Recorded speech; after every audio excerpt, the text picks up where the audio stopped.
Edgar Cayce's Origin and Destiny of Man. With wisdom from the Edgar Cayce readings. Lytle W. Robinson. Foreword. Every once in a while a man comes along who completely upsets the accepted scheme of things. What he says or does challenges our entire concept of the natural and the normal. A new path is cut through the jungle of the unknown. Sigmund Freud once said that there are 3 steps in the history of a great discovery. First, its opponents say that the discoverer is crazy, later, that he is insane and that his discovery is of no real importance, and last, that the discovery is important but everybody has known it right along. Edgar Cayce did not discover anything in that sense of the word, but his diagnoses, treatments, analyses, and predictions have done much to bring attention to a new concept of the power of the human mind. He has been called the sleeping prophet, America's greatest psychic, the mystery man of Virginia Beach, the man who saw today, tomorrow, and yesterday.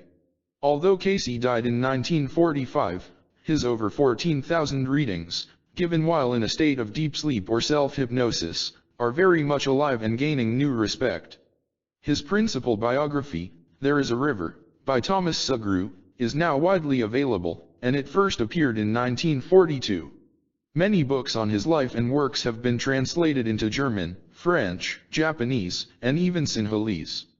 His contributions to modern thinking in the fields of medicine, theology, philosophy, and parapsychology are considerable. Gradually, the Cayce records are becoming recognized as an intriguing, provocative, valid source of information. The historical references dealt with in this volume, controversial to be sure, are nevertheless enlightening. Predictions in national and international affairs, many of which are even now transpiring, are perceptive indeed. They are discussed in Part 3.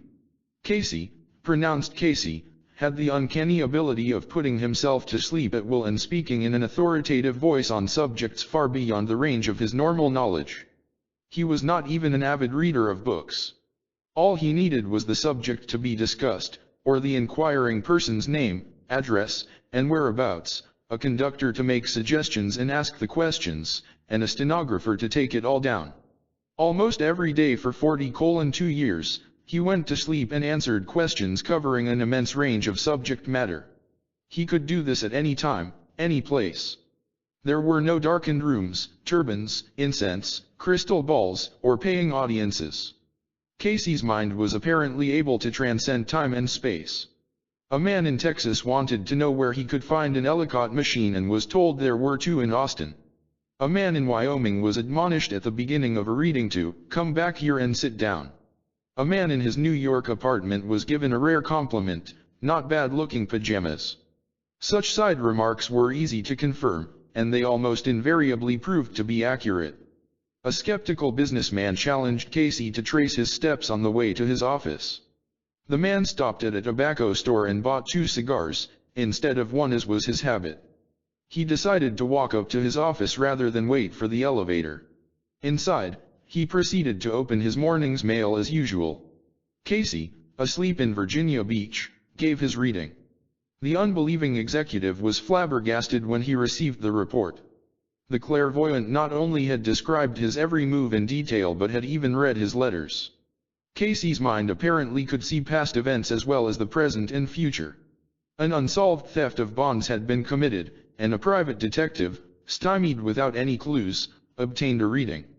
Cayce went to sleep and described the thief, saying he had been helped by a woman on the inside. They were staying in a hotel in western Pennsylvania and had the bonds with them. The woman was identified as having a red birthmark on her thigh and 2 toes grown together on her left foot, the result of a childhood burn. Excitedly, the detective phoned long distance to the owner of the bonds, whose response could be heard across the room. I don't recognize the man, but the woman couldn't be anybody but my wife. She told me she was going to Chicago to visit her sister. By the time police reached the hotel, the man and woman had checked out, but subsequent readings traced them to Columbus, Ohio, where they were trapped in another hotel. Later, Cayce was to say, I don't like hounding people that way, even if they are guilty. The one thing he wanted most was for the readings to become respectable, although persons from all walks of life came to him for help or advice. Among them were a movie producer, an actress, a top steel magnate, a U.S. Senator, a Vice President of the United States, parents, the sick, the lame, the disturbed. Scientific investigation, which he so desired, drew scant attention. The few qualified scholars who did sit in on readings were as nonplussed as the most unscholarly layperson. The history of Cayce's life and works is indeed one of the most puzzling of our age. His life story sounds like a mixture of the Old Testament and a science fiction novel. A summary appears in the appendix. His strange gift of clairvoyance has never been duplicated in modern times, although a few other psychics have proved a measure of ability beyond any doubt.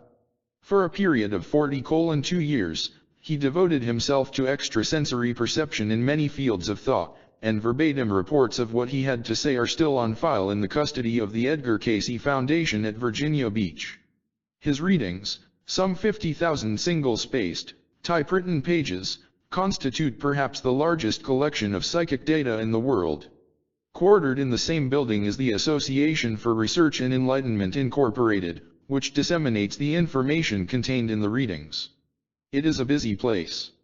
Besides the library and offices, there is an auditorium, a therapy department, publications room, press, and a broad, tiled veranda overlooking the ocean.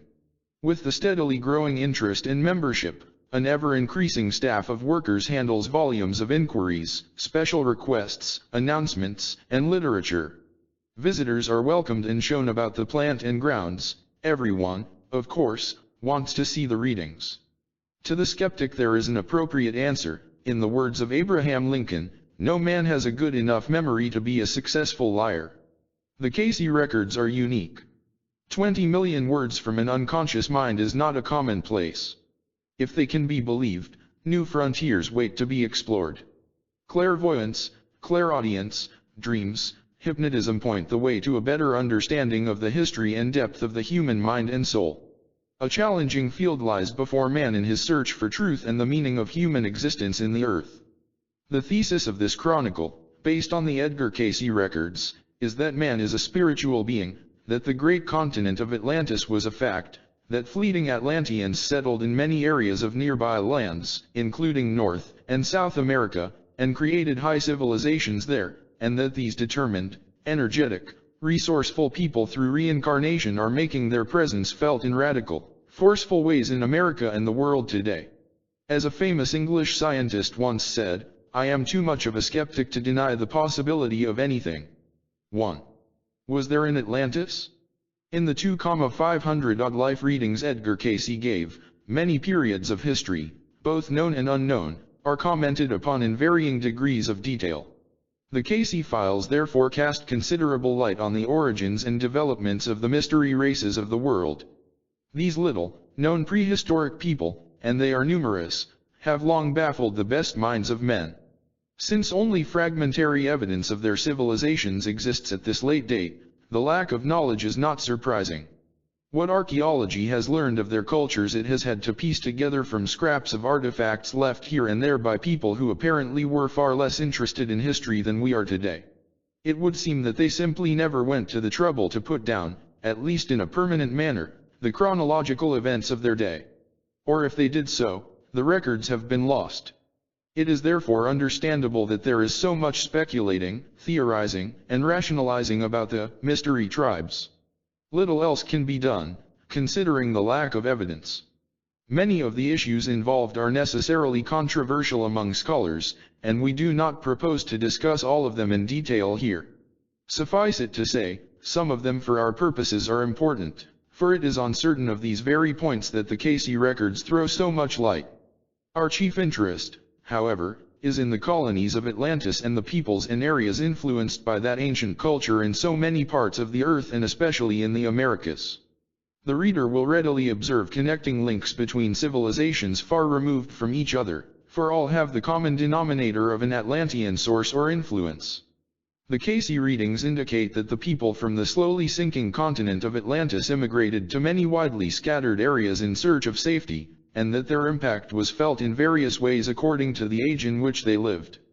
Unhappily, official science gives no credence to the Atlantean theory. A few brave scholars have ventured to raise that possibility, but fewer still go so far as to base their case on the premise. The moment such a scientist does so, he is likely to be considered outside the fold by his colleagues, and his views cease to be regarded as official or authoritative. Regrettably, this is almost always the circumstance when a new or different hypothesis is put forth, whether in the field of history, philosophy, medicine, theology, physics. Martin Luther was a heretic, Alexander Graham Bell a crackpot, and Robert Fulton a dreamer who was trying to do what everybody knew could not be done. Their names are legion, and they are the ones who have led the way to new horizons.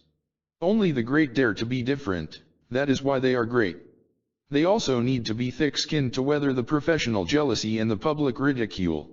Still, while we want to be open-minded, we don't want to be so open-minded that the wind blows through. We will therefore delineate what the Cayce records have to say on the subject after exploring what is considered to be the best and most widely accepted knowledge of it to date. We must bear in mind, however, that tomorrow or 20 years hence, as new findings are made, our factual knowledge may be very different from what it is today. Modern science is not infallible. For centuries men believed and taught that the world is round, now they are certain it is elliptical. The most convincing thing about Cayce's Atlantean explanation is that it answers questions that so far have largely defied solution. 2. The readings in many instances corroborate points that have never been definitely established but merely postulated by geology or archaeology. In some cases the information in the readings is simply unmentioned as a possibility, or it may even be diametrically opposed to that which is generally believed. Only time, research, and new discoveries can prove the validity of many of these points. The readings state that immigrating Atlanteans went in many directions, primarily to the Pyrenees Mountains between France and Spain and to North America with the initial cataclysm about 50,700 BC, to Central America and Morocco during the second debacle, about 28,000 BC, and to Egypt, where they built the pyramids, and Yucatan, Mexico, with the third and final catastrophe in 10,600 BC.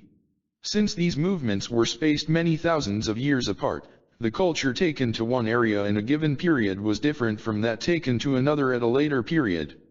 Because of the ice ages, which were intermittent, and earthquakes and volcanic eruptions, drastic land changes were wrought over wide areas of the world. For these reasons, plus the time element itself, little is known of the civilizations today. We have a classic example of the mystery tribes in the case of the Basques of the Pyrenees Mountains. The Cayce files briefly state that fleeing Atlanteans found their way to those high lands, that they set up a kingdom there, and that their marks may still be seen in chalk cliffs of Calais. Today, the modern Basques with their peculiar culture and history smack so much of the Atlanteans that anyone familiar with the story of Atlantis according to the Cayce readings is irresistibly drawn to the conclusion that the Basques are Atlantean in origin. But there is nothing concrete to prove this. That is the problem we will be faced with throughout our study. Yet the one bright hope is that time and technology will eventually resolve the many questions. One can only wait and see. From our studies of early man, we will see that there are corroborations as well as discrepancies between the present knowledge of science and the Cayce readings. Civilized man has, for instance, according to the Cayce files, lived in the earth far longer than once generally believed, some 10 million years. But man's first large, organized, united effort appears to have taken place about 52,000 years ago, when cooperation was essential in combating the wild beasts still roaming the earth. Historically, there is now evidence that man lived in Central America perhaps 30,000 years ago, from bits of decorative carved bone found not far from Mexico City. The area also abounds with traditions of ancient civilizations from the east, of a great land called Aztlan, and flood stories. In Peru, the Spaniard Pizarro and his men found 10,000 miles of well-paved stone roads dotted with the remains of numerous inns. This raises the obvious question of what kind of sophisticated people required such roads and where they came from. Indeed, there appears to have been a wave of cultural growth that affected civilizations all the way from Egypt to the Andean highlands of Peru in South America and the Midwest of North America. It is apparent that at a certain period in world prehistory, perhaps 10,000 BC, striking and sudden changes took place. American archaeologists have for years been confronted with what appears to be undeniable evidence of trans-Pacific contacts between the Old World and the New. Lytle W, in his book Conquistadors Without Swords, writes, "Students of American antiquities had of course long been aware of similarities in artifacts, customs, and institutions between the Americas and Southeast Asia, particularly, as well as Polynesia and Melanesia. The Mexican game of Patoli can be considered an almost exact replica of the Parchasi of Hindu India. The panpipes in use all over the Andes and into Brazil are virtually indistinguishable from those known to Burma and the Solomon Islands. Star-shaped mace heads from Melanesia resemble those from Peru. The people of Easter Island built masonry of polygonal blocks fitted into each other just as the Incas did. The native sweet potato of South America not only was cultivated in Polynesia before the white man landed there, but bore the same name." An ethnologist listed 40:9 such parallels between Oceania and South America. Recently, scholars have added still more to them.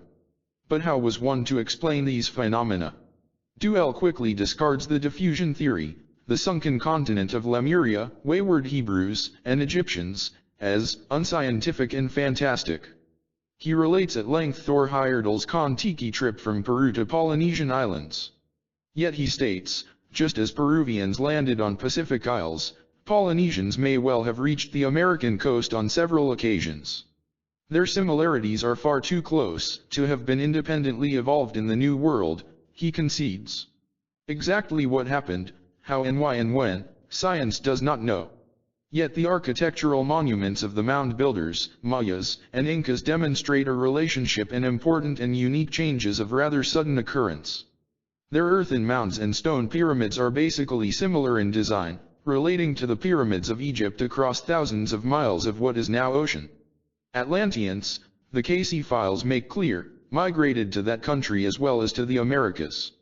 This correlation of cultures so far removed from each other has long puzzled scholars. It has even raised the question, was there at one time a land bridge between Yucatan and Egypt? There are intriguing place names to be found in Central America. Aztlan, for instance. And there are such cities as Cholula, Calhuacan, Ziwivan, Colima, Jalisco. Across the ocean in Asian Minor there are similarly Colua, Ziwivana, Colima, and Zalisa. All this and more point to a common source. There are also numerous traits that are common to most of the cultures we will discuss. All rather quickly evolved to an agricultural economy, rather than remaining primitive hunters or herdsmen. The sun, their symbol of creative energy, played a significant part in their worship, although the conclusion that the people were in fact sun worshippers appears to be overdrawn. They were lovers of nature because they lived so close to it and knew they were dependent upon it. The American Indians, for example, recognized that it, like themselves, was the creation of a supreme being. All were highly religious people, believing in one God and living accordingly. Religion was a way of life and the center of their activities. Cremation was in popular, common usage. All had flood stories comparable to our own, and many had traditions of a strange, advanced people coming from the East. And legends, we will soon see, are much too lightly taken by modern scholars. Ancient peoples were not given to fiction, and their songs, stories, and ballads handed down from one generation to another were generally rooted in fact. Truth has a way of enduring, untruth lives a short life. To hastily discard these traditions as myths is a reflection of our own present-day mentality and morality. The readings explain many of the enigmas of these early peoples. The origin of the Incas was from both within and without the country. The mysterious inland movement of the modern Mayas was obviously due to the rising waters of the Atlantic Ocean. The mound builders, former Mayans, were the first to reach central United States. Recent evidence indicates man lived there as long ago as 7000 BC, and the Norsemen apparently explored as far as Montana, however unlikely that would appear at first sight. Also common to these widely separated cultures, and thereby linking them together, was their socio-political system. Practically all were socialist, cooperative, or communal societies.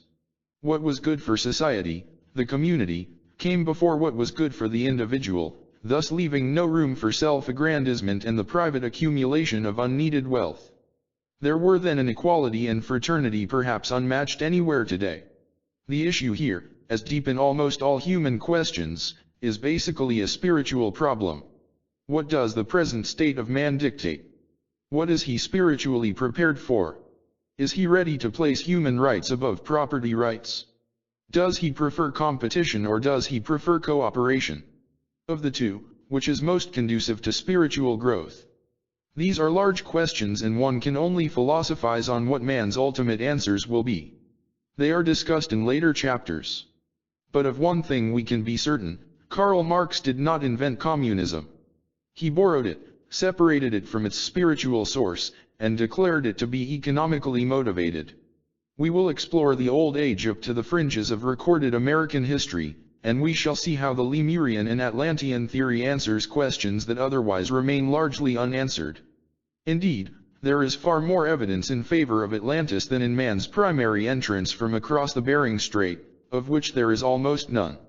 With the rapid advances in oceanography and other sciences and, more importantly, the inquisitiveness and open-mindedness of the younger generation of scholars, it behooves us to explore the latest evidence for the existence of Atlantis. For on that particular premise rests the burden of our entire concept of history. Recent developments are causing the raising of some graying, scholarly eyebrows. In October 1968, an Associated Press story by Kenneth Whiting reported, evidence is mounting that Africa, South America, India, Australia, and Antarctica were a single great land mass millions of years ago and then drifted apart. Fossils which suggest that the southern hemisphere continents were once a solid mass are helping scientists unravel the geological jigsaw puzzle. Proponents of the continental drift theory hold that such a landmass broke up and its parts slowly shifted to their present locations. If true, then traces of life found on one would likely be found on the others, along with clues that they existed about the same time. The roots of glaciers, dents in the Earth's crust, belts of minerals and fossils 200 million or more years old lend support to the theory. As glaciers ground over the land, they gouged out huge channels and left behind distinctive piles of rubble. Dr. Ari Cruikshank, of Johannesburg, South Africa's Witwatersrand University, said, "From these glacial roots we can deduce the direction of the glacial movement. If we assume that the glaciers radiated from a common center, then the directions of glacial movements on the various continents, taken separately, do not make sense. But if you swing the continents together, you find a coherent pattern of glacial routes in a common direction in glaciation. The continents of Africa, South America, India, Australia do roughly fit together. And it all could have happened 200 million years ago." Extravagant as the idea is, the irony lies in the fact that world scientists accept it while poo-pooing Atlantis, which is hardly more extravagant. In a recent book, The Mystery of Atlantis, Charles Berlitz, grandson of the famous linguist and an archaeologist and pioneer skin diver, writes, "We can expect archaeological finds relating to the Atlantean culture complex to be discovered on the ocean floor, as, with new and ever more efficient equipment, searchers engage in a variety of underwater investigation. Now for the first time, in the long history of the search for Atlantis, we have the means to get to it and the ability to recognize it."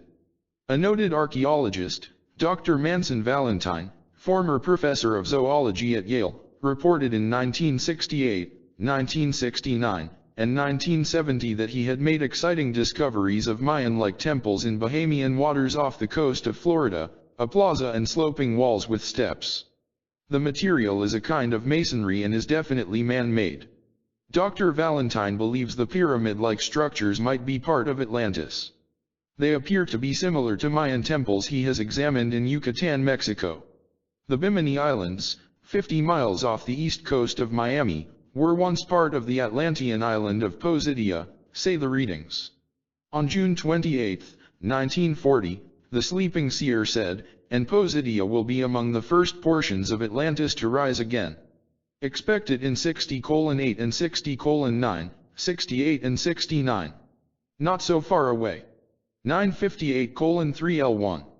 Other mysterious and apparently man-made structures have been sighted under the shallow waters of the Bahamas," Dr. Valentine says. 1. A 100-foot pentagon was found near the site of the temple-like building near Andros Island. He believes more structures will be discovered because large areas of sea bottom are being worn down by changing currents in the Bahamas. At least 2 more distinctive, quite discernible structures have been seen in recent weeks, he said in the spring of 1969.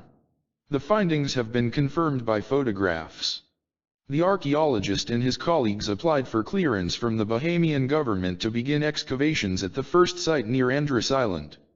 But North American Rockwell Corporation gained exclusive rights. New finds are a circular structure near Abaco and the Pentagon near Andros. And there are other buildings out there, he says, a pyramid, road, stone wheels, statuary. Dr. Valentine, who brings impeccable scientific credentials to the venture, places credence in the lost continent theory of Atlantis. He believes the Bahamas finds may be man's first conclusive evidence of a sunken civilization. Yet, confusing these discoveries is the fact that a sponge farm was built in one area in the 1920s and later abandoned. Other researchers have been working in the region of the Bimini Islands. 2 of them, Robert Farrow and Michael Grumley, who have also worked with Dr. Valentine, reported their experiences in the recent volume, Atlantis, the autobiography of a search. It was Wednesday, February 26, 1969, that we found what we found, they write, whether seawall or roadbed, whatever, it had been built by man, and not as an underwater structure. We had been pleased to stand and look down through 20:5 feet of bright clear water and see the monumentally unnatural evidence of a very ancient civilization. Underwater investigation revealed that the stones were aligned, forming a wall, usually covered by tidal sands. It has been dated to around 10,000 BC by carbon-14 tests. Another researcher, Count Pino Turola, found the remains of 40 to 50 stone pillars in a circular formation, some standing, some toppled over. They vary from 3 to 6 feet in length and 2 to 4 feet in width, of white marble not naturally found in the area. He has photographs of his finds in Farrow's and Grumley's book. Although as yet no irrefutable hard evidence of the existence of Atlantis has been brought to light, circumstantial evidence continues to accumulate, along with new scholarly adherents. Professor Denis Sauret, a French philosopher, has staunchly defended a theory advanced earlier by an Austrian cosmogonist that Atlantis may have rested in part at least in the Andes Mountains of South America. Ruins of a strange lost city have been found on the banks of Lake Titicaca, located between Peru and Bolivia, and a mysterious 450-mile-long line of fossilized ocean creatures exist high up in the Andes. In 1952, a German pastor with a historian and a Swiss archaeologist spent 4 days anchored in the North Sea a few miles off the coast of Heligoland. Over a carefully selected site, a diver brought back reports of a series of man-made walls and ditches just 20:5 feet below the surface but 6 miles out to sea. The pastor, Jürgen Sponeth, summed up his claim, "During my studies of Egyptian antiquities, I found in the Temple Medinet Habu of Pharaoh Ramses III, the old Egyptian writings and documents which the Egyptian priest used as proof of Atlantis' existence when talking to Solon so long ago. These old Egyptian originals are documents of the highest historical value. They alone contain the key to the solution of the Atlantis mystery. The documents contain the exact information of the location of the island country, and also of the King's Island which sank during the natural catastrophes. With the help of this information I found the ruins of the sunken fort exactly on the indicated spot, and in 3 different expeditions thoroughly examined it. In Upper Egypt, I photographed the inscriptions and wall pictures, one showing a sea battle between the invading Atlanteans and the Egyptian defenders, which served as proof for Solon's Atlantis story. In 1966, a Greek-American scientific expedition spent 2 weeks on the Aegean island of Santorini. They returned to Athens full of hope. Dr. James Maver, of Woods Hole Oceanographic Institution in Massachusetts, who headed the team, reported, "Although we have not discovered Atlantis, there are shreds of evidence, which, if put together, point towards a confirmation of the theory that the lost continent should be identified with the Minoan Empire which ruled the Aegean archipelago and Crete about 1500 BC. The group continued its search and uncovered what some believe to be Atlantis, although the date is much too recent. Other scientists have recently begun to give weight to the Atlantean theory. Maurice Ewing, of Lamont Observatory and a leading authority on the Atlantic Ocean bottom, is one. His expedition found that an abrupt change took place about 11,000 years ago in the Caribbean Sea from cold water type plants to warm water types, and 17,000 years before that there were widespread earth changes. Other U.S. oceanographers, Walter Sproul and Robert S. Dietz of the Environmental Science Services Administration, have theorized that Australia and Antarctica are parts of a once supercontinent. They constitute the lands of the continental drift theory, broken off chunks of the present continents, they believe. Recent discoveries reveal the exclusive presence of freshwater plants in the sedimentary material along the mid-Atlantic submarine ridge, indicating it was once above water.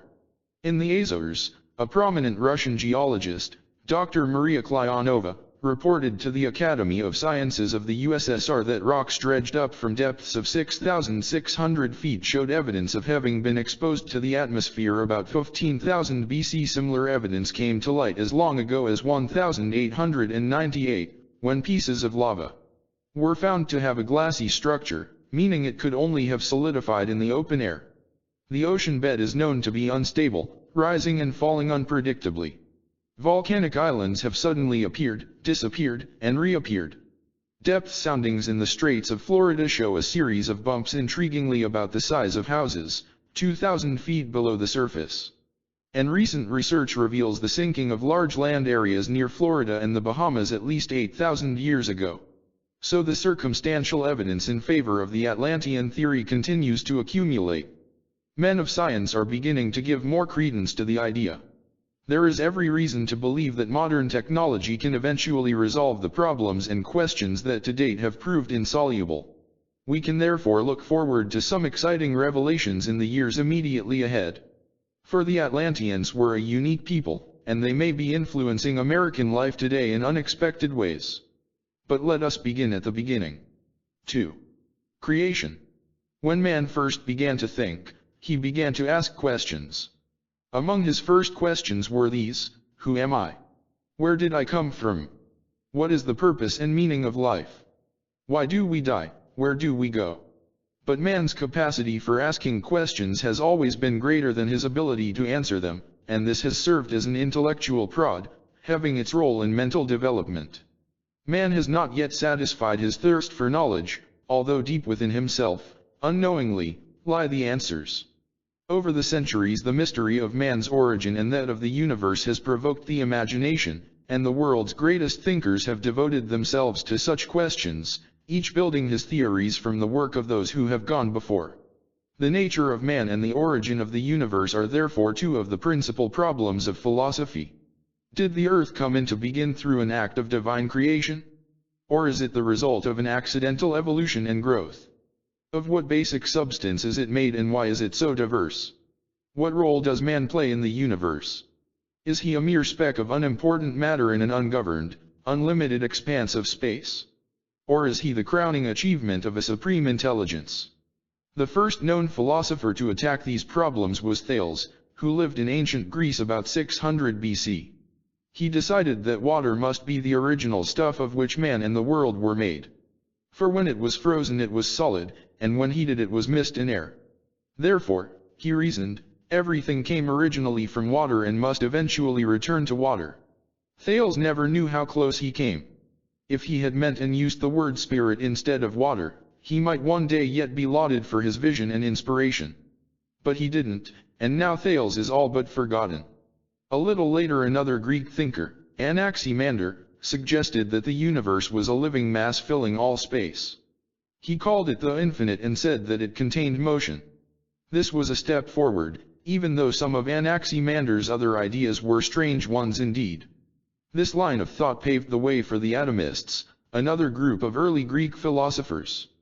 They agreed with some of their predecessors that change and diversity were due to the mixing and separating of tiny units, but said that these units or atoms were not as different in substance as previously thought. Each atom has motion, they declared, and by uniting in different ways and numbers, matter was formed. The atoms themselves never changed but were eternal and minutely small. Changes in form of life were accounted for by the coming together of atoms. Conversely, death resulted from the separation. Although some of their conclusions were far afield, the atomists' general concept may be viewed as another move in the right direction.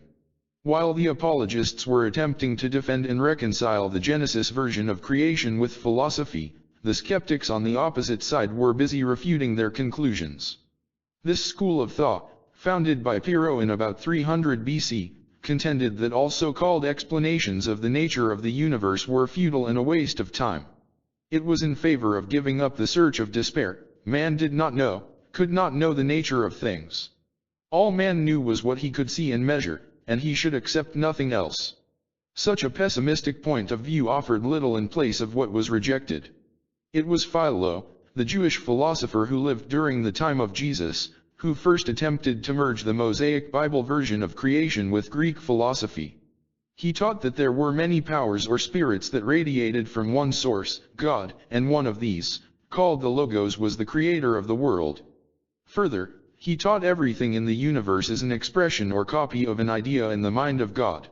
His teachings had a profound influence on religious writers, both Jewish and Christian. The early Christian scholars quickly identified Philo's Logos with Jesus, who was the Christ, the Word, the agent of God in the creation of the world. Then came Plotinus, in the 3rd century AD. His views were much like those of Philo.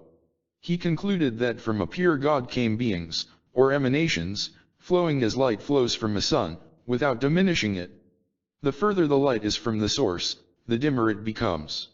At the far extreme is matter or darkness, the earth, and fallen man, but between God and matter is the great soul mind. Modern theories of the origin of the universe fall chiefly into 3 groups. The first is materialistic monism, which maintains that the world is just an accident. It is purely mechanical, self-existent, eternal, underived from and independent of any external cause. By a gradual process of evolution from a simple state, and by chance alone, it has attained its present complexity. The idea is not new but was first taught by Epicurus in 306 BC. This is evolutionism, and since it never quite explains what the original simple state was or how it came into being, the theory only defers the problem rather than answers it. A second modern view asserts that the world is derived from an extraneous cause, either by emanation from or evolution of a divine being. This is pantheism. Spinoza, who lived in the 17th century, went so far as to declare boldly that everything in the universe is the manifestation of God, and that all existence is embraced in one substance, God, or nature. Evil exists only for finite minds, he said, and dissolves when seen as part of the whole. Spinoza was thrown out of the synagogue for his views. He was called intoxicated with God. Nevertheless, he offered some sober and provocative ideas. A third modern belief is one of outright creation of the world from nothing.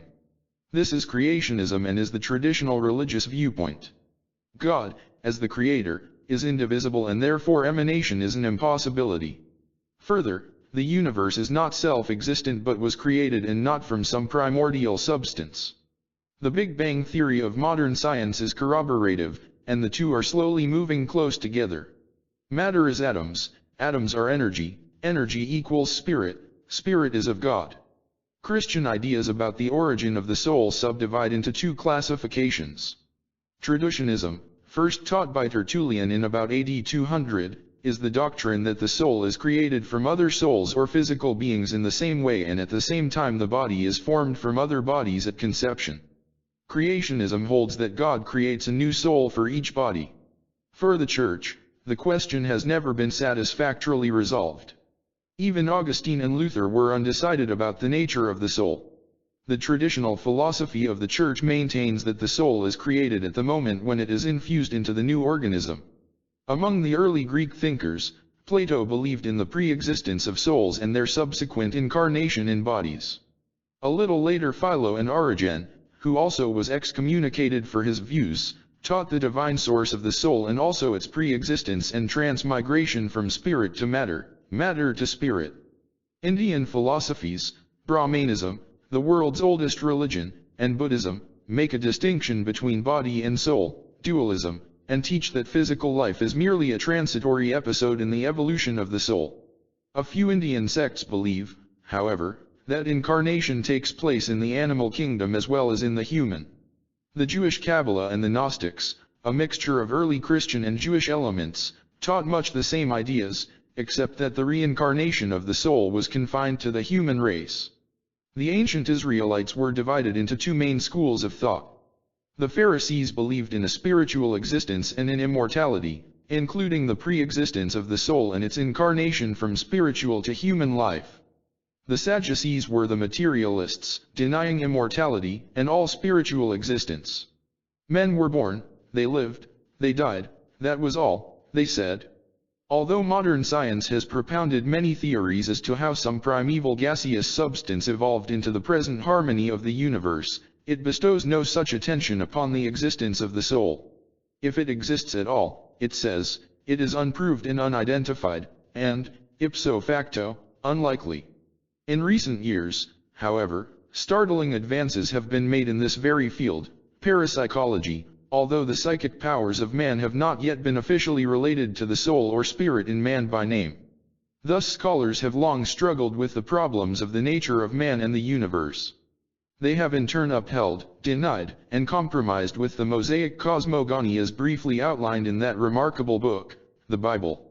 Throughout the whole debate, the Genesis version of creation still stands firm and unrefuted.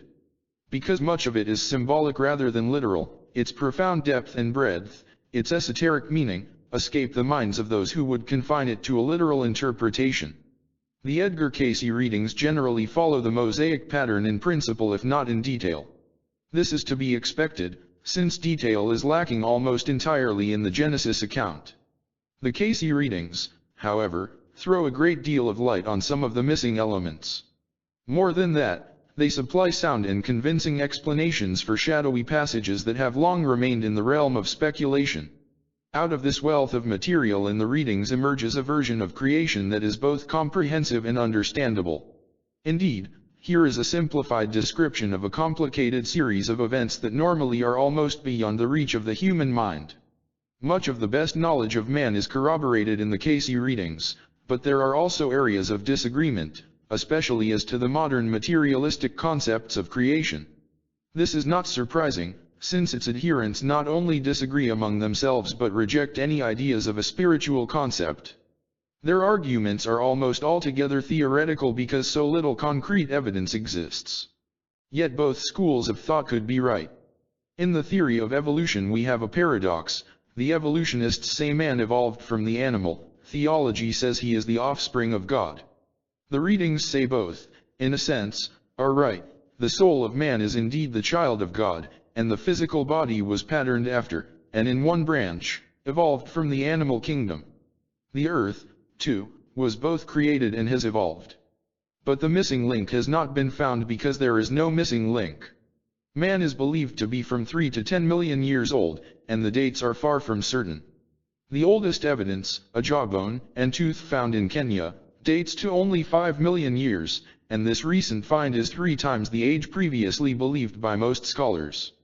Gradually, the veil of mystery is being pushed back. In a sense even the skeptic is right. Man actually knows little for certain about the nature of creation, but what he has reason to believe probable is all important as a guide for his ideals, his patterns for growth. One can only consider, select, and accept that which has the ring of truth for one's self. The concepts in the Cayce records appear to be as solidly founded on reason and plausibility as any yet imagined by man. And they not only tell how, they tell why. What follows then, is the story of creation that emerges from the readings. It contains no outside sources and little speculation, in 1 or 2 instances, certain assumptions and interpretations, which the material seems to support, appear advisable for the sake of continuity and completeness. From the Cayce records. In the beginning was the Spirit, a vast sea of mind force, of discerning energy, occupying all space, all time. Omniscient, omnipotent, omnipresent, this was the source of all, the first cause, the universal force. This was the whole, the essence of life, the I am that I am. This was the eternal God. The mind of God embraces the total life energy, for all in its elemental form is one. All time, all space, all power, and matter essentially are one and are based on the force of attraction and repulsion, the positive and negative law around which the universe revolves. The movement, the vibration of this atomic structure, is the manifestation of the Creator. During its nebulous activity, the gathering of positive-negative forces becomes the creative power. Atoms, molecules, cells, and matter change, but the essence, the spirit, does not change. Only the form of manifestation changes, not its relationship to the first cause. The second cause was desire, desire for self-expression, desire to create, desire for companionship. The spirit moved, and by moving itself out of itself created a separate vibration, a separate manifestation. Thus, into this sea of peaceful and harmonious vibration came one Amelius, the light, the first expression of divine mind, the first manifestation of the Spirit, the first Son who emanated in spirit from the source as a beautiful thought is created or as an idea is born. This was the first creation. Amelius by necessity was endowed with free will and reason, otherwise he would remain of the whole, at the will of the whole.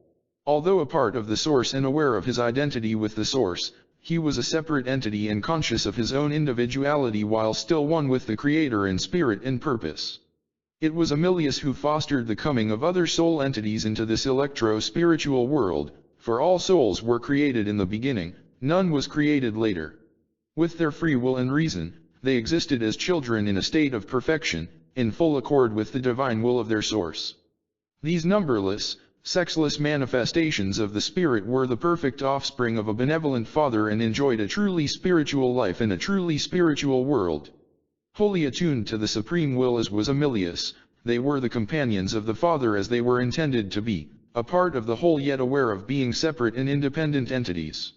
Since they possessed free will, each entity's first thought, first reaction, and first expression were slightly different from those of all others. Thus each individual idea and each realization or motive became a part of the entity. Thought upon thought, experience after experience, each of these unembodied spirits built its own peculiar individuality and character. The activity of the spiritual entity thus became its sole record. That which it thought it gradually became. Every thought and every deed registered not only on the entity's soul but on the skein of time and space, or the Akashic records. This is the recording angel, or the book of life. Nothing escapes it. Every vibration from the beginning is permanently recorded on the stream of time and space. But not for long did the will of the souls remain the will of their source. They began to experiment, fascinated with the power of their own creative individuality. Desire and self-aggrandizement gave birth to the destructive, that which was opposed to goodness, the opposite of God's will. By magnifying their own will and independence, the selfishness of the ego came into being. It was this turning away from God's will that brought about the downfall, the separation, the end of the state of perfection. This was the revolt of the angels, or the fall of man. When souls turned from God's will to their own, they separated themselves from their spiritual home, their natural home, for a long time to come. The link was severed by their own choice, and only by their own choice could it be reforged. Soon there was no turning back, the perfect state that was their birthright was already too difficult to attain. A self-created evolution was underway. They fell away further and further from the divine will, until there was no hope for a retreat, a return to their natural abode. Amelius realized what was happening. A plan was conceived whereby a means of escape was devised from the predicament into which the lost souls had fallen. By intervening he accepted voluntarily the burden of the world to come, a task almost overwhelming in its magnitude. This was the first of many sacrifices. In accordance with the plan, materiality came into being, for matter was essential in order to demonstrate physically the separation from spirit, so that the souls might become aware of their fall, although the earth was not created solely for man. The solar systems, the planets, and the earth took form, created by the same thought vibrations and the same life essence emanating from the mind of God. The poles, the positive and negative around which the world revolves, were the keystones. The atom, made up of negative electrons revolving with positive protons, was the building block. Every atom, every cell is a world in itself and motivated by the same life-giving spirit, not the creator but the manifestation of the creator. The cosmos was built by and upon the principles that became known as music, arithmetic, and geometry, harmony, system, and balance. By changing the rate of vibration, the wavelength and the frequency, so to speak, varying movements, patterns, forms, and substances came into being. This was the beginning of the law of diversity that supplies endless designs for the universal pattern. Upon this law are based the great divisions in force and matter. Each design carried inherently within itself its own plan of growth and evolution, which corresponds to the sound of a musical note. Notes unite to make chords, chords become phrases, phrases turn into melodies, melodies intermingle around and between each other to make a symphony. Back and forth the mind of God played upon the universe, unlimited within the scope of imagination of an all-creative spirit. All matter moved and changed, assuming its design according to its own vibration and maintaining its activity by the law of attraction and repulsion, the positive and the negative. Everything that came into being was an aspect of mind, the spirit of the Creator. All matter contains spirit and is electrical in function, manifesting in different forms because of varying rates of vibration or speed. Every condition that exists in the material plane has its counterpart in its pattern in the cosmic or spiritual plane. All force is one force. Things spiritual and things material are the same in essence although different in manifestation or expression. The Earth is only an atom in the universe of worlds. The solar system comprises other dimensions or other states of consciousness of existence. Although each dimension has its own set of laws, the same force governing the Earth rules the planets, the stars, the constellations, for all are held in space by the same law of attraction and repulsion. The Earth represents the third dimension, the testing laboratory for the entire system. The other planes, Mercury, Mars, Venus, Jupiter, Saturn, Neptune, Uranus, were to play their part in the plan of evolution for the soul, although in a way somewhat different from that later supposed. The Earth plane, first a mass of vibrating heat from which arose a seething mist, settled itself as a companion world in the universe of worlds. As it began its natural rotation, it slowly moved closer to the Sun, from which it receives its impetus for the awakening of the elements that give life in its various forms. 364:6. The laws of creative forces are universal. The first is the law of love, the second the law of propagation, the third the law of evolution, or growth, and development. Thus the Spirit of God, the creative force, had moved over the face of the earth, and out of chaos came the beauty of raw nature in all its glory. Said Cayce, the mind of God embraces the one total life energy with its universally evolved portion called mind, in all its forms, all its stages of development, and all of its self-conscious, individual viewpoints, including ourselves. Yet while in the physical form we possess not the Creator's kind of mind, but rather the kind that mind becomes in materiality. 792:2. The first cause was that the created would be the companion for the Creator, that it, the creature, would by its manifestations in activity of that, which was, given unto the creature, show itself to be not only worthy of but companionable to the Creator. Hence every form of life that man sees in a material world is an essence or manifestation of the Creator, not the Creator but a manifestation of the first cause. Then a soul, the offspring of the Creator, when, entering into a consciousness which becomes a manifestation in any plane or sphere of activity, is given free will for its use of those abilities or qualities or conditions in its experience. And it will demonstrate, manifest and show forth what it reflects in its activity towards that first cause. 57:53:1. To Amelius was given the keeping of the earth's sphere. The mineral, plant, and animal kingdoms were thriving long before man entered this plane. They were governed by immutable laws already set in motion. Souls still in the spirit were attracted by matter and came to the new outer realms in large numbers. The earth was only one of many spheres that came into their paths and to which they were drawn. Those souls, still in the spirit, who were attracted to the earth plane observed the various forms of animal life and the fleshly ties. They hovered about it, viewing the abundance of growing things in the slowly cooling and tropical earth. They saw the fruit of the land and wanted to taste it, they observed the sex life of the animals and wanted to experience it. Since desire impelled them to seek expression in matter, they partook more and more of the material, becoming feeders upon their physical surroundings. Since souls were also self-conscious viewpoints possessed of God and capable of being that which God is, they played at creation, imitating the Creator. Thus they became absorbed with their own creative powers, with which they had been endowed from the beginning, and they mimicked the beasts of the fields and the fowls of the air, dreaming up ideas of bodies it would be pleasant to inhabit. Thoughts are deeds, and these desires eventually materialized, for from the beginning the resources of all creation have been available to man. The forms so conceived were at first merely in the nature of thought forms or visualizations, made by pushing themselves out of themselves in whatever manner desired, much in the way of the atom which, when split, eventually forms two more complete atoms, or as the growth of the amoebae in the waters of a stagnant pool, which multiply themselves again and again. As the gratification of their carnal and material desires took shape, however, the forms hardened or congealed into matter itself and took on the color of the environment, much as a chameleon adapts itself or takes on the color of its surroundings. The mentality of the soul was its predominant activity, or direction of growth. The fact that the mental was constantly seeking expression in and becoming attached to the material necessitated a division of the mind force.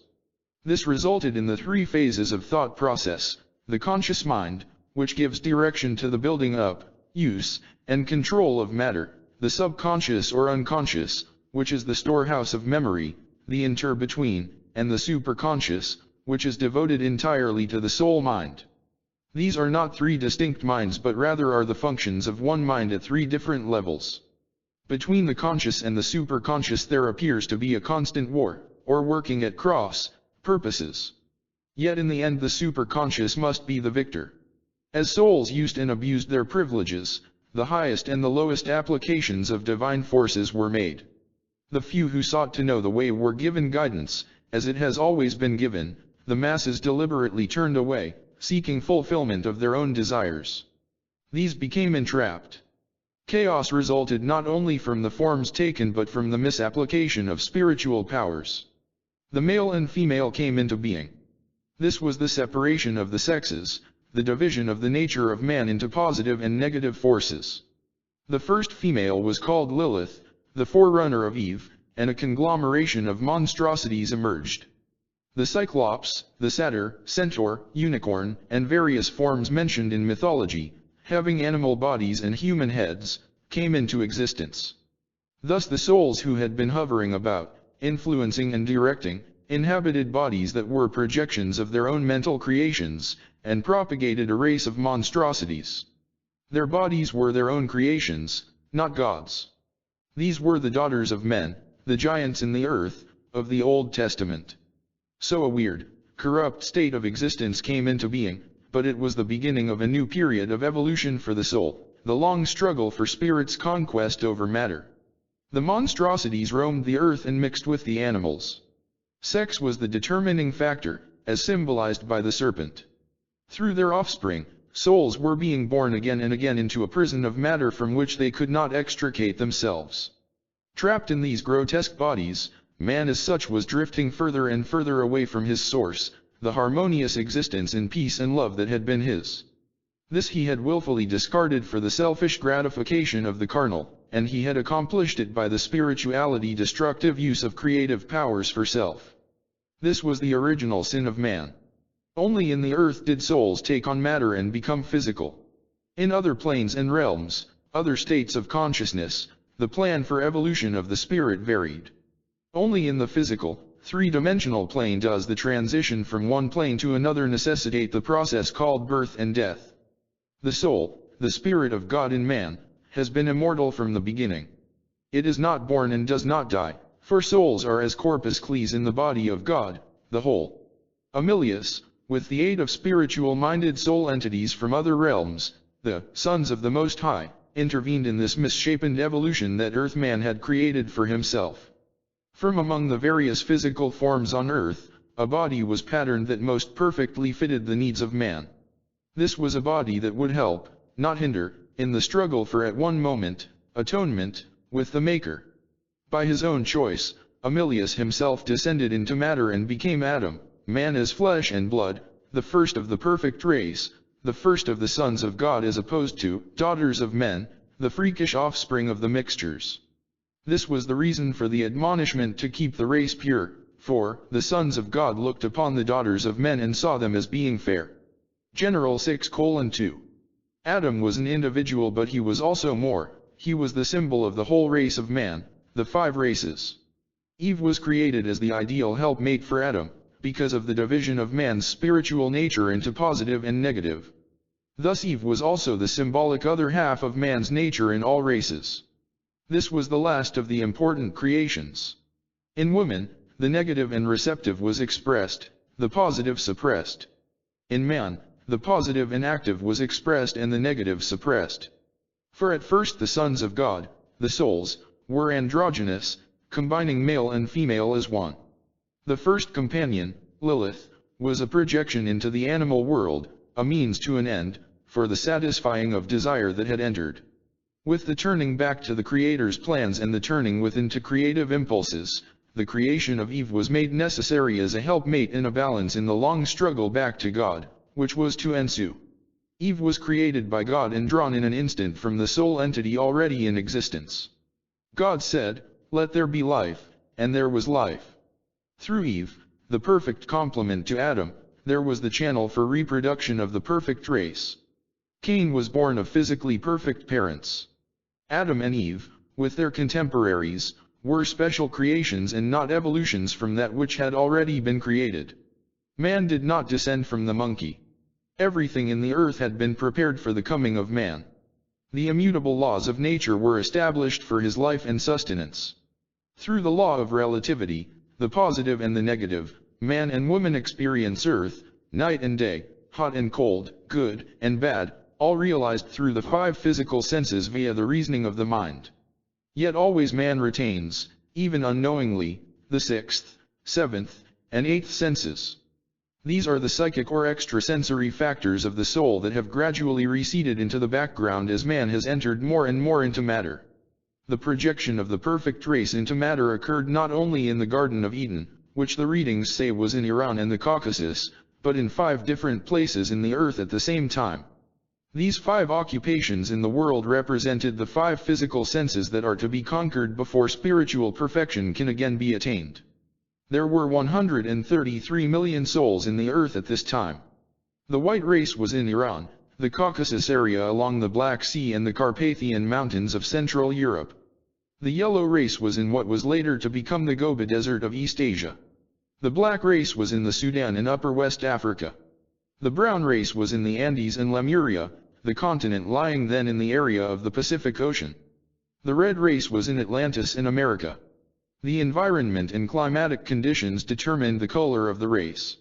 For all peoples, regardless of color, were of one blood and members of the perfect race. Color of the race merely adapted man to the conditions that were to be met, and symbolized the chief attribute of the people of that race. In the white race, sight, or seeing was predominant or emphasized; in the red, feeling or emotion; in the yellow, hearing; in the black, gratification of the appetites; and in the brown, the emphasis on the sense of smell. The Jews, as a people, developed at a much later date. The Egyptians also came later, as a result of the mixture of red, black, and white races, in about 10,000 BC. The continent of Atlantis was the most important land area of the world and the center of the first civilization. With the second influx of souls, i.e., the coming of the perfect race, some 10 million years ago, a new era was to begin in the evolution of man in the earth. The Atlanteans were a peaceful people and made rapid progress in utilizing the resources of nature. Natural gas and fire were among the first discoveries. In the years ahead, they were to build a civilization superior in many ways to any fashioned since. Division of the forces of mind took place during the first 1,000 years of the occupation of the earth by the perfect race. By this division, part of the mental forces related to the material, and part to the spiritual. It occurred as man emphasized less and less the divine aspect of his nature, became less and less aware of that from which he came. For man recognized that he was a part of what was about him, and he acknowledged the oneness of all matter and force, but he relied more and more on the physical mind with its carnal interpretations. As time went on, only dreams, prayer, and religion remained to remind him of his divine origin. Desire led him to accept things that he instinctively knew were not true. He mingled with the monstrosities and produced the mixtures, half animal and half human. Finally, He put ego of self above everything else, and it repented the Lord that he had made man on the earth, and it grieved him in his heart. General 6:6, the Bible gives an account of the flood, which occurred about 28,000 BC, and in Atlantis it resulted in the submergence of many large islands. Lemuria, too, vanished into the Pacific Ocean. Yet even in those days, as in all ages, there were men who were able to attain to such a high consciousness of the Creator that it was not necessary for them to pass again through the earth plane. For, even in that day did they call upon the name of the Lord. And Enoch walked with God, and he was not, for God took him. General 5:24, a few souls return to the earth plane by choice, the many by law. From time to time individuals were raised for specific purposes, and as the cycle continued, again and again there rose certain souls manifesting in a more beneficent, more magnificent, and noble manner, to show the way for man. There has always been direction for those who seek the light, the way to become one again with the Creator. Throughout man's many and varied periods of development, his progress has accelerated or retrograded, or remained stationary in proportion to the exercise of his will toward good. Thus in each man's development the first to be conquered is self. Like begets like, for this is part of the universal law. Putting it another way, the mind of man itself, in its total functioning, must be unified and harmonized if he is to remember and accept his divine origin, his inheritance. There have been almost as many variations in the use of mind force as there are individuals. What a soul fed upon or dwelt upon became its means of development or retardation, for good and evil were expressed according to motives and the use made of motives. The people of Atlantis were to pass through the same stages of development as did the other races in other lands, but their progress was to be more rapid, materially if not spiritually. Thus through the Christ Spirit, the Holy Spirit in Adam, in man as a race, a way was prepared for the conquest of the world, the conquest of spirit over matter, good over evil. Hence, Adam, as an individual as well as a group, Adam means man, started humanity on the long journey back to the state of being worthy of and companionable to the Creator. It was to be a long, weary journey, for men are strangers in the earth. In the 1930s Edgar Cayce gave a series of lectures on the creation story in the scriptures. This is the gist of what he said. In the Bible, the writer of Genesis had the task of explaining infinite happenings in finite words, understandable to finite minds in principle if not in method. The first chapters deal with the period before and during the 5-point projection of the Christ soul, Amilius, into the earth plane. The book of Genesis is supposed to have been written by Moses with Joshua, and was evidently done with the idea of giving the people of Moses' time a concept of what took place in the beginning of man's advent into material consciousness. The book of Job, written by Melchizedek, is an account of the Son into whose hands the earth was committed and who passed through the trials in the flesh so that he might become the deliverer of mankind. The Bible is primarily an esoteric book, a symbolic book. Genesis is the story of creation compressed into a few short verses. Symbols and personifications are used in an earthly setting to convey ideas behind occurrences throughout the universe, in the spirit realm, and in the human body itself. It is in the second chapter of Genesis, in the story of Adam, that the real history of man as man begins. This is not a recapitulation of what has gone before. Where the first chapter of Genesis speaks of man the spirit, the second chapter deals with the coming of the perfect race and man's physical tenure on earth, for there was not a man to till the ground, verse 5.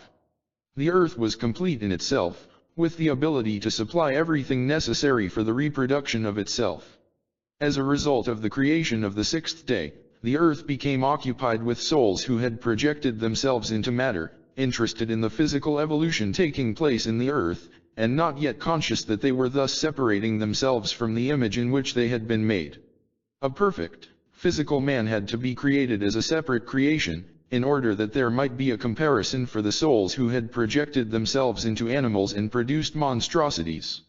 Man, perfect physical man, created in Genesis 2:7, would be a physical counterpart of that spiritual creation expressed in Genesis 1:26. The material man created was made in the image of God, in that he was formed of the dust of the ground, i.e., the human body is chemically composed of all the elements in the earth. As the souls were created in the beginning, They were neither male nor female but both, a complete whole. The soul itself has no sex, and it takes on the positive or negative expression when it comes into materiality, according to its development and its purpose to be accomplished. The time arrived when Adam, too, was divided as in other phases of creation. Eve was created to complete Adam's expression as the example for others. Adam had already been made complete, so it was necessary to take from his physical body the negative force, which would be expressed by Eve. This does not mean that Adam's soul was split, but that out of his body was taken negative force through which another soul manifested as Eve. They were what we might call twin souls. Each soul is complete in itself, but in relation to one another, man is positive and woman is negative. Thus the universe came into being through mind, the mind of the Maker. The earth came into existence much in the same way in which each atomic cell multiples in itself, and worlds are still being made by the same process. When the earth cooled and became habitable, man as man entered through the mind of the Maker. He entered into materiality in the form of flesh man, that which carnally might die, decay, and return to dust. But the spirit in man is immortal and eternal, that he may again be one with the Creator. Know ye not that ye are the temple of God, and that the Spirit of God dwelleth in you? Although man has come a long way towards subduing the earth, materially and scientifically, he nevertheless persists in trying to subdue his fellow man. He has not yet fully accepted the brotherhood of man and the fatherhood of God. For all men are indeed brothers, there is no other real relationship. Overcoming the monstrosities, the mixtures, and the animal influences was accomplished through rebirth, surgery, and evolution towards a more divine purpose. The animal influences finally disappeared about 9000 BC. Remnants of these pathetic creatures with their appendages of wings, tails, feathers, claws, and hooves were later depicted accurately in Assyrian and Egyptian art. The Sphinx is a notable example of one of the earlier monstrosities.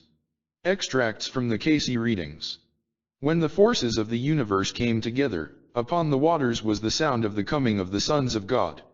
And the morning stars sang together. Over the face of the waters was the voice of the glory of the coming of the plain for man's indwelling.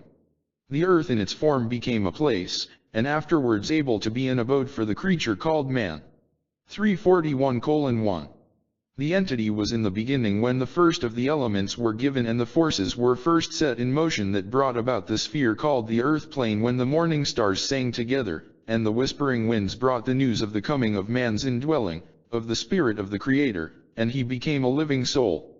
The entity came into being with that multitude. 294:8. The entity finds itself body, mind, and soul, which answers to the Godhead, Father, Son, and Holy Ghost, in the three-dimensional world. God moved and the Spirit came into activity. In the moving was brought light and then chaos. In this light came the creation of that which in the earth came to be matter, in the spheres about the earth, space, and time. In patience it has evolved through those activities until there are the heavens and all the constellations, the stars, and the universe as it is known, or sought to be known, by soul entities in the material plane. Then came materiality as such into the earth, through the spirit pushing itself into matter. Spirit became individualized and then became what we recognize in one another as individual entities. Spirit, which uses matter, which uses every influence in the earth's environment for the glory of the creative forces, partakes of, and is a part of, the universal consciousness. As the entity, the individual, then applies itself, it becomes aware through patience, through time, through space, of its relationship to the Godhead. For in itself it finds body, mind, and soul. As the sun is the builder, so is the mind the builder in the individual entity. 3508:1. Let it be remembered that the earth was peopled by animals before it was peopled by man.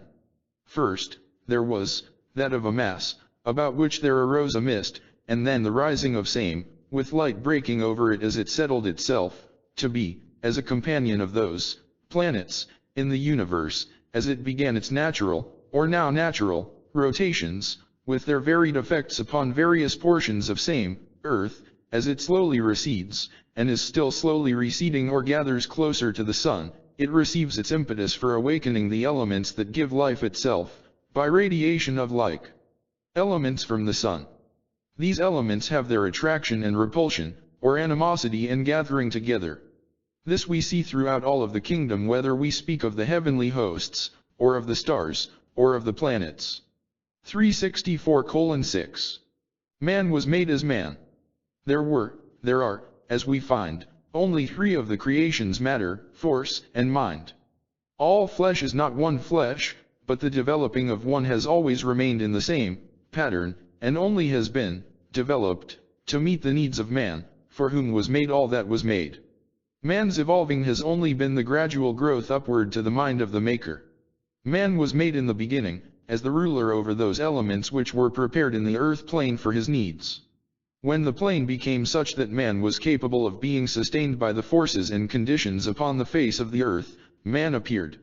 And in man there is found all that may be found without, in the whole earth plane, and other than that, the soul of man is that which makes him above the animal, the vegetable, and the mineral kingdoms of the earth. Man did not descend from the monkey, but he has evolved, renewed from time to time, here a little, there a little, line upon line.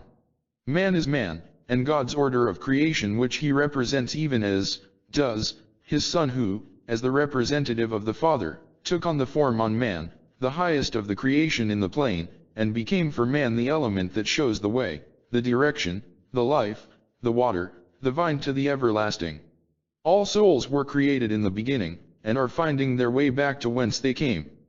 37:44:5. God moved and said, "Let there be light," and there was light. Not the light of the sun, but rather that light, which, through which, in which, every soul had, and has, and ever had, its being. 52:46:1. In the matter of form, as we find, there were first those projections from the animal kingdom, for the thought bodies gradually took form, and the various combinations classified themselves as gods or rulers over herds, or fowls, or fishes, in part much of the form of the present-day man. These took on many sizes as to stature from midgets to giants, for there were giants in the earth in those days, men as tall as 10 to 12 feet, and well proportioned throughout. 364:11. The earth brought forth the seed in her season, and man came in the earth plane as the Lord of all in that sphere, man appearing in 5 places then at once. There were the 5 senses, the 5 reasons, the 5 spheres, the 5 developments, the 5 nations. 57:48:1. The number of human souls in the earth plane then was 133 million souls. 57:48:2. In the beginning, as matter was impregnated with spirit of the creative influence, there came into being man, in his environment that made for indwelling of the spirit with a soul that might be made one with that creative energy. That matter became impregnated with spirit arose from the very fact that spirit, separated, had erred, and only through the environment of matter of flesh might the attributes of the source of good be manifested. For the spirit of evil has not, did not, become manifested in matter, it has only been moved by, or upon, or through matter. Just as the process of time has moved in and through matter, so there has come to man, in the finite mind, the consciousness of the indwelling of soul, spirit, body. Hence, as we find, the mind of man then divided for the understanding into the conscious, physical conscious, the subconscious or unconscious conscious, and the super, or soul conscious of the individual entity. 57:52:3. For the entity came not merely by chance. For the earth is a causation world, and in the earth cause and effect are the natural law. And as each soul enters this material plane, it is to meet or give such lessons or truths that others, too, may gain more knowledge of the purpose for which each soul enters. Then Yah as a soul entity in the beginning sought companionship with God, losing that companionship by choice of what would satisfy or gratify merely the material desire. Thus Yah, as the master, enter again and again, coming to fulfill the law that brought that soul into being, to be one with him. 36:45:1. Q. Do the lower forms of creation, such as animals, have souls, or any life in the spirit form? All have the spirit force. Man, as he was made, carries the soul force, that which was made equal with the Creator in the beginning in relation to production in his, man's, plane of existence. Hence, the necessity for development of that soul energy. For in man we find both the spirit entity and the physical entity. 900:24. Survival of the fittest applies in the animal kingdom, not for man. Let all read history. Which has survived, brute strength or the development towards God? Which survives, the man who studies God and seeks to emulate his forces and powers, or the man who emulates the forces of earth or flesh? This answers itself. 900:340. Are souls perfect, as created by God in the beginning? If so, where is there any need for development? The answer to this may only be found in the evolution of life, in such a way as to be understood by the finite mind. In the first cause or principle, all is perfect. That portion of the whole, manifest in the creation of souls, may become a living soul and equal with the Creator. To reach that position, when separated from Him, it must pass through all stages of development in order that it may be one with the Creator. 900:10. The first problem concerns the reason for creation. Should this be given as God's desire to experience Himself, God's desire for companionship, God's desire for expression, or in some other way? God's desire for companionship and expression. The second problem concerns that which is variously called evil, darkness, negation, sin. Should it be said that this condition existed as a necessary element of creation? That the soul, given free will, found itself with the power to indulge in it or lose itself in it? Or should it be said that this, evil, sin, is a condition created by the activity of the soul itself? Should it be described, in either case, as a state of consciousness, a gradual lack of awareness of self and self's relationship to God? It is the free will, and its losing itself in its relationship to God. The third problem has to do with the fall of man. Should this be described as something which was inevitable in the destiny of souls? Or something which God did not desire, but which He did not prevent once He had given free will? He did not prevent, once having given free will. For He made the individual entities or souls in the beginnings of sin, of course, wherein, the souls, seeking experiences of themselves outside of the plan, or the way in which God had expressed them. Thus it was the individual, having given free will, then, and even though having foreknowledge, even though being omnipotent and omnipresent, it is only when the soul that is a portion of God chooses, that God knows the end thereof. The fourth problem concerns man's tendency on earth. Was it originally intended that souls remain out of earthly forms, and were the races originated as a necessity resulting from error? The earth and its manifestations were only the expression of God, and not necessarily as a place of tenancy for the souls of man, until man was created to meet the needs of existing conditions. The sixth problem concerns interplanetary and inter-system dwelling between earthly lives. It was given through this source that the entity went to the system of Arcturus, and then returned to Earth. Does this indicate a usual or an unusual step in soul evolution? As indicated, or has been indicated in other sources besides this, respecting this very problem, Arcturus is what may be called the center of this universe, the system, through which individuals pass, and at which period there comes the choice of the individual as to whether it is to return to complete evolution, there, that is, in this planetary system, our Sun, and its planetary system, or to pass on to others. This was an unusual step, and yet a usual one. The seventh problem concerns implications from the sixth problem. Is it necessary to finish the solar cycle before going to other systems? Necessary to finish the solar cycle. Must the solar cycle be finished on Earth, or can it be completed on another planet, or does each planet have a cycle of its own which must be finished? If it is begun on Earth, it must be finished on the Earth. The solar system of which the Earth is a part is only a portion of the whole. For as indicated in the number of the planets about the Earth, they are of one and the same, and they are relative to one another. Are heredity, environment, and will equal factors in aiding or retarding the entity's development. Will is the greater factor, for it may overcome any or all of the others, provided that will is made one with the pattern, For no influence of heredity, environment, or whatnot surpasses the will, else why would that pattern have been shown in which the individual soul, no matter how far astray it may have gone, may enter with him into the Holy of Holies? The ninth problem concerns the proper symbol or simile for the Master, the Christ. Should Jesus be described as the soul who first went through the cycle of earthly lives to attain perfection, including perfection in the planetary lives also? He should be. This is as the man, see? Should this be described as a voluntary mission by one who was already perfect and returned to God, having accomplished his oneness in other planes and systems? Correct. 5749:14. The worlds were created and are still in creation, in this heterogeneous mass which is called the outer sphere, or those portions to which man looks up in space. The mists are gathering of what is this the beginning?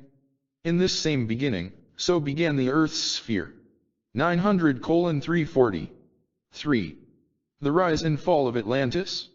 Ever since Plato wrote his startling account of a sunken continent, men have debated the reality of its existence.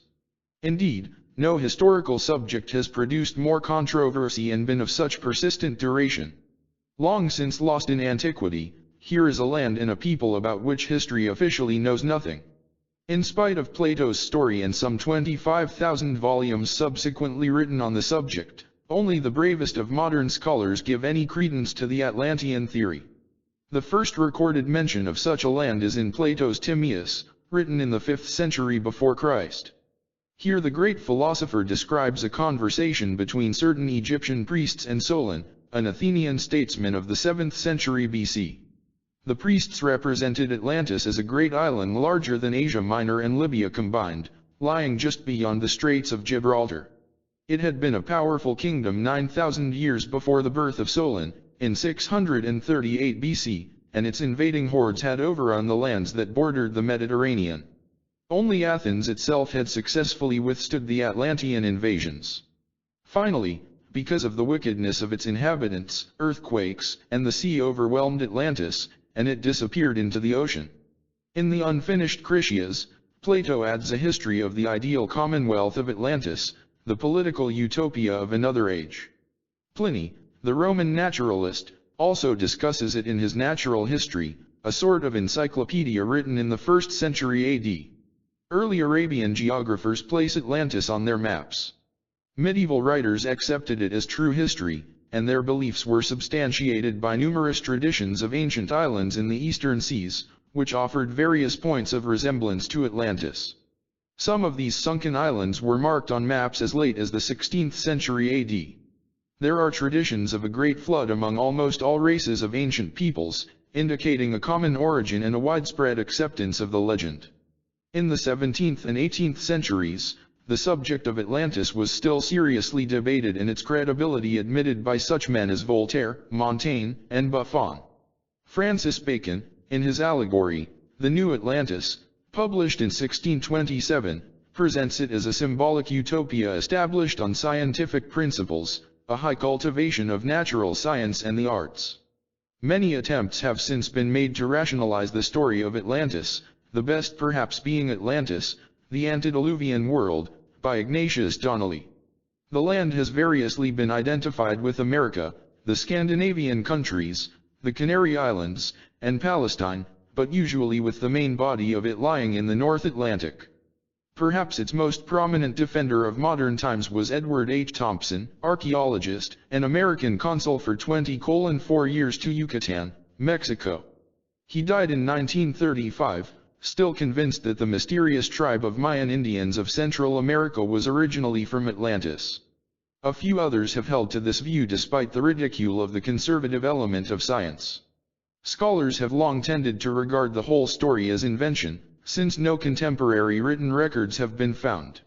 Little credence is given to the early accounts, the legends, or the theory, although the latter does answer many otherwise unanswered questions.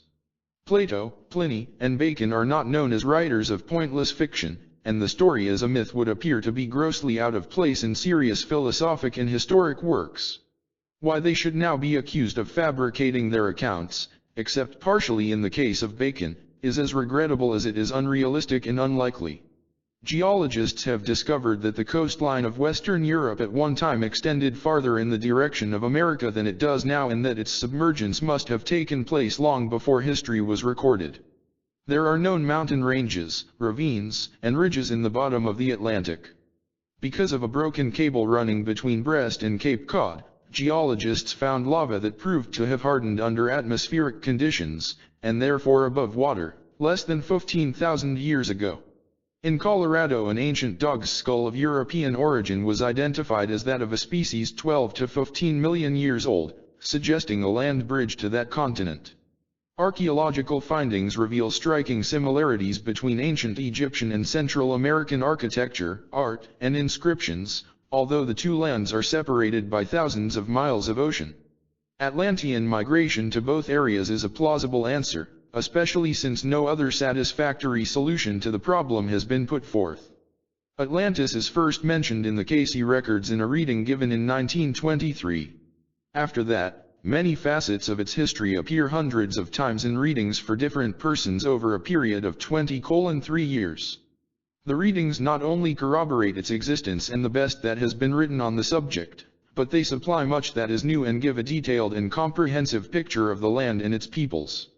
More than that, and perhaps most important of all, they relate its amazing civilization to our present age in a way that is stirring, convincing, and alarming. Interwoven in the last era of the Atlantean culture are factors that have direct and significant influences on the problems of current events at home and abroad.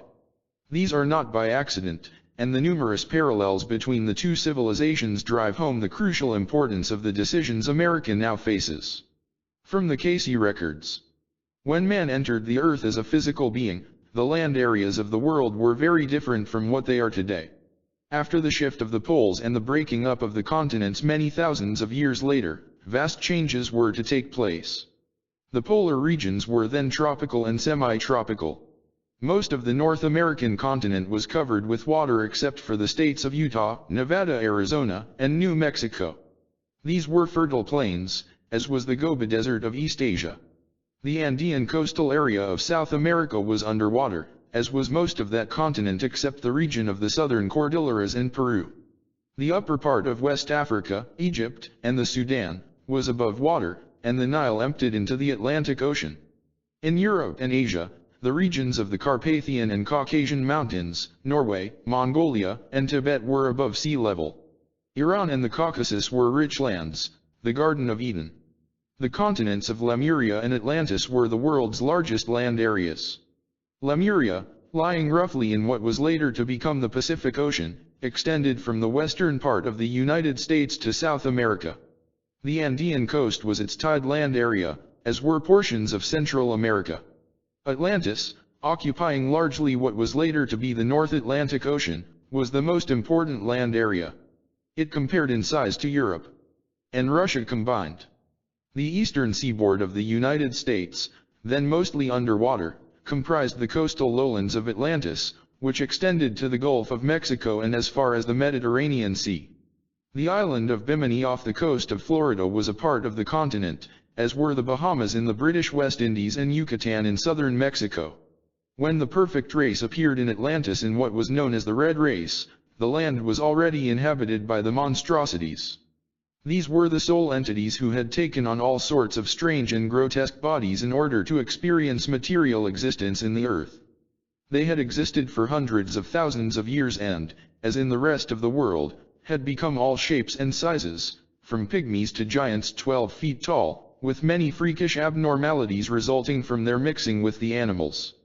At first they lived peacefully together, for the struggle of the sons of God to be fruitful, multiply, and replenish the earth and subdue it did not at once meet active, organized resistance.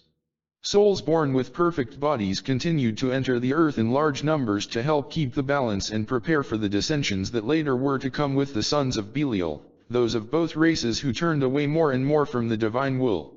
But with this second influx of souls, some 10.5 million years ago, even in that day did they call upon the name of the Lord. Swiftly they banded together in family and clan life. They ate the herbs and fruit of the now flowering earth, and for clothing wore the skins of animals, and the Lord made for them coats, to cover that portion of the body that had already brought such destructive influences in their sex relations with the monstrosities. They lived in rocks, in caves, and in trees. Motivated by the desire to excel, to control, and to dominate, households, clans, and then tribes came into existence, accelerated by the search for companionship, protection, and trade. Quickly, they learned that their well-being was dependent upon each other. The people of Atlantis were to pass through the same stages of development as the other 4 races in the various lands, although their progress was to be more rapid. Unlike the rest of the world, the Atlanteans as a nation were a peaceful people at this time and more readily made use of the laws of nature. Stone was first utilized in implements to secure food and protect themselves from the animals. At an early period, houses of wood, then of stone, circular in shape, were built. First the Atlanteans were hunters, then herders and farmers, using tools of stone and wood. Fire and natural gas were among the first discoveries, iron and copper quickly followed. Soon they were fabricating balloons from the hides of elephants and other large animals and using them for the moving of building materials. Communities and communication slowly came into existence. The monstrosities and the mixtures, hampered by cumbersome bodies and dull minds, made almost no material progress at all, except for that passed on to them by their masters. Physically, over the centuries, they gradually began to lose some of their animal appearances and instinct, through intermarriage and repeated reincarnation in the earth. But the real problem was with the animal kingdom. Enormous, carnivorous beasts roamed the forests of the mountains and the jungles of the valleys. Giant fowls hovered above the earth, feeding upon and devouring whatever was at hand. Physically inept in comparison, man had but one superior weapon of defense, the soul force, or mind. By exercising the power of will and reason, he was able to devise, to improvise, to outwit. By this means alone was he able to survive the brute strength of the animals, whose rule was the survival of the fittest. Still relatively close to God, although he had fallen into matter, man during his first 1,000 years on earth was possessed of a body through which the soul expressed itself much more easily than later was to be the case. Occult powers were commonplace. The third eye, or pituitary gland, located near the center of the forehead, was highly developed. Through this gland functioned the creative psychic abilities of the soul. Those of the perfect race thereby had knowledge of happenings in distant places and foreknowledge of events to come. They also had the power to control the monstrosities and subject them to their will. Yet man was continually drifting away from his source and submerging more and more into the material world with all its temporal interests, thus he was eventually to lose, for all practical purposes, this God-given power. These gifts of the spirit would remain submerged until men had again spiritualized themselves in thought and deed. Few were able to do so. The animal kingdom became an increasing problem, and the constant threat of death made life miserable. A council of the wise men of 5 nations of the world, representing the 5 races, was called around 52,000 BC. Representatives came from the white race in the Caucasus, the Carpathian Mountains of Central Europe, and Persia, from the yellow race in what later became the Gobi Desert, the black race in the Sudan and Upper West Africa, and the brown race in Lemuria. In the first meeting for united action, ways and means were planned for combating the creatures overrunning the earth in so many places. Discussions for defense centered around the use of the potent chemical forces in the elements of the earth and air. The decisions made proved to be effective, but they had unexpected and far-reaching consequences during the years ahead. The mixtures and monstrosities were the outcasts of society. Frequently of low principle and little self-will or control, they were used for the most menial tasks. Their status in the social scale was little higher than that of domesticated animals and beasts of burden. Because of them, men of the perfect race fell into 2 camps bitterly opposed to each other in ideology. It was the mixing of those of pure lineage with those who had not completely overcome the animal influences that brought dissensions and the rise of strife and turmoil. These outcasts, enslaved by those of Belial, the followers of Baal or Beelzebub, the forces of evil, were treated harshly. Through the use of occult powers, hypnosis, and mental telepathy, they were under complete domination of their masters. They were bred like cattle for particular types of work and enjoyed none of the fruits of their labor and very little home life. Commonly known as things, the untouchables, the automatons, they did all the work in the fields, the households, and some of the trades. Castes and classes came into being, fostered by the sons of Belial through greed, contempt, and hatred. Bloodshed resulted from this disregard of and disrespect for the rights and freedom of others. The many were subjected to the whims of the few for their own self, aggrandizement. The laws of heredity and environment gradually became more of an influence. Appearances changed according to the purity of the strain and individual purposes, ideals, and motives of activity. There were some who were almost perfect in figure and feature, and others who had monstrous combinations of human physiques and animal appendages, such as hooves, claws, feathers, wings, and tails. It was these strange creatures who later were to be so mysteriously depicted in Egyptian and Assyrian inscriptions. At an early period in Egypt they were finally to disappear from the human race. These daughters of men and giants in the earth of the Old Testament were the reason for the admonishment, keep the race pure. Yet the mixtures sometimes produced divine bodies with twisted, warped souls, or repulsive bodies with souls seeking the light. It was not the body that mattered so much but the purity of purpose, of ideals.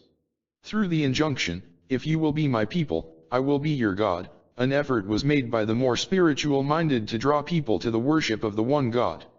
Known as the children of the law of one, they sought to purify the race in purpose as well as in body. The tenets of those of the law of one religion, one state, one wife, one home, one God, had little appeal to the sons of Belial. The first altars were established for the sacrifice of the fruits of man's labors, the harvest of the fields and the flocks of the pastures. Religion came into being, motivated by what man felt but no longer knew to be true, although the law of one has always been the same. Love Yah in your daily experience. Apply in your daily activities the love that Yah would have the Father show Yah. In your relationships to your fellow man, do Yah know the law of one. That was the first creed, established upon the first law of God to his children. Hear, O Israel, seekers, the Lord thy God is one. Thou shalt have no other gods before me.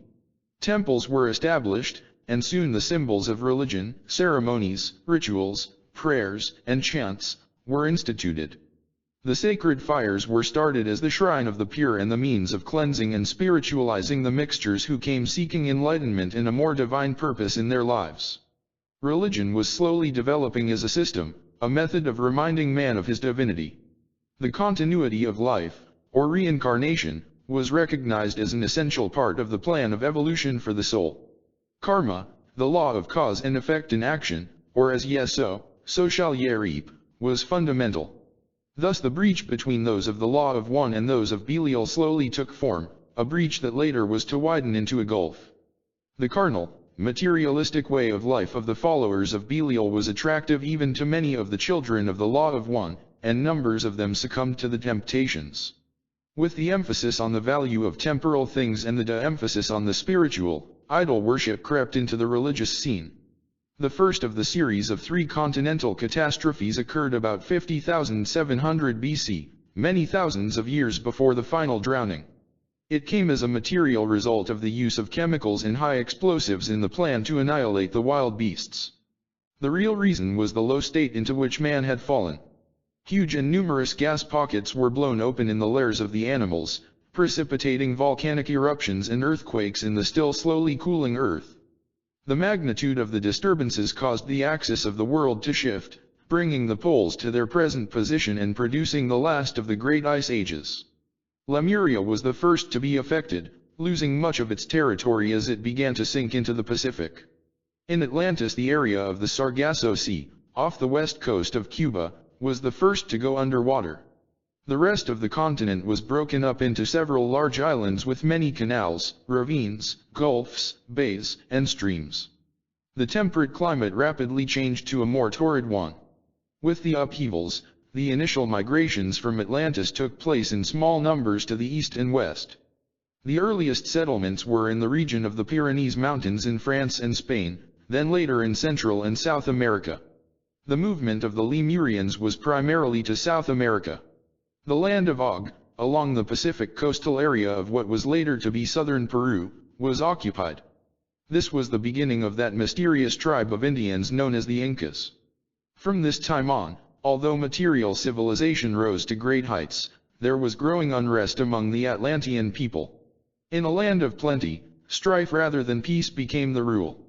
The altars came to be used for human sacrifice by those turning away from the original concept of the one God. Sun worship became prevalent. Only the dedicated, inner core of the children of the law of one remained firm. Low standards of morality, sex indulgence, and perversion became rampant. Poverty and hunger were widespread among the peasantry and working classes. There was a deteriorating of the physical and spiritual bodies, just as there was a wasting away of the mountains and valleys into the seas. In spite of material advancements and many scientific achievements, inner decay was to bring dispersion and finally annihilation to a proud, wicked, adulterous people. The second important land change came long after the first, around 28,000 BC, and resulted in the submergence of many large islands. The Bible gives an account of it in the story of Noah and the flood. After the deluge, which was preceded by volcanic eruptions and electrical storms, the principal land areas left in this part of the world were the islands of Posidia in the north, West Indies area, areas in the central Atlantic, and Og, Peru, in the west. There were large movements of the people to these lands as well as to other parts of the earth. Lemuria vanished into the Pacific Ocean. Some of its inhabitants fled to the safety lands of Lower California, Arizona, and New Mexico, where they established the Brotherhood of Mu in the land of the Myra. For the Atlanteans it was the end of an era and the beginning of a new one unsurpassed in many ways. After the days of the flood, a period of rebuilding began in Atlantis. The Atlantean scientific turn of mind, combined with their energy and aggressiveness, made possible great strides forward in mechanics, chemistry, physics, and psychology, for in many ways the Atlanteans were a superior people. In certain fields they were more learned than any civilization since. When electricity was discovered after the first upheaval, it paved the way for remarkable developments in the field of electronics and electrical devices. Atomic power, from uranium, came to be understood and used in transportation and the movement of heavy objects. It was also abused for selfish purposes. The Atlanteans had more efficient systems of heating and lighting than contemporary culture, and communications with other lands were well established. Light rays of many kinds, such as laser beams, were discovered and controlled, including the death ray. Liquid air was manufactured, also compressed air and rubber. Metal alloys of brass, aluminum, and uranium, unknown to us, were used in the construction of air and water craft, including the submarine. The telephone and the elevator were in common use, radio and television were highly developed, as was the amplification of light rays in telescopic observation and photographing at long distances. Many types of bodily adornment came to be fabricated. Soldiering and law enforcement became a part of the political scene. But the most notable scientific accomplishment of the Atlanteans was the harnessing of the sun's energy. Developed originally as a means of spiritual communication between the finite and the infinite, the huge reflective crystals were first known as the whale stone. Later, as its use was improved upon the centuries, it expanded to become a generator of power or energy, radiating across the land without wires. Then it became known as the firestone, or the great crystals. Set in the Temple of the Sun in Posidia, the firestone was the central power station of the country. Basically, it was a large cylindrical glass or stone of many facets, capped with a mechanism at one end. It was suspended in the center of the building and insulated with a non-conductive material akin to asbestos but resembling bakelite. Above the stone was a dome that could be rolled back for exposure to the sun. The concentration and magnification of the sun's rays through the many prisms was of tremendous intensity. So powerful was it that it could be regenerated and transmitted throughout the land in invisible beams similar to radio waves. Its energy was used to power ships at sea, aircraft, and even pleasure vehicles.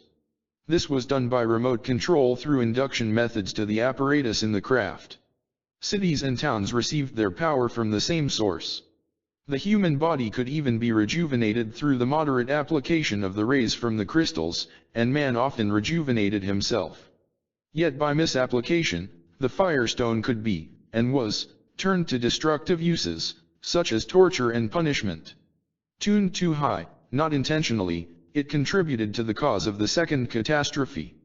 The rays combined with other electrical forces to start many fires deep within the earth, and volcanic eruptions were precipitated from nature's powerful storehouse of energy. Beautiful stone cities that glistened in the sunlight were scattered across the land. Among them were Edgar Cayce and Posidia, the latter being the most important city of the day. It was located on the last great islands designated by the same name. Here on the Bay of Parfa was one of the best and busiest seaports of the world. Water was supplied to the buildings of the city and the many pools and lagoons by viaducts built to nearby mountain streams. So huge and numerous were these conduits that they gave the appearance of a walled city. Water sports were highly popular. The buildings were constructed in tiers with gleaming, polished stones and intricate mosaics of superior craftsmanship. In the center of the city was the temple, around which much of the life of the children of the Law of One revolved. Supported by huge, semi-circular columns of onyx, topaz, and beryl inlaid with amethyst and other colorful stones, the elaborate temple reflected the rays of the sun from a variety of beautiful angles. Inside, the sacred fires of the altars burned constantly in the inner chamber. These mysterious flames produced rays, the knowledge of which was so soon to be lost, that were used in the treatments given the mixtures for the removal of unwanted appendages. There was a large outer court, which served as an assembly hall, and inner rooms for the prophets and the many priests, priestesses, and attendants of the temple. The large priesthood was made up of the most learned men and women of the day, and some of them acted in the capacity of judges, as well as spiritual and vocational instructors. The Atlanteans, and especially the Posidians, studied the creative energies of the universe and penetrated the essence of nature's storehouse, the vibrations of plants, jewels, and metals, the latter including their vibratory effect on the psychic and intuitive nature of man. Agriculture was highly advanced, as were astronomy and astrology. The Atlanteans calculated the meaning of numbers, the stars, and elements, and even knew the activity and effect of the morning dew. They learned how to neutralize the pull of gravity. They were aware of the mysteries of the origin of man and the 5 races, and they had a full understanding of the laws of metaphysics, of spiritual and scientific truths, which are essentially the same. It was this wealth of knowledge possessed by those of the Law of One that was sought and misapplied by those of Belial, the materialists who rejected not only the ideas of the worshippers of the one God but also their precautions and warnings. There were some of the Law of One who listened to the arguments and the temptations offered by those of Belial and yielded, becoming collaborators with them in the desire to use for pleasure and destructive purposes the creative energies and laws of the universe. This misapplication was known as the night side of the law, or of life. Many religious temples were degraded to temples of sin as spiritual laws were applied to the satisfaction of the physical appetites. The misuse of psychic powers brought strife in many quarters. There was contention over the use of explosives, gases, and liquid air for selfish purposes. Conflicts arose over special privileges and who were to be the leaders, as well as which was to be the ruling party of the land. The slave, peasantry, and working class were not only selfishly oppressed and abused but heavily taxed, as well. Party lines were thus sharply drawn between the two groups. Although those of the one God were ostensibly in power, large inroads in their authority and control were made by the opposition, the self-seeking groups. Civil war erupted. The form of government was a monarchy in a semi-socialist state. The king was aided in his rule by an inner council. In this there were evil elements, and deceit, intrigue, and conspiracy were within the king's own household. Society was divided generally into 3 classes: the ruling class, those of both groups in positions of power and authority, including the high priesthood, the middle or teaching class, instructors, and overseers, and the peasantry or laboring class, including the mixtures. There was also a line of royalty and princes and princesses who loved the pomp and splendor about the king's court. The children of the Law of One lived communally. The growth of disturbing factors within, the magnification of personal desires and embitterments, made the final destruction of Atlantis all the more certain. Advanced understanding of spiritual and natural laws and their misapplication made that destruction all the more terrible. Those of the one God realized, through the clairvoyant powers of the fast, declining pituitary gland, that the impending final breakup of the Posidian Atlantean lands was now at hand. They sought ways of warning and uniting the people in order to prevent it, if possible, so that they might still carry out the injunction subdue the earth, rather than, as those of Belial would have it, subdue one another. They endeavored to gather all the knowledge of the various nations of the world concerning the approaching disaster, and a meeting was called with this in view. Envoys from many lands came to Atlantis to pool their wisdom in a last attempt to avert the calamity, but the meeting and the evangelistic campaign resulting from it were to no avail.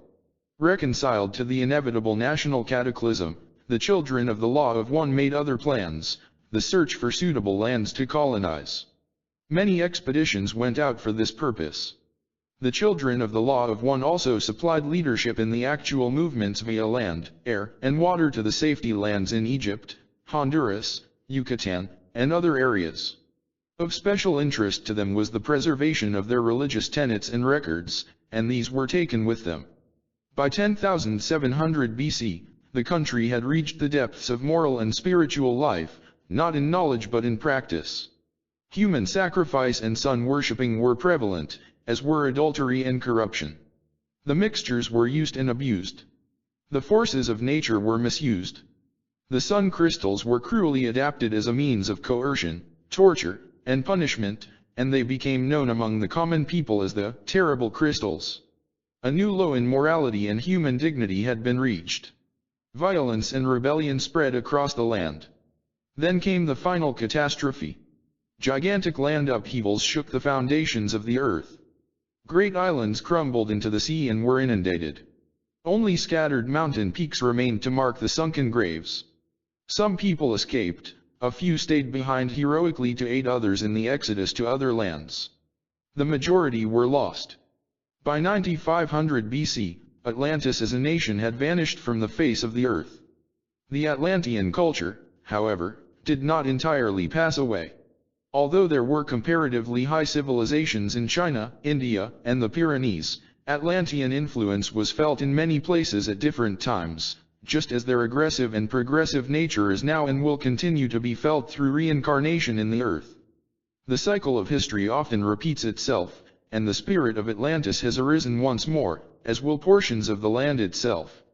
When changes that are to come about do take place, the island of Posidia will be among the first high points to appear above sea level. New land will emerge off the east coast of the United States. This can be expected in 1968 or 1969. The Bahama Islands are remnants of the peaks of Posidia, a part of the once great continent before its breaking up into islands after the second disaster. Near the islands of Bimini, 50 miles off the coast of Miami, Florida, there are buried under ages of sea slime the remains of an old Atlantean temple. It will one day be recovered. In the Pyrenees and Morocco are the ruins of early settlements still to be uncovered.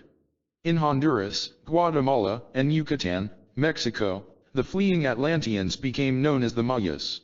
In North America they settled in New Mexico, Arizona, Nevada, Colorado, and as far east as Mississippi and Ohio, where they came to be known as the Mound Builders. The Iroquois Indians are direct descendants, and traces of Atlantean religious beliefs may be found among other Indian tribes. In Egypt, Atlantean influence was felt in the building of the pyramids. There are to be found in Egypt, Bimini, and Yucatan duplicate reports of Atlantean history. The records are identical, and they will clarify some of the Old Testament accounts. Included in the records are the plans for construction of the great crystals. Some of these remains have already been unknowingly recovered by unsuspecting archaeologists in the pyramids of Yucatan. While the earliest recorded date in the Cayce readings is 10.5 million years ago, the second influx of souls of the perfect race, civilizations rose and fell many times during the Great Atlantean period from 200,000 to 10,700 BC. Between the first and the last destructions was a span of years many times the length of the Christian era to date. The type of culture carried into the Pyrenees and Americas when the first catastrophe occurred differed from that taken to Central America and Morocco with the second exodus, and to Egypt and Yucatan, Mexico, with the third and final disaster. Nor could the whole civilization in its entirety be transplanted at any time. A division of tongues took place when the continent was broken up into islands, although the rest of the world still spoke the one language. This further complicated the Atlantean effect on the various civilizations to which the people migrated. Thus man evolves materially and sometimes spiritually, but almost never in a straight line, although generally the trend has always been upward. Here he is a little better, there a little worse, fluctuating like a cork in the sea. Souls rose to great heights, often they fell to low depths, taking others with them. But always there have been the few who were searching for the answer to the mystery of whence they came and whither they are going and why. The higher way to a more noble and godly life still evades man, yet it is at his fingertips. The present age is a replica in many ways of ancient Atlantis at its height, and our technology can therefore be better understood in the light of Atlantean accomplishments.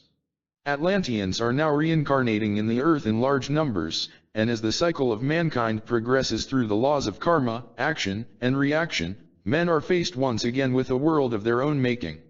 Our high civilization presents the first opportunity, under similar circumstances, not only to recompense for the many evils committed but to choose once more between the use of nature's forces for constructive or destructive purposes.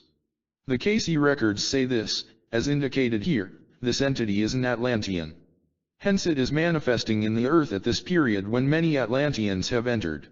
For of this ye may be very sure, no leader in any country or clime, whether friend or foe of what the entity believes, is other than an Atlantean.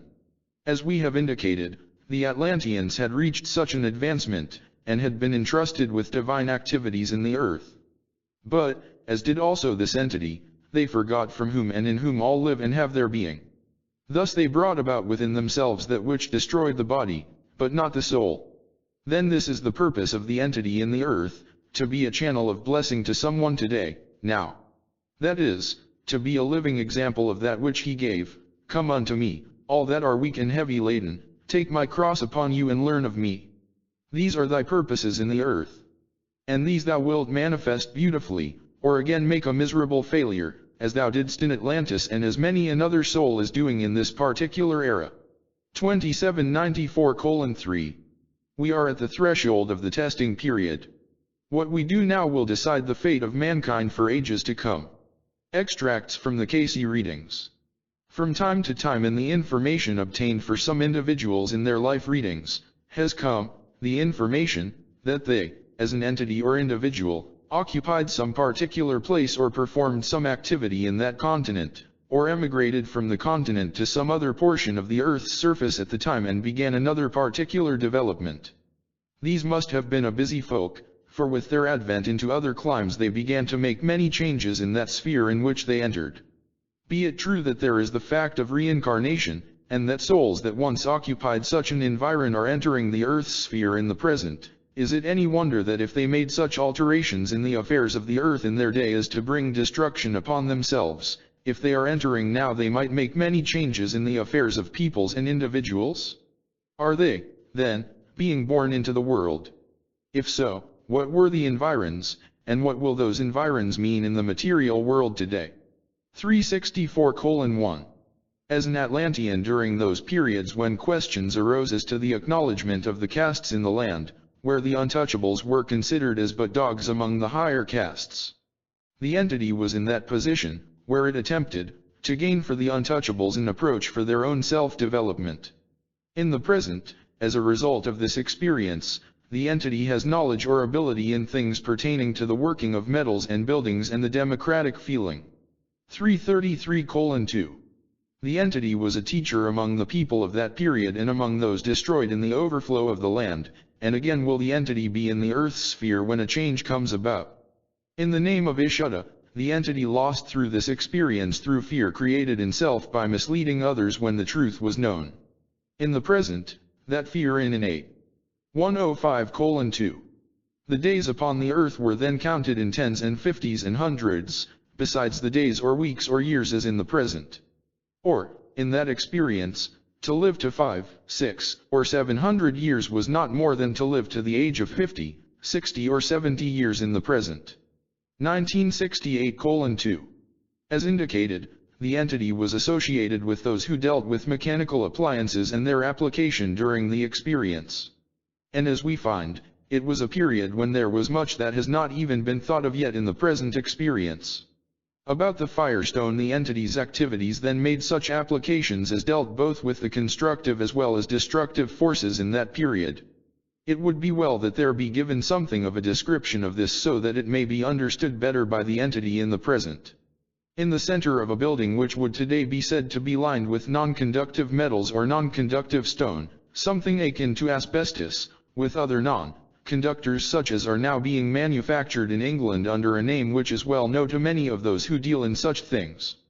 The building above the stone was oval, or a dome wherein there could be a portion for rolling back, so that the activity of the stone was received from the sun's rays or from the stars, the concentration of energies that emanate from bodies that are on fire themselves, along with the elements that are found and not found in the Earth's atmosphere.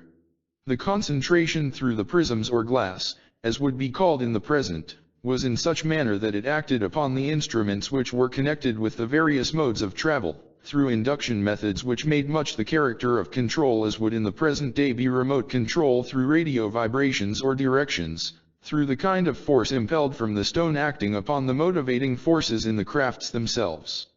There was preparation so that when the dome was rolled back there might be little or no hindrance in this direct application to various crafts that were to be impelled through space, whether within the radius of visioning of the one eye, as might be termed, or whether directed under water or under other elements, or through other elements.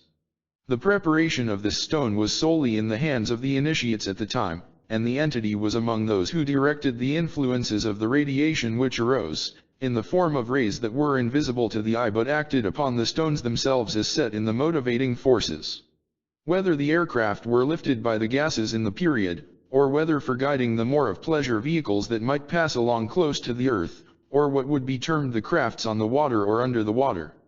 These, then, were impelled by the concentration of rays from the stone which was centered in the middle of the power station, or powerhouse, as would be the term in the present. In the active forces of these, the entity brought destructive forces by setting up, in various portions of the land, the kind that was to act in producing powers for the various forms of the people's activities in the cities, the towns, and the countries surrounding same. These, not intentionally, were tuned too high, and brought the second period of destructive forces to the peoples in the land, and broke up the land into those isles which later became the periods when further destructive forces were brought into the land.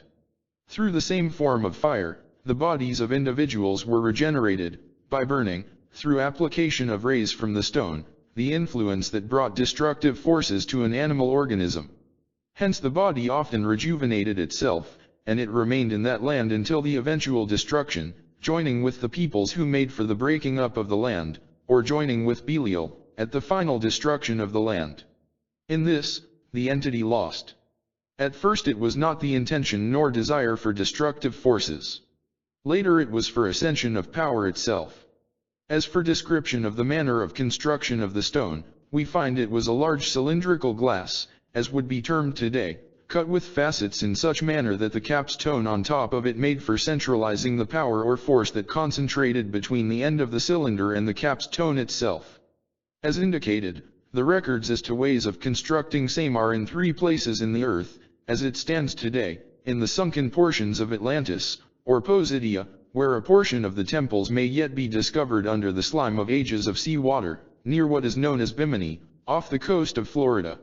And, secondly, in the temple records that were in Egypt, where the entity acted later in cooperation with others towards preserving the records that came from the land where these had been kept. Also, thirdly, the records that were carried to what is now Yucatan, in America, where these stones, which they know so little about, are now, during the last few months, being uncovered. 440:5. In that known as the Atlantean land, during the periods when there were turmoil and strife, from the rejections by many of the laws and tenets of one, when the upheavals began, making for egress from that Posidian land. The entity dwelt among those where there was storage of the motivative forces in nature, from the great crystals that so condensed the lights, the forms, the activities as to guide the ships upon the bosom of the sea, and in the air, and in many of those conveniences, now known, for man, as in transmission of body, transmission of voice, recording of those activities in what is soon to become a practical thing, in the creating of vibrations such as to make for television, as termed in the present. 813:1. In the Atlantean land during those particular periods when there was the exodus from Atlantis owing to foretelling of those activities which were bringing about destructive forces. There we find the entity was among those who were not only in what is now known as the Yucatan land, but also the Pyrenees and the Egyptian land. For the manners of transportation, The ways of communications through the airships of that period were such as Ezekiel described in a much later date. 1859:1. In the Atlantean land during those experiences when there was an egress of the peoples, before the periods of the final destruction, the entity was among those who helped in coordinating arrangements with those of the various lands to which they were to journey. Then the entity was not only something of judge and jury, as would be termed today, but was one entrusted with the mission of seeking out lands which would give the proper surroundings, environs, and activities for the peoples. And the entity came into that land now known as Central American land, where the people built many of the temples that are being uncovered today. As the entity reads or hears of these, they become of particular interest, for these are a portion of the entity's experience. The entity may answer much that has been questioned in the minds of those who have sought to know why there are no remains of the settlements or peoples that left the land without showing any burial grounds. For the entity was one who began the custom of cremating, and the ashes of much of this may be found in one of those temples which was prepared for this purpose. 914:1. In the Atlantean land during the periods when there were beginnings of the Exodus owing to the destructive forces that had been begun by the sons of Belial, the entity was among the princes of the land, who made for separating the influences wherein might be established the journeyings to other lands, along with the keeping of records, and permanent establishment of activities that have become a part of what ye call civilization in the present time. Hence establishments in the Yucatan, in the Luzon, in what became the Inca, in the North American land, and in what later became the land of the mound builders in Ohio, also the establishment of activities in the upper portion of what is now the eastern portion of the land. The entity then was one skilled not only in aircraft and watercraft, as an aviator and navigator, but also made great strides in keeping in touch with other lands, through the forces of nature. Hence those things of nature that pertain to communications become a part of the entity's experience. The imagination and tales of travels that have to do with strange lands, strange people, and customs, become a part of the innate forces. 1215:4. The entity was among those who searched more than one land to which there might be sent those who were to be saved. Hence there was knowledge of the Yucatan land, and the settlings in the Pyrenees, as well as knowledge of activities in the Egyptian land. In the present, then, innately as well as manifestly, we find that those peoples become of interest to the entity, their customs and the motivating influences in their lives. We find that the entity was a sojourner in Posidia in the earlier portion of that experience, but when determining factors arose from the disputes between the children of the Law of One and the sons of Belial, the entity was among those who journeyed to the Egyptian land during the period of reconstruction. Hence we find abilities arising from those combinations of purposes, along the lines of activities in which greater satisfaction, greater development may come for the entity. 1908:1. Before that, the entity was in the Atlantean land when there were turmoils, just before the second break-up of the land, when there were those discussions and turmoils between the sons of Belial and the children of the Law of One. The entity joined with those who sought to attempt to use the material advantages of the sons of Belial, but to keep the principles of the children of the Law of One. Thus cross-purposes ensued between the mental and the material ideas of the entity. But thy Lord thy God is one, and not a house divided against itself. 3102:2. In the Atlantean land during the periods when there was the breaking up of the land and there had been the edict that the land must be changed, the entity was among those who set sail for the Egyptian land but entered into the Pyrenees, and what is now the Portuguese, French, and Spanish lands. And there still may be seen in the chalk cliff there in Calais the marks made by the entity's followers, as attempts were made to create a temple activity for the followers of the Law of One. The entity lost and gained. Gained when there was establishing of associations with those who had built up the Egyptian land. And as will be seen from those things yet to be found about Alexandria, the entity may be said to have been the first to begin the establishment of the Library of Knowledge in Alexandria, 10,300 years before the Prince of Peace entered Egypt for his first initiation there. For read yet, he was crucified also in Egypt. 315:4. 4. The Pyramid Builders. Of all the mysteries in the earth, the Great Pyramid of Egypt stands foremost in one respect, more has been written about it than any other man-made structure.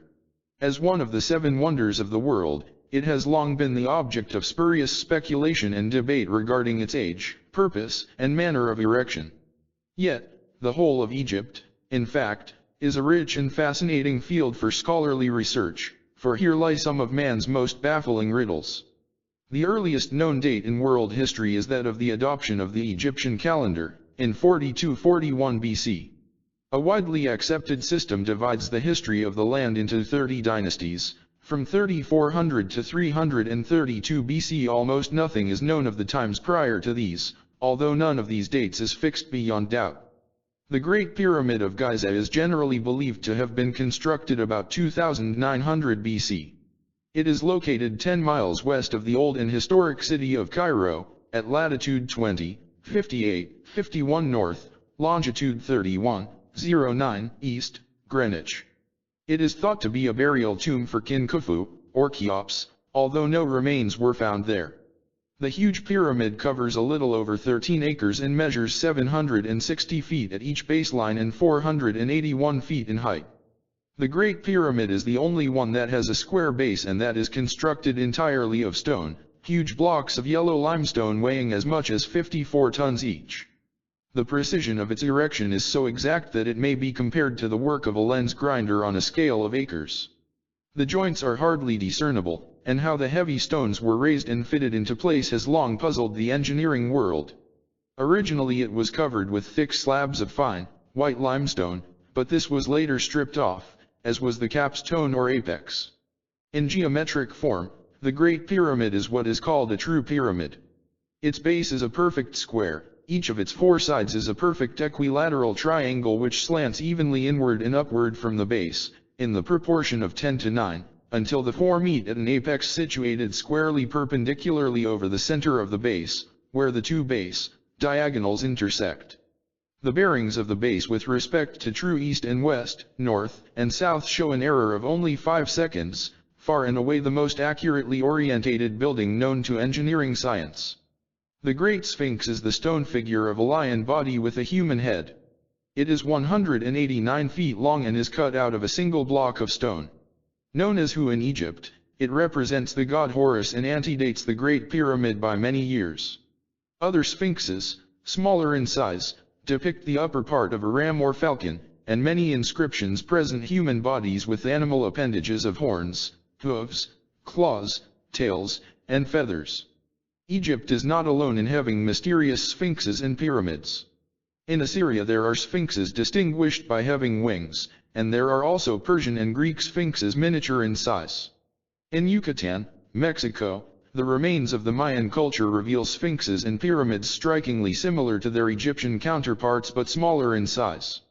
The power and riches required to build such structures are evident, and they indicate high civilizations of considerable wealth, as well as a common source. In early Egypt, astronomy was an important science, but little has been discovered about the religion of that time. Indeed, their beliefs appear to have been deliberately kept secret. Sun worship apparently was prevalent. The name Re or Ra was attached to the sun god, the chief of all gods. He may have come from the Caucasus. Isis, the prototype of all goddesses, was the nature goddess. Her worship as a deity presumably began about 1700 BC. The 2 lands of Upper and Lower Egypt appear to have been united by Ra, church, and state clearly interrelated with each other. So little is known of ancient Egypt, in spite of the wealth of evidence, that it remains clouded in speculation and mythology.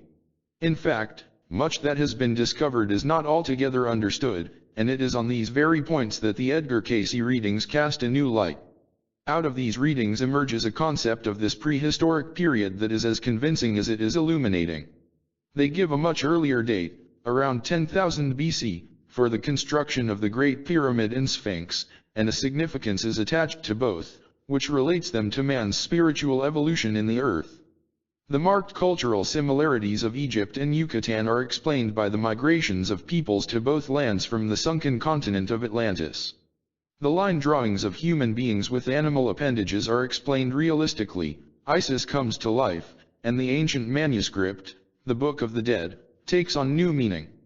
This, then, is the story of Egypt's first pyramid builders, according to the Cayce readings, without the introduction of outside sources or opinionated material. From the Cayce records. For nearly 250,000 years Egypt was underwater except for the regions of the Sahara and the Upper Nile Valley. After other dry land appeared, it was still many centuries before much of the country was habitable. The first tribal rule, of the black race, was established in the fertile area of the Upper Nile, near what later became known as the Valley of the Tombs. The people lived in tents and caves and made early use of beasts of burden. Although comparatively free from the invasions of the wild animals, which were causing so much havoc in other parts of the earth, it was a weak nation beset with many inner stresses and strains. Peace came during the second rule, that of King Ra, a wise and spiritual-minded man who had a broad understanding of universal laws. An effort was made to bring to the masses of the people a knowledge of the divine spark dwelling in them. In his 28th year, this king called a meeting of the world's leaders. 40:4 priests, seers, and astrologers met to discuss subjects that would hasten man's development and his ability to cope with physical conditions, including the problem of the beasts in other lands. These leaders gathered in tents and caves, and the theme of the council was the spirit forces in man that make him supreme in the earth. King Ra was the first to make it understood that this power in relatively weak man comes from a higher source. The approach was through the evidence of the force of the sun's rays, the influence of the moon, and the waters bringing forth life. Formulated here was the first law of self-preservation attributed to divine power, man's first recognition of an intellect, a power greater than his own. This was the beginning of the study of the spiritual nature of man, the relation of man to man and man to the whole, the divisions of the mind. The conscious, subconscious, and superconscious, the divisions of the solar systems and the various planes of existence through which man must pass for his development. Such tenets covered many phases of man's tenure in the earth, as symbolized by the sun, the moon, the stars, and the elements. The inscribing of these spiritual laws on tablets of stone and slate became the first Bible. This was the beginning of the Book of the Dead, as it later became known, and it was not formulated as a funeral ritual although it was interpreted as such. The second rule in Egypt covered 199 years, and King Ra was afterwards worshipped as the representative of God made manifest in the earth. He did not preside as king the whole of his lifetime, however, because his country was invaded. About this time, 11,016 years before the coming of the Christ of 300 years before the last of the land eruptions in Atlantis, there lived in the land of Ararat, the region of the Caucasian mountains of Eastern Europe, a large group of people of the white race. The ruler, named Ararat, was influenced by the prophecy of a godly young priest called Arata. At the age of 20:1, Arata predicted that the people of the tribe of Zeu who had migrated from Arabia, would march on Egypt and rejuvenate it for the betterment of both races. Egypt would then become the leading nation of the day, he prophesied. Ararat, the king, at the urging of Arata became convinced of the success of such a venture and prepared for the long journey to Egypt. The expedition, led by Ararat and guided by Arata, was destined to set up the first dynasty and play an important part in the history of the nation. King Ra had become so engrossed in his metaphysical studies that he failed to heed the warnings of his advisors that he must defend the country against the threatened invasion from the north. Almost without opposition, Ararat swept down upon the kingdom and conquered it. Ra surrendered immediately rather than be a party to the shedding of his people's blood, an action that brought quick condemnation from many quarters in Egypt. It was, however, a blessing in disguise. Although Ra gained spiritually for his attitude, the real importance of his life's work lay in the years ahead when it was to become the basis for a new religious concept and incorporated in the Book of the Dead. At first there was a great deal of strife and contention between the conquerors and the conquered. The leader of opposition to the conquerors was not Ra but a native scribe of considerable influence and following. He was sufficiently strong to incite rebellion over a tax law just as the new king was about to bring order out of the confusion. Ararat, aware of being a foreign conqueror and therefore personally unpopular with the Egyptians, made a bold and clever political maneuver. He abdicated the throne in favor of his young son, Ararat, and at the same time he appointed the belligerent native scribe to high office and membership in the official family, with the title of Ararat. This immediately silenced the enemy and gained the support of the Egyptian people. Another factor that helped to ease the unsettled internal situation was the attraction of the deposed king Ra to one of the beautiful maiden daughters of the invaders, who eventually became his companion. She became renowned for her beauty and virtue, and so beloved by both peoples that upon her death she was revered as a goddess. Her name was Isai. At the youthful age of 16, in the city of Luz, the young king Ararat undertook the formidable task of directing the destiny of a nation made up of many peoples, for there were already emigrants from India, Mongolia, and Atlantis, in addition to the native Egyptians. During the 80:8 years of his rule, there were periods of strife as well as peace, both within and without the land. King Ararat was aided in government affairs by an inner council of 12 advisors and an official cabinet consisting of heads of various departments: labor, economics, commerce, chemistry, construction, education, history, and the arts, especially music. These leaders were wisely chosen from among the Egyptians, the Atlanteans, and the white conquerors from the north. With the gradual sinking of the once powerful continent of Atlantis into the ocean, Atlantean refugees were by now coming to the country in large numbers. They brought with them their slaves and mixtures, their religion, and some of their advanced science. At one time during the process of solidifying the government, Ararat was compelled to come out of retirement to put down an attempt by certain ambitious Atlanteans to overthrow the rule of his son. They sought to take advantage of the unsettled political situation and establish themselves in power. This ambition was short-lived, however, due to Ararat's quick action.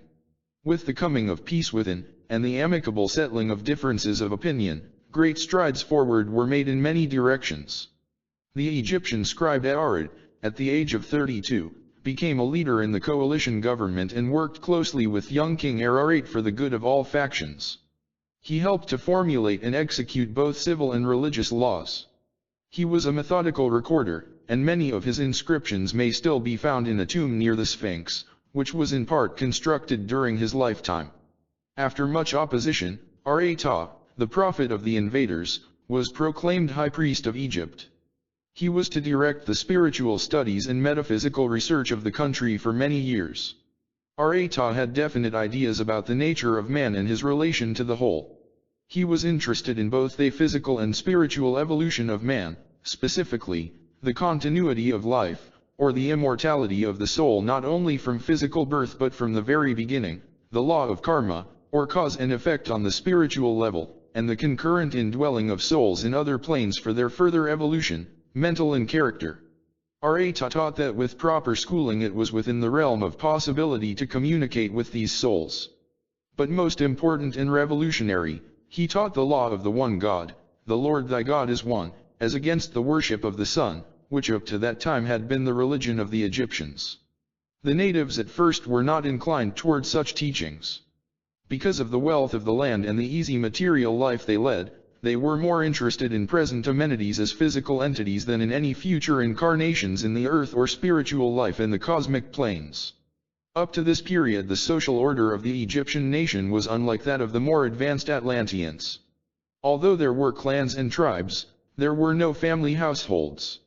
By state law, all the women of a tribe were housed at night in a separate temple of their own, with the males residing outside.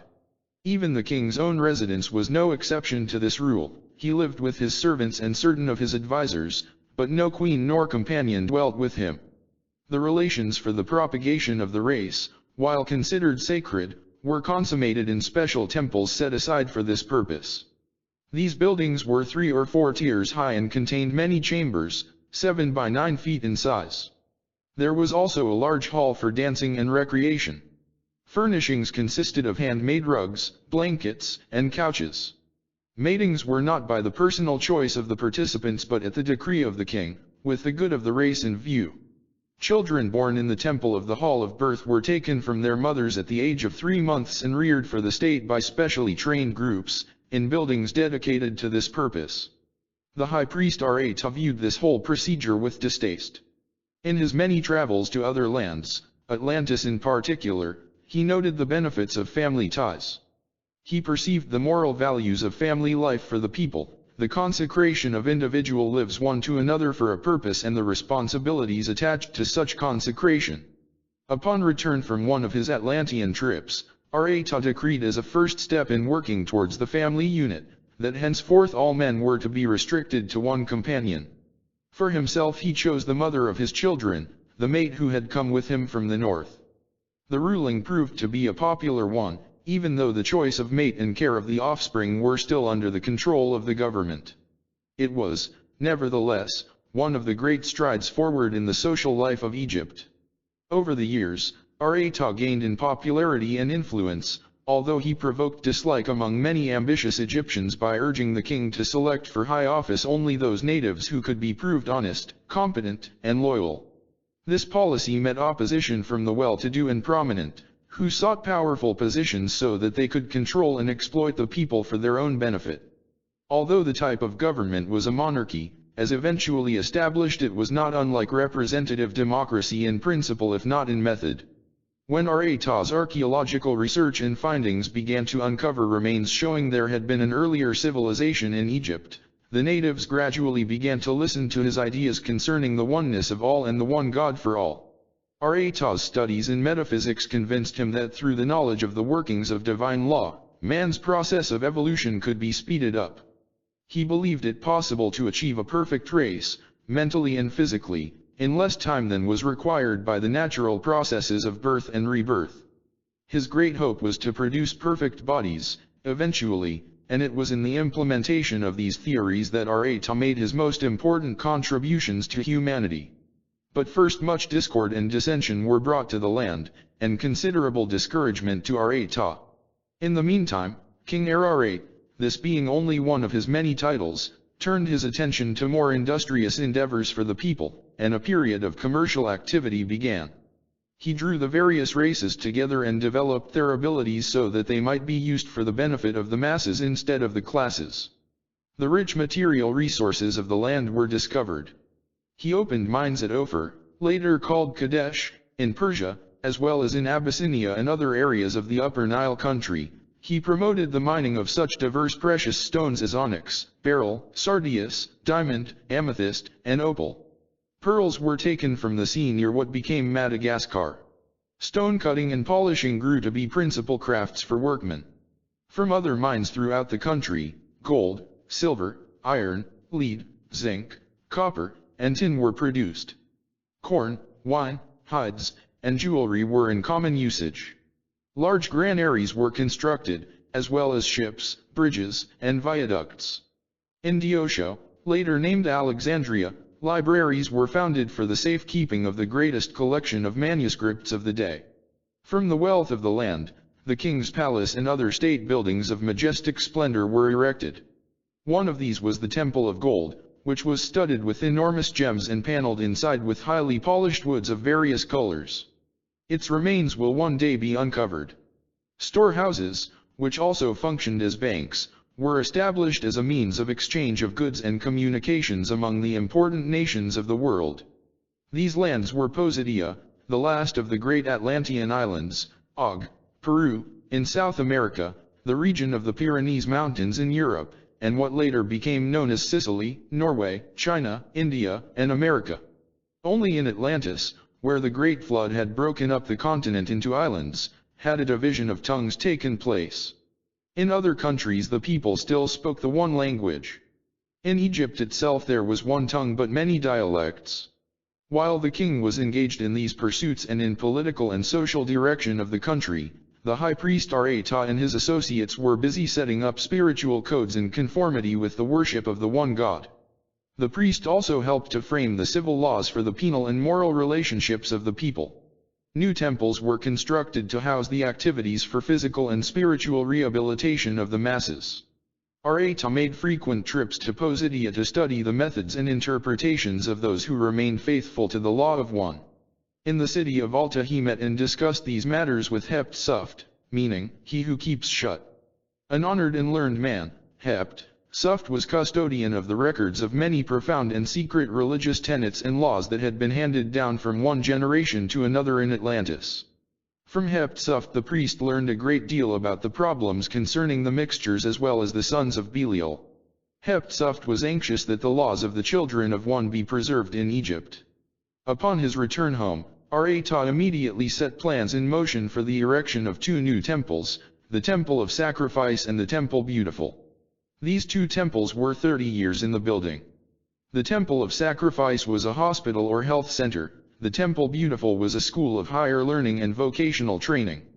Some of the people of Egypt, as in other countries, were mixtures at varying stages of development. Large numbers were mentally, spiritually, and physically inferior. Further complicating the social problems were the hordes of slaves who were still migrating from Atlantis with their masters, the sons of Belial. Rata hoped that the evolution of these creatures could be forced to the point where they would be stepped up enough in spiritual vibration to enable them to act as thinking human beings, and not be at the complete mercy of their masters. This higher evolution would also remove their degrading influence from society. Contemporaneously with these creatures, many people at a high state of evolution lived in the land, and it was the priest's plan to help these also in achieving a more rapid realization of spiritual at-one-ment with the creative forces. Thus they, in turn, might aid in the development of others less fortunate. An extensive training period was given, and these highly evolved ones were used to staff the two new institutions. The Temple of Sacrifice was not only a physical but a spiritual hospital. Treatments for correction of deformities, bodily and mental, were accomplished not only through the use of surgery, medicines, electrical therapy, massage, spinal adjustments, and the like, but by diet, the vibrations of music, colors, dancing, song, chanting, and, most important, by the use of deep meditation in contacting the God force within the body. Both the patient and the priest or priestess assigned to the case took part in these activities. The objective was a purging of excessive carnal desires from the mental and of bodily defects from the physical. There was also a process of purification involving the flames of the altar fires, and usually some 6.5 years were required to complete the change of self-renewal.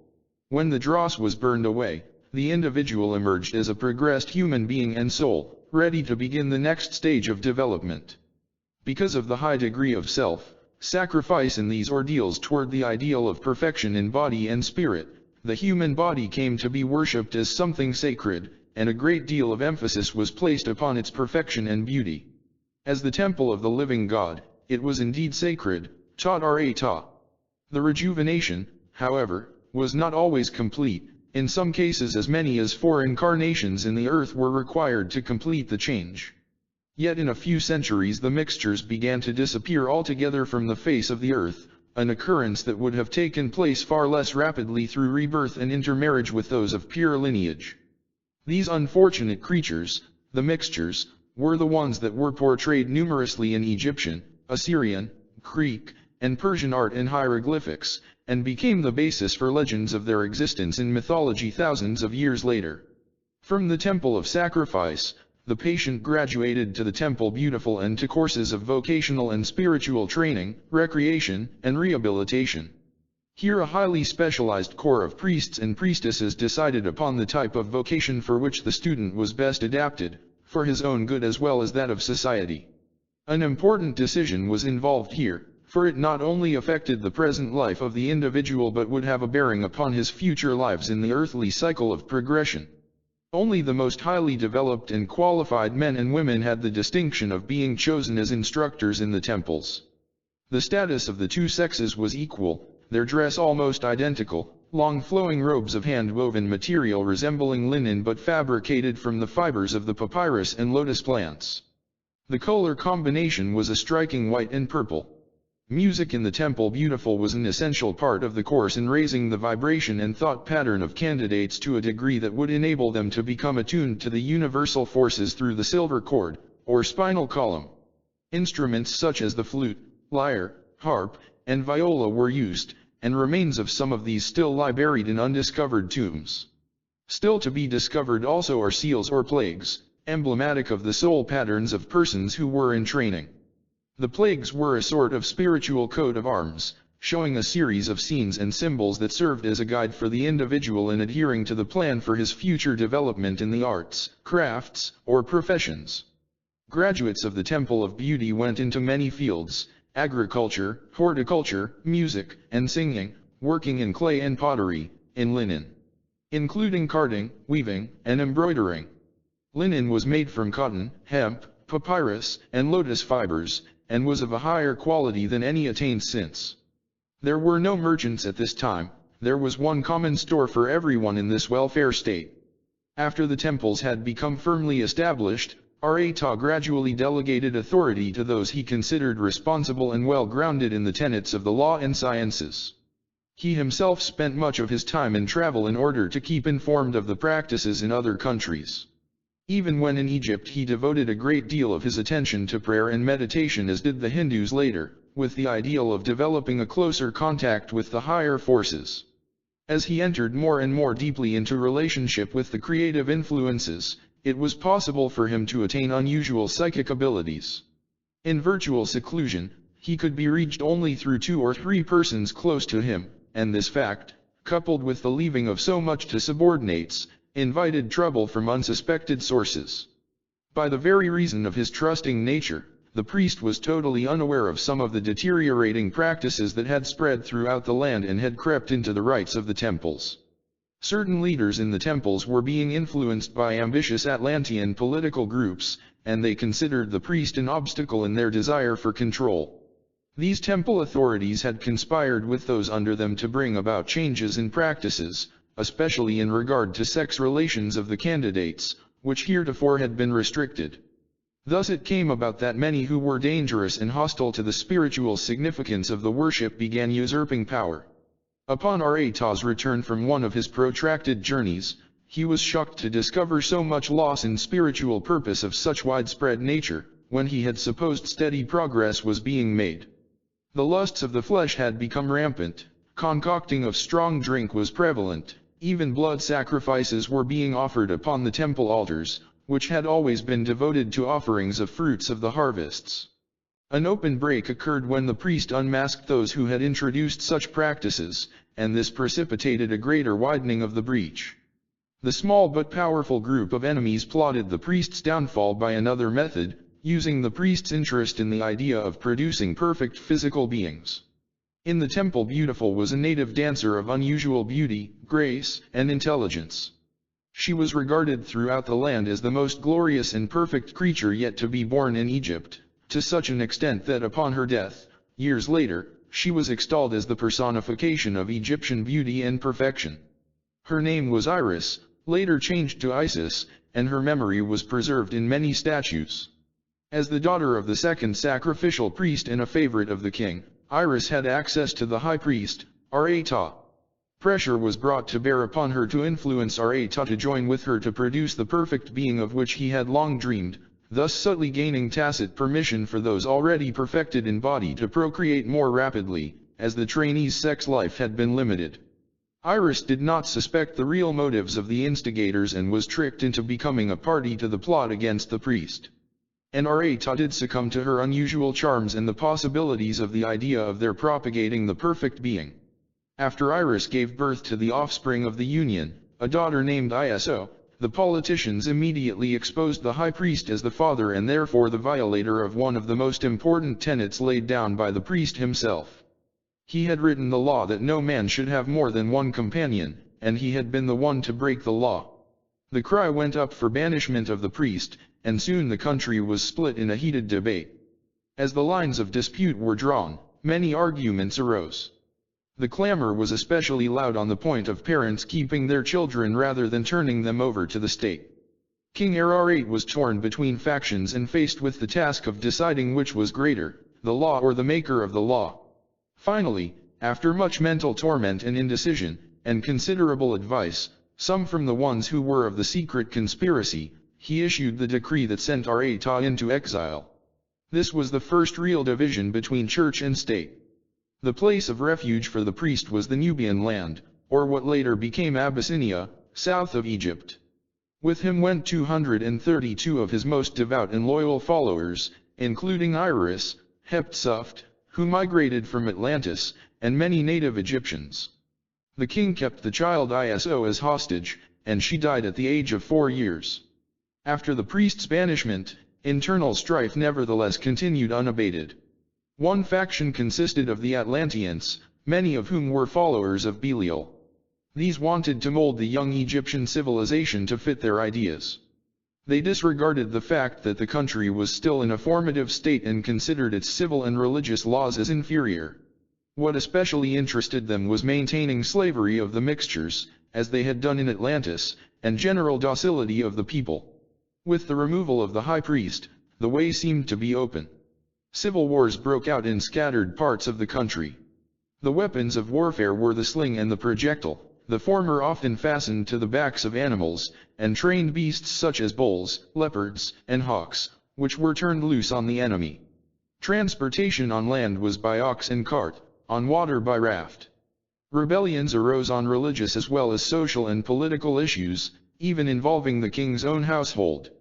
The most significant disturbance was the Ibex rebellion, and the king's handling of it demonstrated his long-range wisdom and compassionate handling of human problems.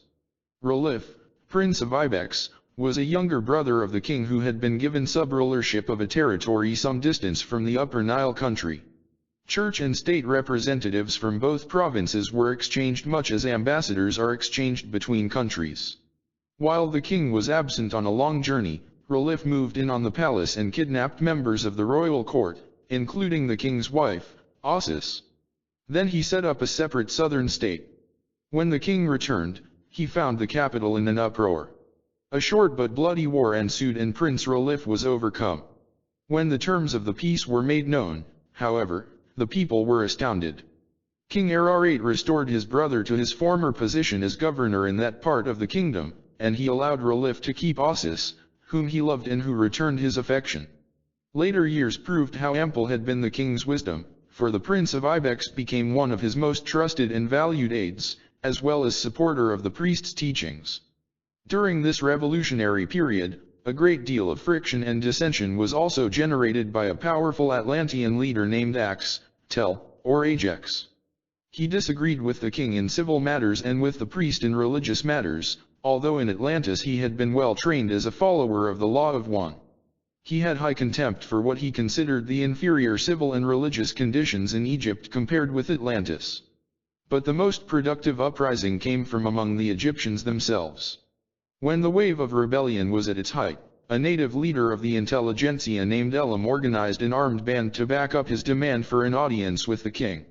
When the opportunity to present his views was finally granted, he asked for the immediate recall of the high priest Arata as the only one who could bring peace. The idea was supported by many of the dissenting groups, for stories about the priest's remarkable achievements had been coming out of the Nubian land. When King Ararat and Elam finally settled their differences, realizing that their ideals were the same, a big step forward had been taken toward recall of the priest. What had been the achievements of the priest in the Nubian land during his 9 years' stay? When Arata entered the land, the Nubian natives were a warlike and savage people.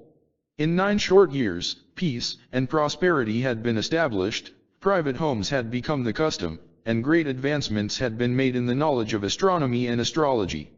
Through studies made in deeply excavated caves, Arata had arrived at calculations that established what is known as longitude and latitude.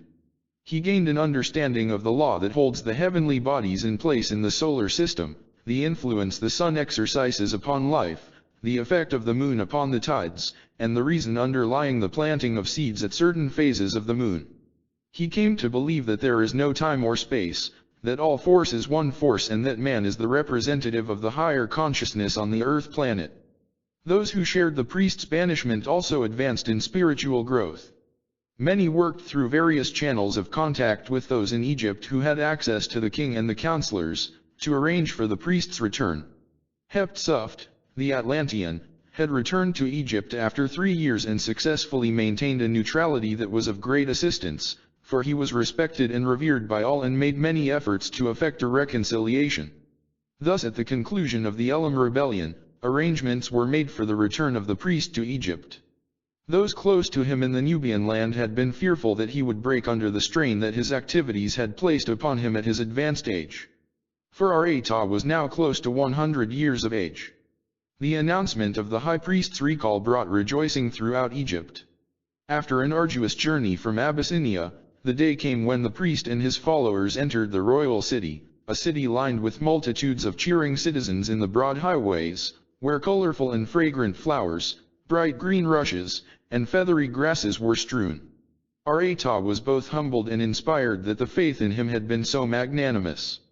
The caravan from Abyssinia was made up of camels and other domesticated beasts, but also of vehicles constructed like chariots and propelled by the gases the Atlanteans had known so well how to control.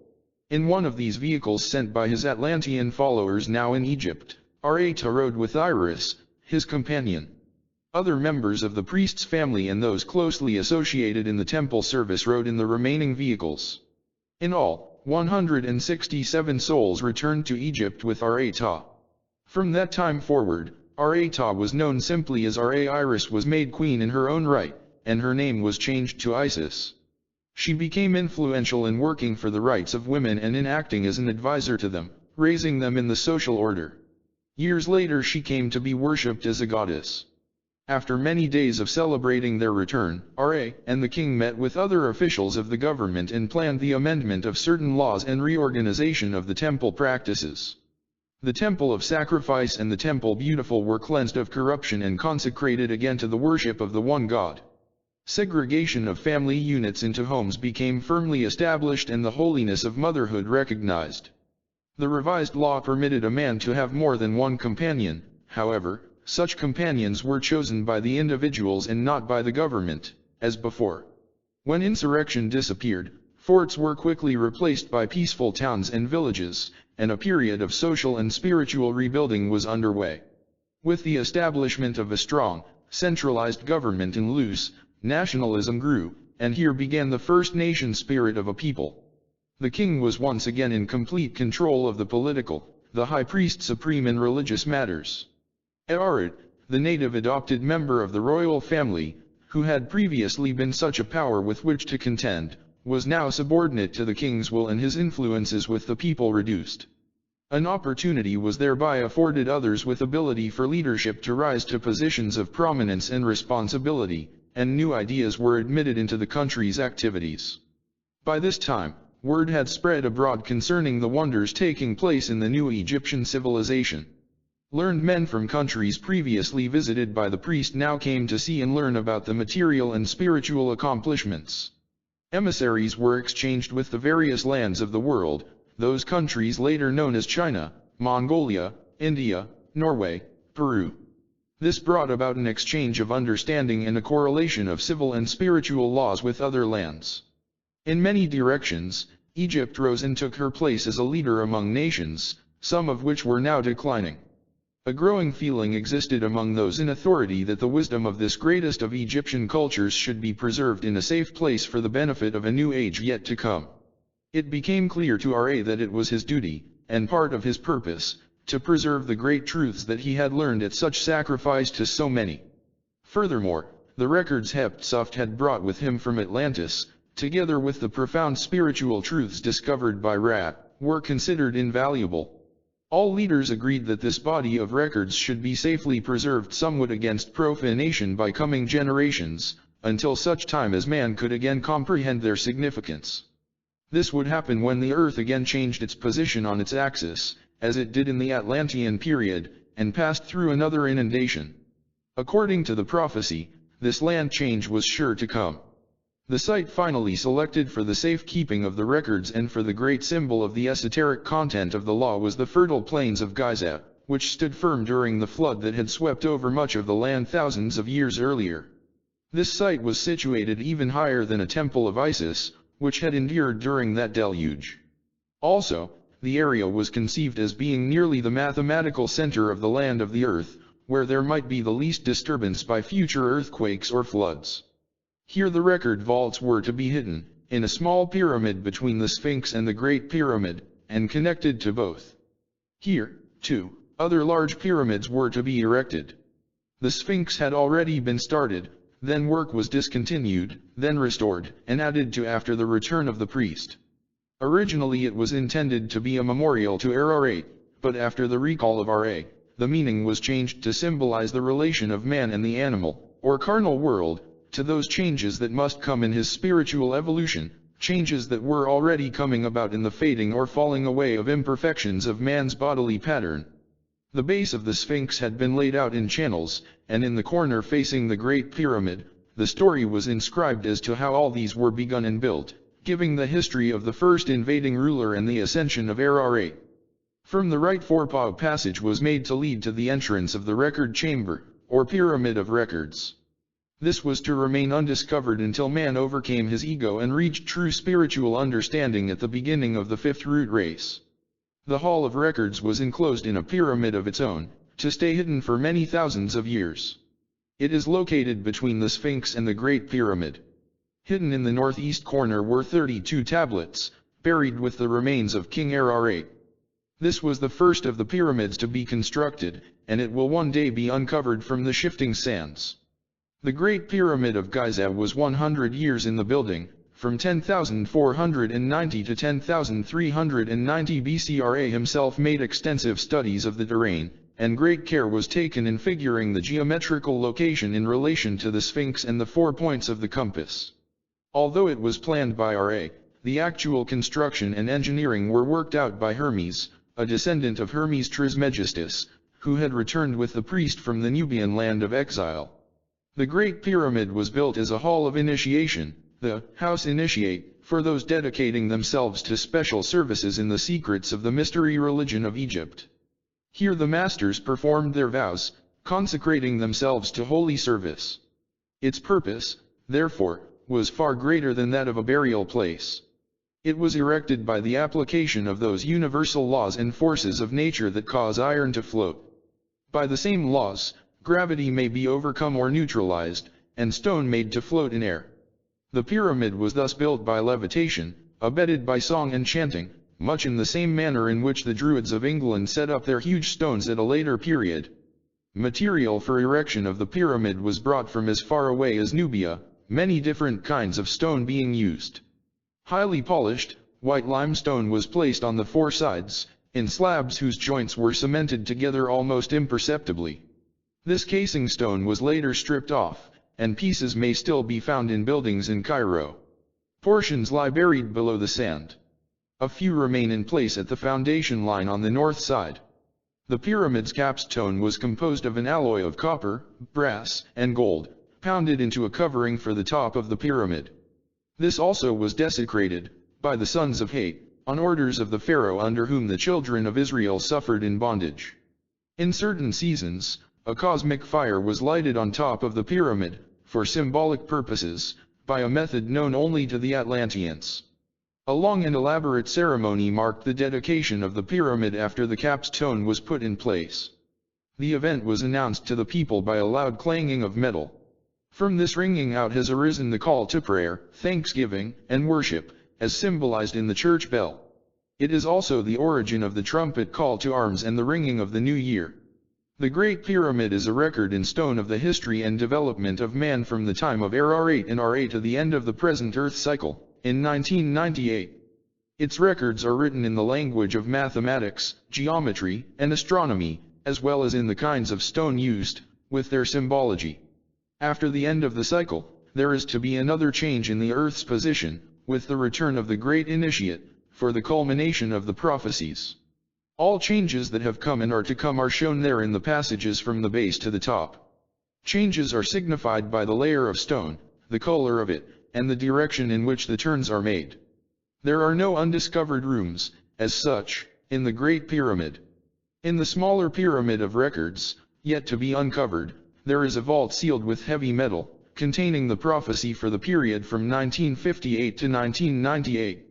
Here were secreted the records of the people of the one God from the beginning of man's entrance into the earth. The occasion of this sealing was attended by Ararat, Ra, and the priests and priestesses of the temples. In the Great Pyramid, current history is symbolized by the low ceiling at the entrance of the passage leading to the king's chamber. This low passage or depression shows a downward tendency, as indicated by the variations in the kind of stone used. The present period, therefore, may be termed the Cruciterian Age, or the age in which preparations are made for the beginning of the new sub-race. Astronomical and numerical factors indicate this date began in the autumn of 1932. When the gradual change taking place in the position of the North Star, Polaris, becomes noticeable as calculated from the entrance of the pyramid, there will be clear evidence of the incoming of the new race, with a greater influx of souls from the Atlantean, Lemurian, or de-civilization. These conditions are indicated by the turns in the passage through the pyramid. The empty sarcophagus in the king's chamber is itself a symbol of the enlightenment of man as to the meaning of death, as a transition from one plane of existence to another. The length, breadth, height, and various directions of the many layers of stone in the passages and chambers of the pyramid depict accurately the events of significance in the spiritual evolution of man in the earth plane. The birth and death of Jesus of Nazareth are indicated to the year, day, and hour, at the turn of the passageway leading to the Queen's chamber. At one point in the low passage, 1936 is prophesied as a year of disturbances and turmoils, including wars, storms, and land upheavals, with a resulting unrest among groups and masses. After 1956, a time of adjustment follows, and then the world enters a new period as shown in the King's Chamber, sometime between 1938 and 1958. This era is the beginning of developments of an unusual nature in many ways, terminating in the year 1998. It will be a time of preparation for the coming of the Master of the world, not necessarily his actual coming, the time of which no man knows. It will be a period of great spiritual reawakening and enlightenment, of new understanding, new life, and new faith. There will be marked advancements in the field of science and new knowledge concerning the balancing of the forces of gravity by which the pyramid itself was built. The present age of mankind is rapidly approaching a peak in its development. At the crest of the wave there will be a breaking, a clash between the material-minded and the spiritual-minded. Many will fall away, but those who stand firm will be guided in finding the records and interpreting them for the benefit of men everywhere. The important thing is not just their discovery but their correct interpretation. The Great Pyramid of Gizeh stands as an historical monument to the present root race. It records the story of man's struggle for spiritual wisdom, and for many ages it was used as a temple of initiation for the world's great teachers and leaders. It was here that the great initiate, Jesus who became the Christ, took the final initiate degrees, along with John the Baptist, his forerunner. At the age of 104, King Ararat passed away and was buried in the northeast corner of the first pyramid built during his reign of 80:8 years. The high priest Ra lived to be several hundred years old according to the method of computing age. It had been a remarkable rule in many ways, one of turmoil and peace and progress, of social and spiritual enlightenment. Together Ararat and Ra had brought the country into closer understanding with the other nations of the world. Together they had raised the standards of their own people to a new high, materially and spiritually. They had fostered a civilization that was to be the greatest expression of Egyptian culture for a long time to come. But most important, they had inspired man's first real search for God among a heathen people. Today man stands again at the threshold of a new era, the Aquarian age of mass consciousness or awareness, a new world unity. Extracts from the Cayce readings.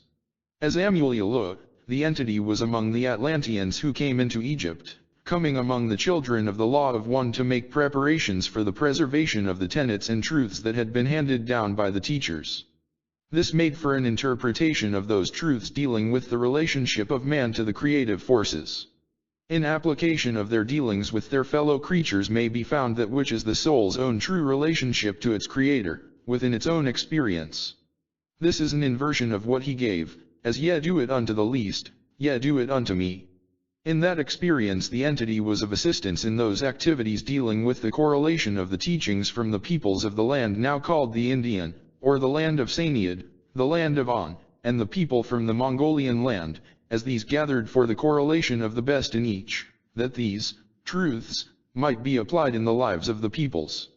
They sought to make greater and greater manifestations in dealings with their fellow man, and their activities brought them into closer relationship and understanding with the creative forces. There at the first of the entity's activities we find these making for a depletion in self, through the things that man so oft worships, that are made by his own hand. These we find moth and rust do corrupt, for change of attitude, change of environ, change of ruling influences cause such to fade away. Modes and manners may change but the purposes remain, for as he gave, the heavens and the earth will pass away, but my word and deed, and kindness, and loving thought, patience, persistence in the right, do not pass away. These are the foundation stones upon which nations rise that seek to know God. These taken away make for those destructive forces that have arisen and do arise when man has forsaken God and turned rather to a god of greed, a god of gold, a god of stone, of fame, or of fortune. These fade and die, but the deeds, the kindness, the gentle words remain forever. 1159:1.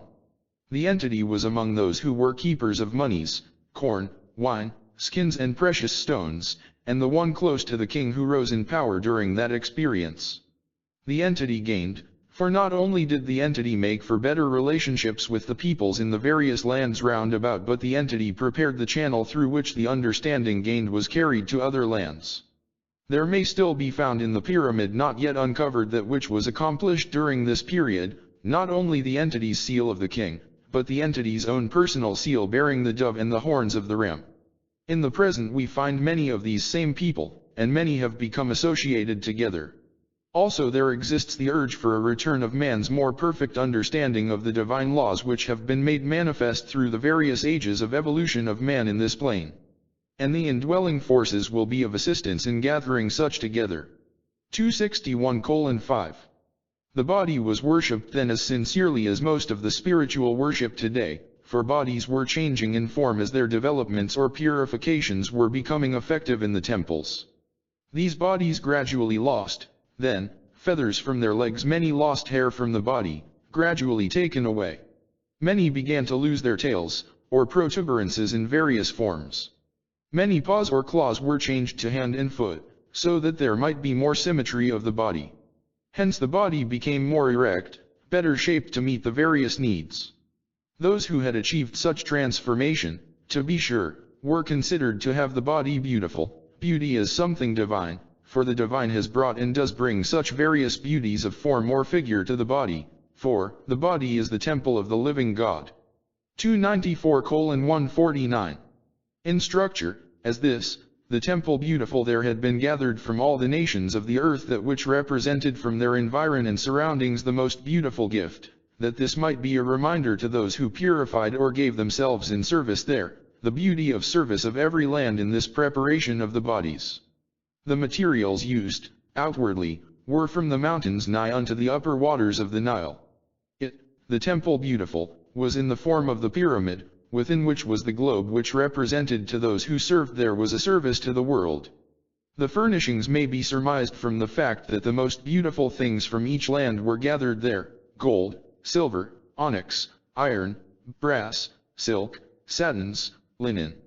As to the manner of the service there, the individuals, having cleansed themselves of those appendages that hindered, came not merely for a symbolic understanding. There were first the songs, the music, as we have indicated, that yesing which makes for the vibrating with light, that becomes color, that becomes tone, that becomes activity. With the music came then the dance, that enabled those having disturbing forces and influences to become more erect and upright in body, in thought, in activity. Then there was the giving of the seal of life by the prophetess, that was set upon each and every one who passed through these experiences, showing how or in what field of activity were the individual's relationships to its fellow man, in maintaining material existence, being in the world, yet not of the world. The teaching, the preparation, the ministering, the song, the music, the activities that give expression, these arise in man's experience from those activities in the temple beautiful. 281:25. With the political situation, then, the king, the young king, then only 30, gathered about him many who were to act in the capacity of council, a portion to be the inner council that ruled on the general circumstances of the people as a whole, then the council that had supervision over various parts or departments of the activities of the people. This as would be termed in the present day surroundings, as various offices of a cabinet, the departments being in that day much as they are in the present. For remember, there is nothing in the present that hasn't existed from the first. Only the form or the manner of its use is changed. And many an element was then used, the art of the use of which has been lost, and many are being rediscovered by those called scientists in the present, all of which in that day were common knowledge of the most illiterate, as would be said in the present. With this giving in of the king to parallel activities of the natives, there was the necessity for matching the abilities of the king's council with facilities of the natives in various phases of what would be termed progress in the present. Hence the opening of mines by Ararat, mines in Ophir, in what was later known as Kadesh, or in the land now called Persia. Also in the land now known as Abyssinia, and those portions yet undiscovered in the upper lands of the river Nile, there were mines for precious stones, as onyx, beryl, sardis, diamond, amethyst, opal, and the pearls that came from the sea near what is now called Madagascar. In the northern, or then the southern, land of Egypt, there were those mines that produced quantities, and quantities, and quantities, of gold, silver, iron, lead, zinc, copper, tin and the like. Also there was the producing of stonecutters who began gathering materials for the residences of the king's peoples. Also Arata began to gather his own people and those pointed out to him for the establishing of the name forever in the land. Hence with these there were preparations for the temple where there would be various forms of worship. 294:148. As the monument called the Pyramid of Giza was being built in the plains, this entity superintended building or laying the foundations. He figured out the geometrical position of the pyramid with relation to the buildings which were put up or connected with the Sphinx. The Sphinx was built in this manner. Excavations were made for it in the plains above where the temple of Isis had stood during the deluge which had occurred some centuries before. The base of the Sphinx was laid out in channels, and in the corner facing the Pyramid of Giza may be found the wording of how this was founded, giving the history of the first invading ruler and ascension of Ararat to that position. 195:14. The sojourn of Ararat in Egypt was 11,016 years before the Prince of Peace came into this land. We find that this was one of the highest civilizations of Egypt since it has been in its present position. For it had been submerged for nearly 250,000 years since civilization had been in the portion of the earth. Ararat drew the people together and developed their abilities so that they could be used for the benefit of the masses, rather than classes. Many titles were given to him in the various dialects of the people. But Ararat is the one that will be found recorded, with those of the other rulers. 341:9. As respecting the pyramids and their purpose in the experience of the peoples, in the period of the rebuilding by the priest during his return to the land, some 10,500 years before the coming of the Christ into that land, there was the first attempt to restore and add to what had already been begun on what is called the Sphinx, and the storehouse facing same, between this and the Nile, in which records were kept by Arad and Ararat in that period. Then with Hermes and Ra there began the building of that now called Giza that was to be the hall of the initiates of that sometimes referred to as the White Brotherhood. In this same pyramid did the great initiate, the master, take those last of the brotherhood degrees with John, the forerunner of him, at that place as is shown in that portion when there is the turning back from raising up of Xerxes, as the deliverer from an unknown tongue or land, and again is there seen that this occurs in the entrance of the Messiah in this period, 1998. 57:48:5. This, then, the pyramid, holds all the records from the beginnings of that given by the priest, Ararat, and Ra, to that period when there is to be the change in the earth's position, and the return of the great initiate to that in other lands, for the fulfillment of those prophecies depicted there. All changes that occurred in the religious thought in the world are shown there, in the variations in which the passage through same is reached, from the base to the top, or to the open tomb and the top. These changes are signified both by the layer and the color and the direction of the turn. 57:48:5.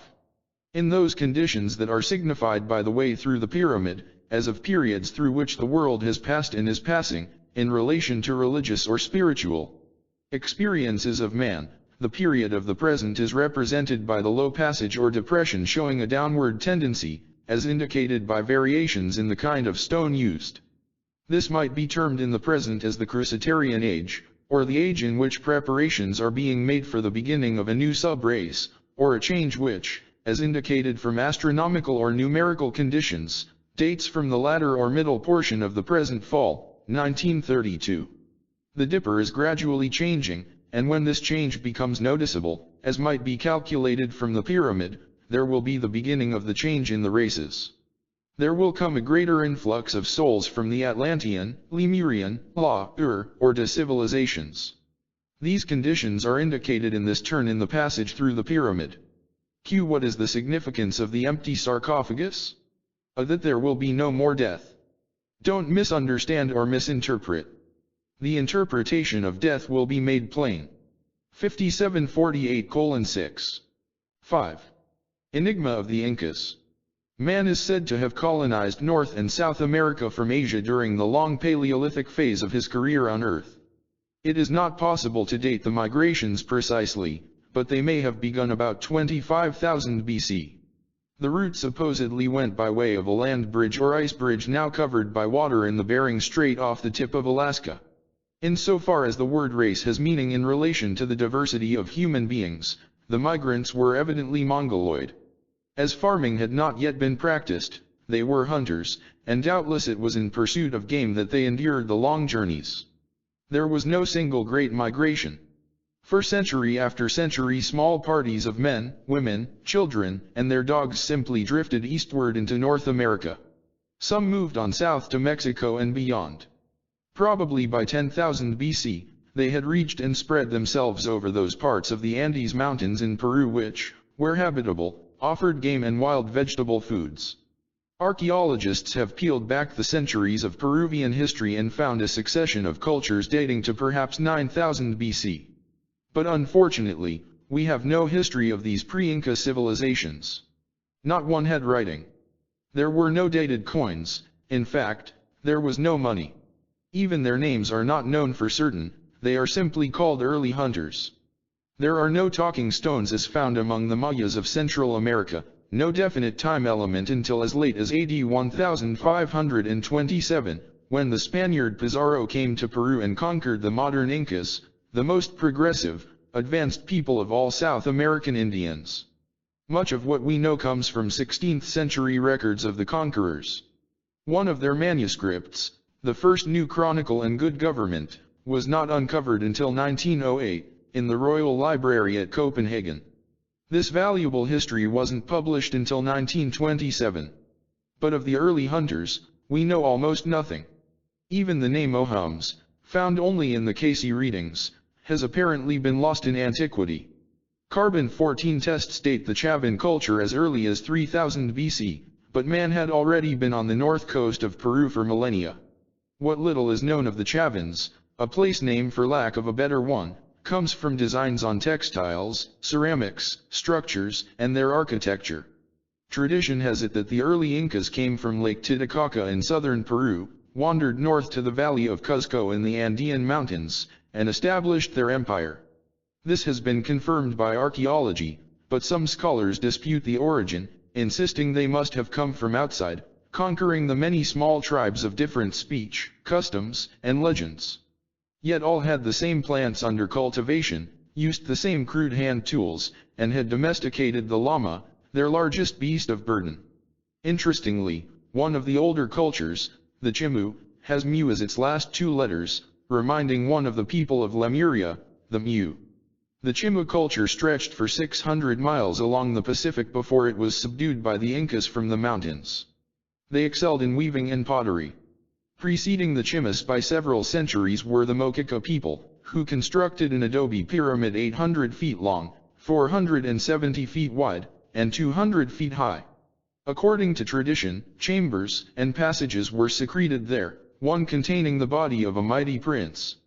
The early tribes believed they were descendants of birds and animals and that many years ago strangers had come from over the seas. Pre-Incas worked in textiles and pottery, buried their dead, and apparently were not a warlike people. They built their shrines and pyramids. But one of the puzzling questions is who built the walls across the mountains? Called the mysterious walls of Peru, one runs for 50 miles inland, is 15 feet wide and about the same height. Constructed of stone and adobe, they are of uncertain date and origin. The Incas themselves have a tradition that the earlier people were invaded from the south and driven to the hill country where they set up a superior civilization and eventually built the great Inca Empire. There is evidence some of them migrated to southern Mexico and fused with the Mayas. There is also recently discovered evidence that the Mayas drifted southward and mixed with the Incas. The controversy over the origin of the Incas is an interesting one in the light of what the Cayce records have to say on the subject. Some evidence has been found that the Incas may have migrated to certain Polynesian islands in the Pacific, Kon-Tiki, by Thor Heyerdahl. But the reverse was also possible, that early Peruvians were originally from Polynesian lands. On the other side of the debate, the excavations of Dr. John Rowe indicate the Incas were native to Peru. Enough had been done, he writes, to show that the Inca civilization was a product of a long development in the valley of Cuzco itself, and that consequently it is unnecessary to look farther afield for that civilization's cultural origins. Inca culture at the time of the Spanish conquest. The Quechuas, a tribe of the Inca people, were Indians of the red race and with an appearance and trait that is distinctly American.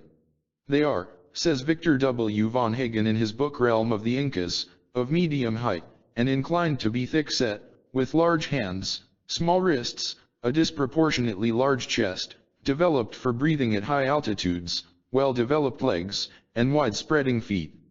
They are broad-headed, with high cheekbones, prominent aquiline noses, and small, almond-shaped eyes. There are still 5 million of them living in the Andes.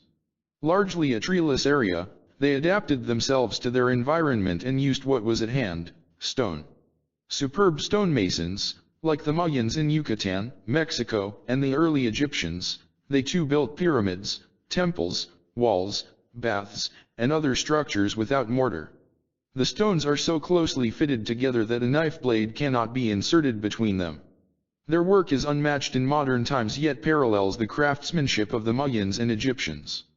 The early Peruvians lived on the coastal plains and in the foothills of the Andes. Man, like other creatures, is constantly influenced by his environment. Consequently, at least two, perhaps more, quite different kinds of human communities developed. The coastal plains are rainless deserts crossed from east to west by a series of mountain rivers, and these streams created fertile valleys along their courses. The valleys provided a habitat for hunting man since there were game animals. But South America is not very rich in game, and the species are small. The valleys also nourished flora for food gathering, the collecting of roots, seeds, and fruit. In due course it probably occurred to some that certain plants could be grown at home instead of being sought far afield. Seeds dropped by birds or excreted in dung may have shown them the way. In a short time, the valleys, because of the shortage of game, forced the early hunters to invent gardening, and therefore agriculture. A fundamental creative act of American man was the development of maize. For it was maize that made possible and sustained the whole Peruvian civilization, as well as Mexican and Central American ones. Exactly where it originated is not known, but corn was found in pre-Mayan graves dating to 3000 BC. Under the later Inca professional farms, the whole of the realm from the coast to the upper Amazon River became a flowering center of plant domestication. More than half of the foods that the world eats today were developed by the Andean farmers. More kinds of food and medicinal plants were systematically cultivated here than in any other areas of the world. Among them are potatoes, squash, tomatoes, beans, peanuts, peppers, papaya, cashews, pineapples, chocolate, avocados, mulberries, strawberries. So many and so varied the plants, and so long domesticated in the Old World, that one forgets all of these originated in the Americas. While excellent farmers, the early Peruvians and their descendants were also making progress in crafts. An important characteristic of all Central Andean peoples was great manual skill associated with very simple apparatus, a feature which they shared with other South and Central American peoples, writes G.H.S. Bushnell in his book Peru, Ancient Peoples and Places. Their weaving was unsurpassed and is particularly characteristic of the area. They applied most of the known techniques, using both cotton and wool, on a simple backstrap loom. Pottery was skillfully modeled and painted, producing vessels of great artistic merit, but the potter's wheel was unknown. Gold, silver, copper, and their alloys were worked by a variety of processes, and the production and working of bronze was finally mastered. Among the useful metals the most obvious absentee was iron, which was unknown anywhere in America. Woodworking, basketry, and stonemasonry were skillfully used on a large scale. The hold of religion on the Indian was enormous, life was practical and religion was real. His fate was controlled by the all-pervading, unseen powers, and he had to come to a tacit agreement with the gods, for his own well-being, he believed, depended on them. Although he had many gods, only one, the creator god, Tsai, was very real. There were many lesser gods, and these had special functions and powers. In death, the little man had to be content with the little gods. His end, like his beginning, was a simple ritual. He believed in immortality, indeed he believed one never died, for after expiring, the dead body merely became undead and took on the influences of the unseen powers. In pre-Inca Peru and during the imperial Inca period itself, the law had religious sanction to such a degree that it is not always easy to distinguish crime from sin. They were, apparently, much one and the same. But dishonesty and serious crime seem to have been a rarity, perhaps because of the socio-economic system, as we shall soon see. The Inca people had a creation story and a flood story, migrating from one Aztlan. Sun worship along with moon worship, the moon being the sister, bride of the sun, was the apparent religion of the Incas. When they conquered the Andean world, they could not impose their religion on all the people of the empire, if only because their authority was based on their direct descent from the sun god, who was used by the great animator to breed Incas. They studied astronomy, geometry, music, philosophy. Another concept of God, under the name of Pishikamac, was a high and noble one. On the surface, Pishikamac means simply creator of the earth, but the name probably expresses a much subtler and more imaginative idea and feeling. According to Garcilaso de la Vega and the Incas, the word means, he who does to the universe what the soul does to the body. At least one Spanish cleric claimed that the Indians had a trinity of God the Father, God the Son, and God the Moon. Many sun temples and sundials were built, cared for by the priesthood. There was hierarchy, and the pontiff was a close relative of the ruling Sapa Inca, the High Inca. A person who had done evil purged himself by confession of sins of word and deed to a priest in public. The sinner was given a penance to do and was required to purify himself by washing in running water, evidently a form of baptism and repentance. Divination was practiced, oracles were consulted, and animals sacrificed. It is certain that human sacrifice, too, was practiced in pre-Inca times. Economically, the Inca system resembled a socialist state. All the means of production, distribution, and exchange were in the state's hands, right Hyams and Ordish in their volume, Last of the Incas. At the same time, the country was extremely flourishing, and the worst evil of our own world, grinding and degrading poverty, was completely unknown. It seems certain that this social system was a product of the physical conditions under which the Andean nations ultimately united in the Inca Empire. The geology, the soils, the climates of the whole region were such that large and ordered communities could be created only by people working together under strict discipline, and to a plan. Our system of free enterprise in Western Europe and North America was a product of inexhaustible and readily accessible natural resources. We, in the person of our ancestors, were in a position to squander natural wealth, and we could therefore afford to limit cooperation and specialization well short of social conscription. But the Andean peoples could not. Their communities could grow, their wealth could accumulate only if they built and operated vast irrigation systems and continually increased their farmlands by mountain terracing on a colossal scale. And the only way to accomplish such works, since these people, although they were remarkably fine artists and craftsmen and natural engineers, were technically in the early Bronze Age, was to combine in a tightly organized society. The alio was the basic social unit of the Incas. A cooperative or collective system, it seems to have been indigenous throughout the Andean region. It was upon this cooperative principle that the Inca Empire was built. The alio was a clan of families, a tribe, living together in a specific, restricted area with a common sharing of land, animals, and crops. There was no private ownership of property. Every Indian was born in an alio, large or small, from village to large city. Even Cusco, the capital, was only an enlarged alio. But the Incas did not invent this communal system. It was already there, part of a heritage from primitive Andean society. The Incas, however, did systemize and extend it. Each alio was led by an elected leader and guided by a council of elders. Several of these communities came under a district chief. A number of districts formed a territory, headed by a sort of governor who answered to the royal Inca himself. Land was divided between church, state, and alio. Politically, the system was essentially theocratic socialism. Economically, it was basically pyramidal. At the bottom was the Puric, an able-bodied male worker.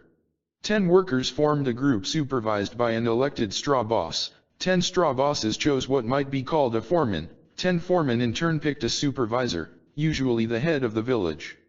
The leadership continued in this fashion to the chief of the tribe, composed of up to 10,000 workers. The governor of the province and the rulers of the 4 quarters of the empire were appointed by the Sapa Inca at the apex. For every 10,000 workers there were 1,300 leaders, supervisors, officials.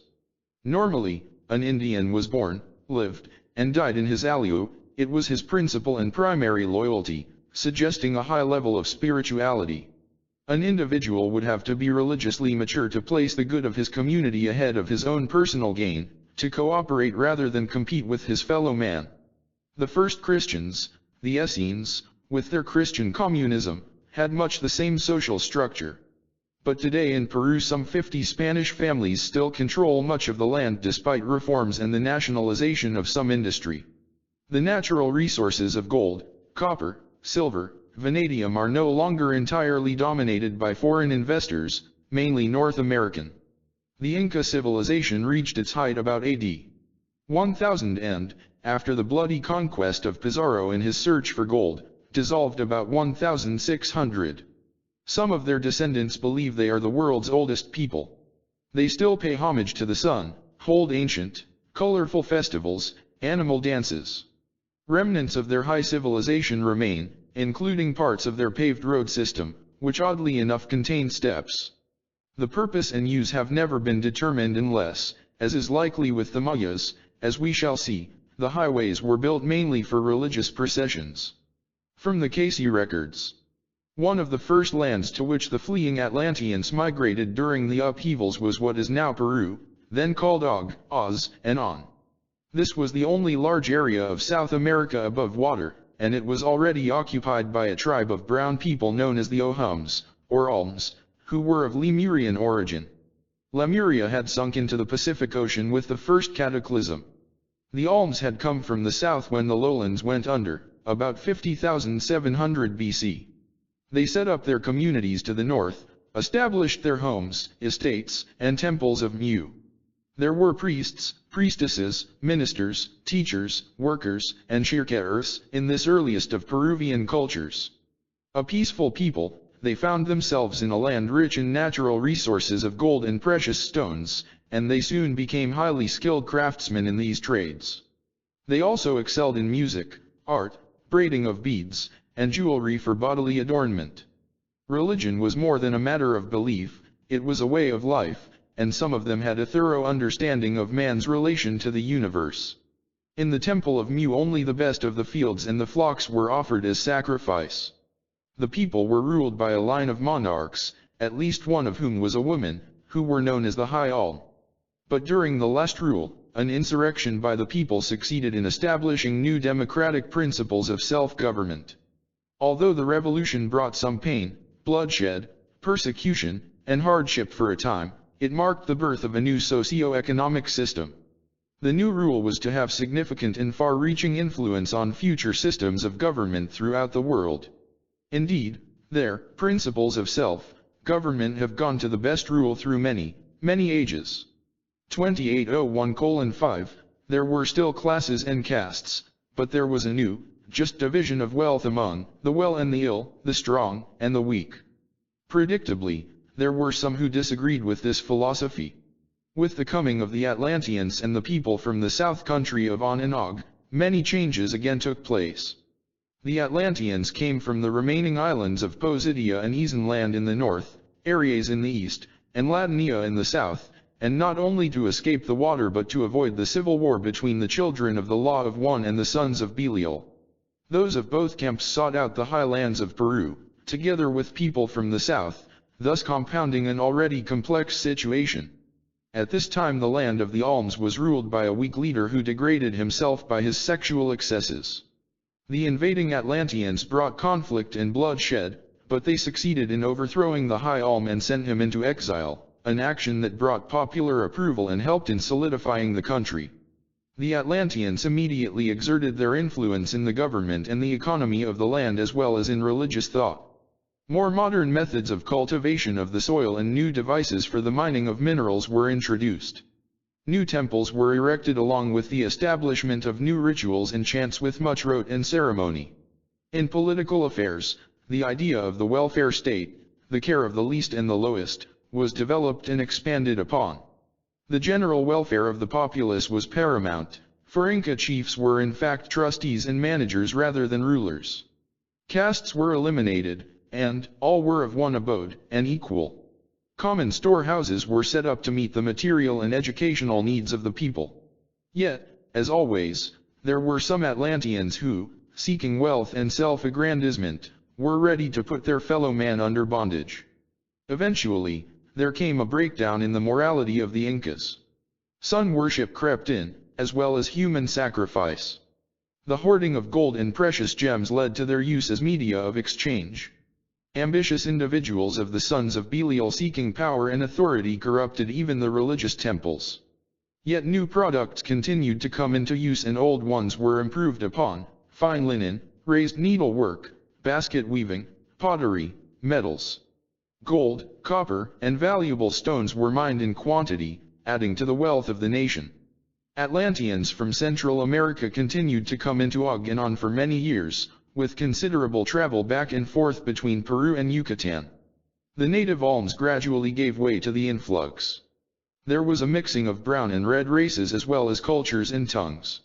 Yet out of this melting pot of humanity rose the great Inca nation. It was the Incas who built the conduits, the walls across the mountains, and they dominated the land up to the very edge of recorded history.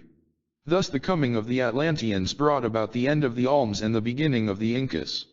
Some Alms fled the country and entered Yucatan, where they helped to set up the new kingdom of the Mayas there, with the Poseidons coming into that land. A few migrated as far north as southwestern United States, Arizona, New Mexico, Nevada, and fused themselves with the cave and cliff-dwelling Lemurian and Atlantean elements of that area. But as a people, the Alms vanished from the face of the earth. Historically, nothing is known of them by that name today. Extracts from the Cayce readings. In the one before this we find that land now known as Peru. The entity was then among the Alms that gave much to the peoples of that day in the way of converting the elements of the earth to the use of man. Hence jewelry, precious stones, and those things that glitter attract unusually the entity in this present experience, yet the hoarding of same is abhorrent. 2731:1. In the one before this we find in that land known as the Peruvian, during the period of Alms, before the Incas and the peoples of the Poseidon land entered. The entity was then a princess in this land, and a ruler or a co-ruler with those who made insurrections, and those who later brought much persecution on the peoples through the furnishing of that for the gratifying of selfish interests, yet the entity high in mind, high in development, not losing, not gaining in soul's development through the period. 1916:5. In the Peruvian land, before that, we find the entity as overzealous because of others who had a way. The entity considered self and not the general welfare of the peoples as a whole.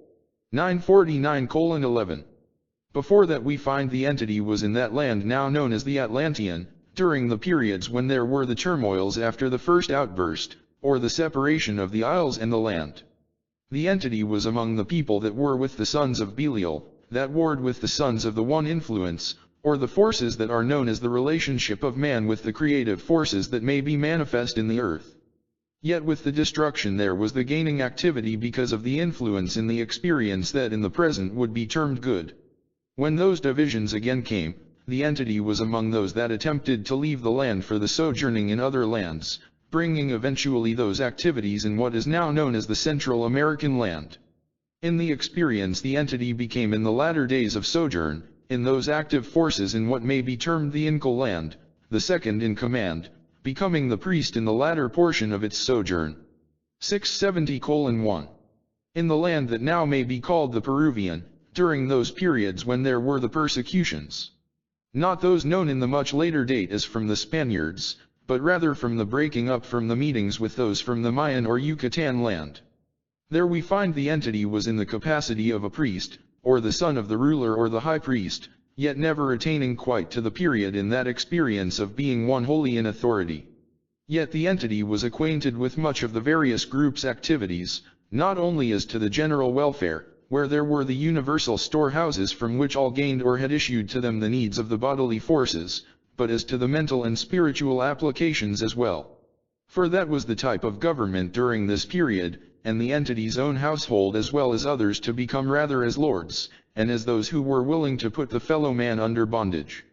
Before that we find the entity was within that same Peruvian land, though not exactly in the same territory, rather in that from a part of the Atlantean as well as a part of what became later the On or the Inca land, and in the activities of those of the children of the Law of One.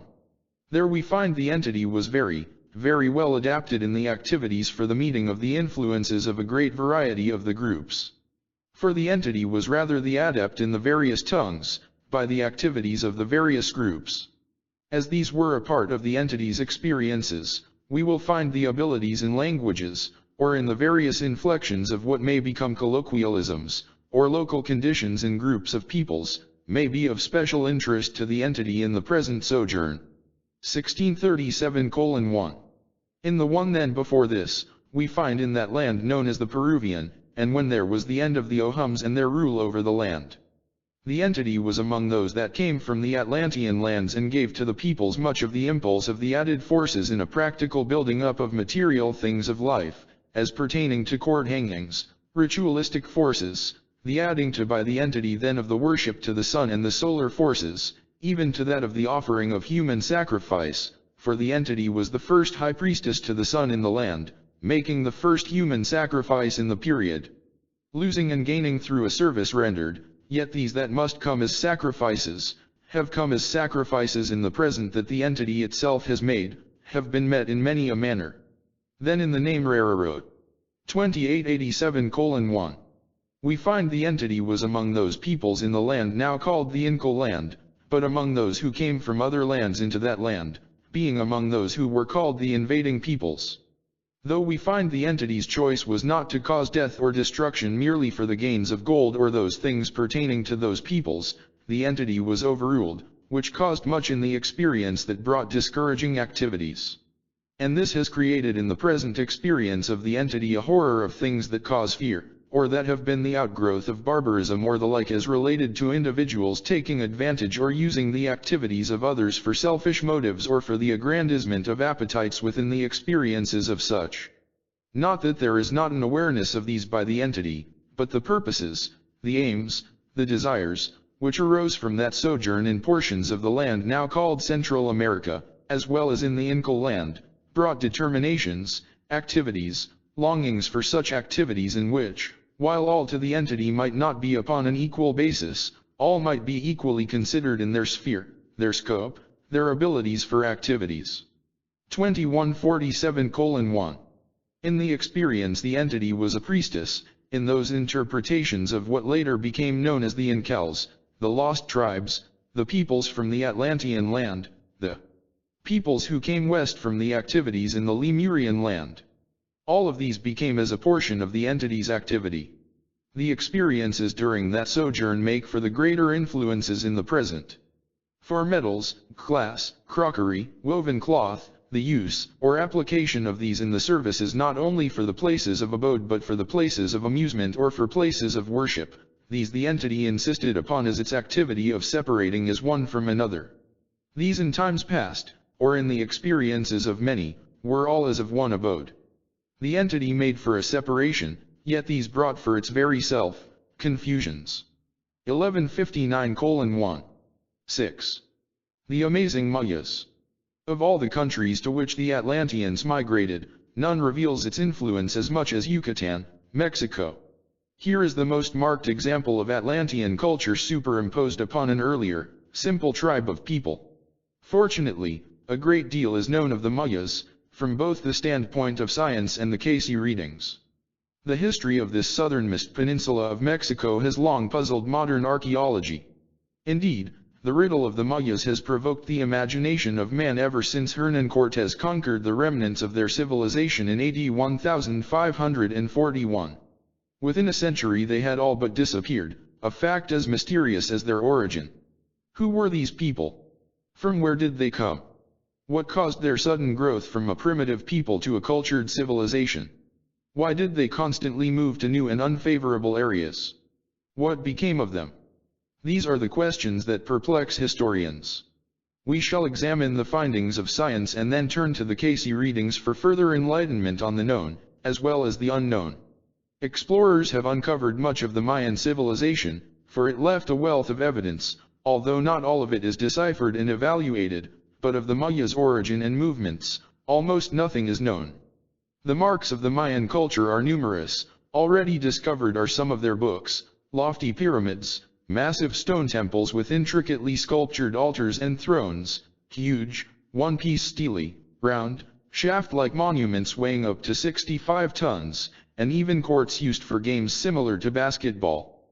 That the Mayas were far ahead of their time, there is no doubt, so much so that they were destined to become known as the Greeks of the New World, says S.G. Morley, an authority on the Mayas.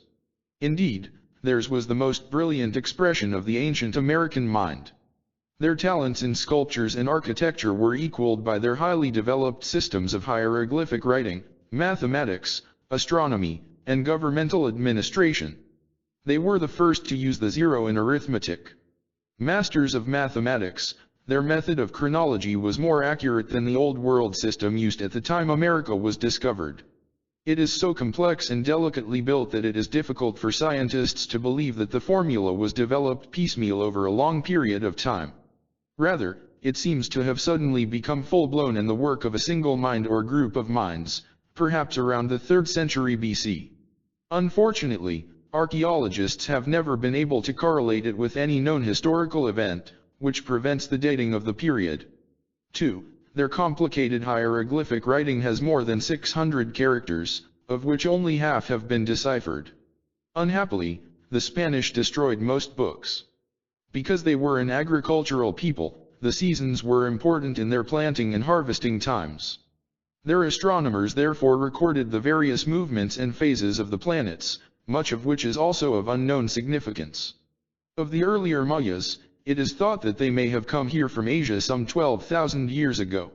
Unlike the modern Mayas, they left no documentary sources and only fragmentary tradition of their first history. There is a total absence of architecture or other traces of large-scale building. So little is known that they are simply titled pre-Mayan. From what is known, they were apparently a simple, peace-loving, religious people, worshippers of one god. Although they had a number of lesser gods, called Bacabs, their supreme deity and creator of the world was a god named Hunabku, meaning one god. According to legend, they arrived in Yucatan from 2 directions, by way of the Gulf of Mexico and overland from the south and west, led by a hero named Zamna, a sort of Moses. They had another tradition that incorporated the existence of several civilizations before them, all of which were destroyed by a deluge. Little else is known of them. Yet archaeologists found the later modern civilization superimposed upon the old. This strange occurrence is believed to have taken place about 1000 BC. Something fundamental did happen rather suddenly in their growth. Exactly when and what happened no one knows, but Morley, in his book, The Ancient Maya, asks, was this quickening of the cultural pulse due to some outside influence? In Gods, Craves, and Scholars, C.W. Saram states that so often has he found the kernel of a legend historically validated that we must not make the mistake of dismissing them as mere poetic invention, however fictitious they may appear at first sight. The most prominent supporter of the Atlantean theory was Edward H. Thompson, who for 20-4 years was the U.S. consul in Yucatan. Interested in archaeology and the Mayas in particular, he rarely saw the inside of his office. He died in 1935. Still convinced the Mayas were from the sunken continent of Atlantis. A few others have held to this view despite long sighs of dismay among the conservative element.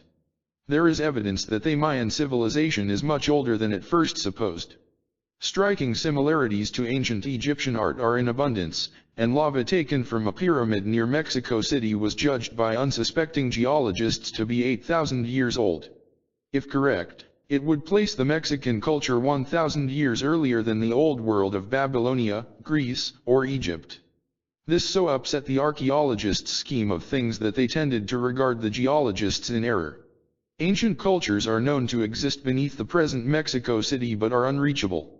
There is no question that something happened in the Mayas' growth, and to add to the puzzle, ample evidence has been found that for some unknown reason there were numerous later migrations of the modern Mayas. They simply picked up and moved on, abandoning their crops, temples, and cities en masse.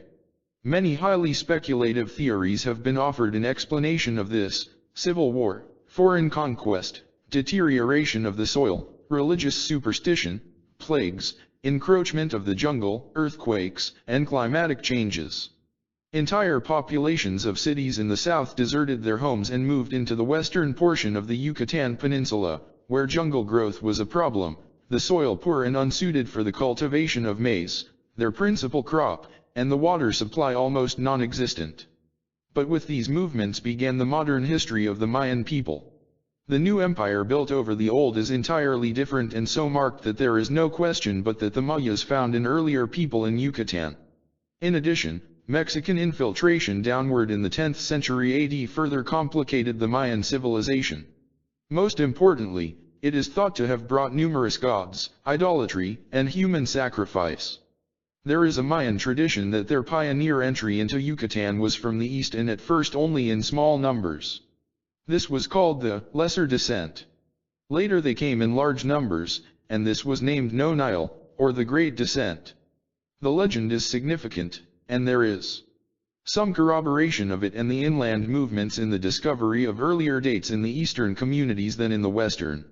One of the earliest and most spectacular discoveries of Mayan cities is that of Copan in northern Honduras. John Lloyd Stevens, a young New York lawyer, and Frederick Catherwood, an English artist, penetrated the jungles by mule pack and found a majestic city of monumental buildings and artistic sculptures. They bought the site, in 1839, for $50 and began excitedly hacking away at the overgrowth covering their find. In a few weeks, they uncovered 11 stone stelae with sculptured figures and hieroglyphic inscriptions, carved heads of jaguars, shrines, terraces, courts, and pyramids. The edifices were joined by sweeping flights of stairs, one decorated with some 2,500 glyphs. Stevens hoped these would one day reveal the entire history of the city. Unfortunately, most of them still defy interpretation. The two explorers went on to find a total of 40:4 Mayan cities in southern Mexico, including some of the most famous sites, Palenque, Uxmal, Chichen Itza. Later Stevens was to write, "We did not find on either the monuments or sculptured fragments any delineations of human or, in fact, any other kind of sacrifice, but had no doubt that the large sculptured stone invariably found before each idol was employed as a sacrificial altar. The form of sculpture most frequently met with was a death's head, sometimes the principal ornament, and sometimes only accessory." In 1938, in Uaxactun, Yucatan, S.G. Morley uncovered a pre-classic period pyramid from underneath another temple mound. The beautiful stone structure, coated with white plaster, was ascended by staircases on 4 sides, between which were rows of jaguar masks in stucco. The latter bore the markings of Olmec style, a Polynesian-type people believed by some to be older than the Mayans. Perhaps the most startling and unexplained find was that of a giant, 5-ton, limestone drum. Now broken in two, it was some 13 feet long and 2 feet in diameter, and looked like a huge road roller. Its purpose has never been determined, although the Mayans did build roads of stone, cement, and stucco. Indications are that a whole network may once have covered the land. The people are known to have had wheeled vehicles if not beasts of burden, once disputed. One explanation is that the roads were used solely for ceremonial processions. One can visualize, writes Thomas W. F. Gann, the gorgeously arrayed procession of priests and nobles setting out from Koba, their jewels, bright-colored garments, and magnificent feather head dresses glittering in the sun, preceded by singers and players on the flute and drum, and followed by white-robed priests, bearing grotesque censers, scattering the sweet-scented smoke of burning copal incense. After 3 days' march, they would reach their Mecca, the Castillo at Chichen Itza, where they would be met by priests of the great plumed serpent and make their solemn offerings of sacrifice. Unhappily for us, the Mayas were more interested in astrology and astronomy than they were in history, so little of it has been found. But the Mayan Book of Ilan Balam records their culture and gives a detailed account of a great catastrophe in the earth. There is other corroborating evidence in Mexico of volcanic eruptions, earthquakes, and tides destroying early cultures. Their religion was closely associated with the calendar, which in turn had a great bearing on crops. The calendar was equal to that of the Egyptians and far superior to that of the Europeans. Their religion was a pragmatic one. The population was divided into priests, nobles, and warriors on one side and the common people on the other. In between was the merchant class. Large numbers of priests were required for the ministering to the numerous gods, most of who personified the earth. Of these, 4 were of most importance, one of which was the chief god who ruled over the other 3 and the rank and file of the lesser gods. He was the serpent god, Kukulkan, and was a sort of messiah. In their modern religion were strong Christian elements, including the symbol of the cross. The chief priests officiated at only very special functions, spending most of their time in teaching the younger priests. There were regular priests known as Ilans, special priests named Nakans, and below them lay priests named Chiks. Their duties varied with their rank, and they were democratically elected by the village for a term of 1 year, after which they were replaced. In addition to the priests, there were groups of young maidens who were responsible for the housekeeping of the temples and courts and maintaining the sacred fires. These were women of high rank and were recruited on a voluntary basis. There is evidence that the Mayas practiced human sacrifice, but usually animals, birds, and fruits were offered to the gods. These sacrifices almost always concerned crop conditions, such as rain, sunshine, and bumper harvests. Altars and sacrificial stones are in abundance, but their hieroglyphics are mostly untranslated. To summarize briefly, the Mayan civilization reached its zenith by AD 200. Inexplicably, it declined about 600 and disintegrated after 1600 with the Spanish conquest. From the Cayce records. Perhaps the real story of the Mayas properly begins in Lemuria and Atlantis with the first land changes. At that time there were the beginnings of the moral decay within Atlantis that eventually brought dispersion and annihilation to a proud, wicked, adulterous people. Materialism, wars within, self-indulgence, and the misuse of spiritual knowledge and power were their undoing. Some of the Atlanteans were aware of the coming catastrophe and sought to gather all the knowledge and wisdom of man to combat it. A high council was held in 10,700 BC without result. The first upheaval with the shift of the poles, which brought the last of the great ice ages, had already occurred. Lemuria, lying in the Pacific Ocean and bordering what is now the west coasts of North and South America, began to sink.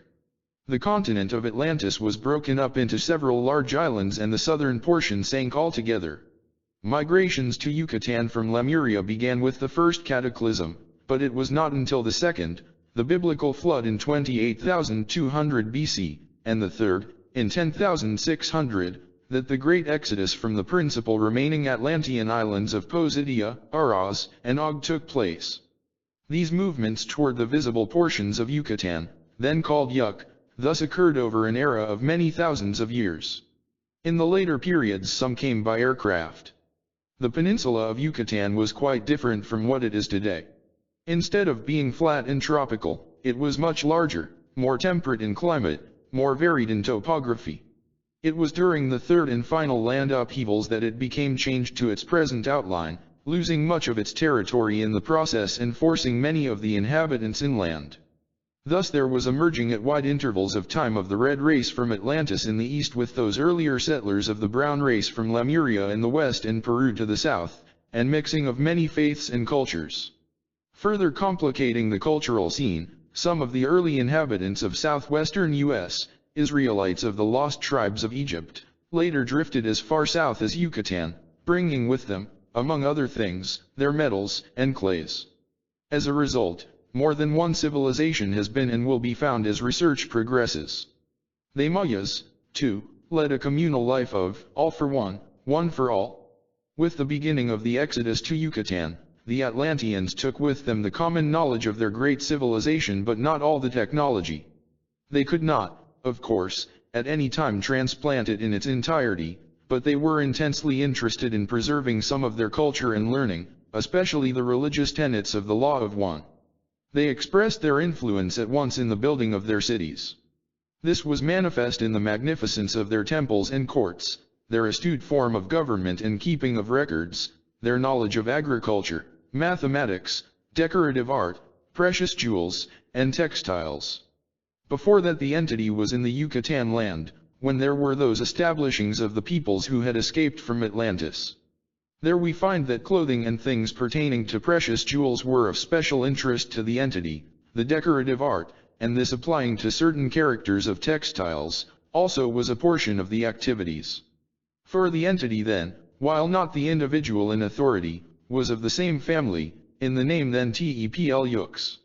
In the experience the entity gained, and while disagreements arose among many of those because of the differences in opinions as to the application of the spiritual laws, these the entity brought better in control than most of those through that particular period. 1664:2. Later they took up the practice of cremation, the ashes of which may yet be found in one of the temples constructed for this purpose. Many of them were priests and priestesses, for they were particularly interested in their religious studies and their many rituals. The Temple of Light, Sun, since uncovered, was the principal center in their lives, and around it revolved much of their activity. The first temples built by the Atlanteans were abandoned in the final disaster, and their remains have been discovered. The pyramids of the earliest culture have also been uncovered but not all opened, although attempts are being made to recognize the real connections and associations. They were built by the lifting forces of those gases that we are gradually learning about in the present. There may also still be found in the ruins the influences of the Egyptian, Lemurian, and Peruvian cultures. Many of the second and third civilizations may never be discovered, for it would destroy much of the present Mexican one, mainly Mexico City, to uncover them. The giant circular monuments of stone, or stelae, were of the earliest Atlantean period. These had a definite place in their religious services, indeed they were symbolic of the spirit of the one God.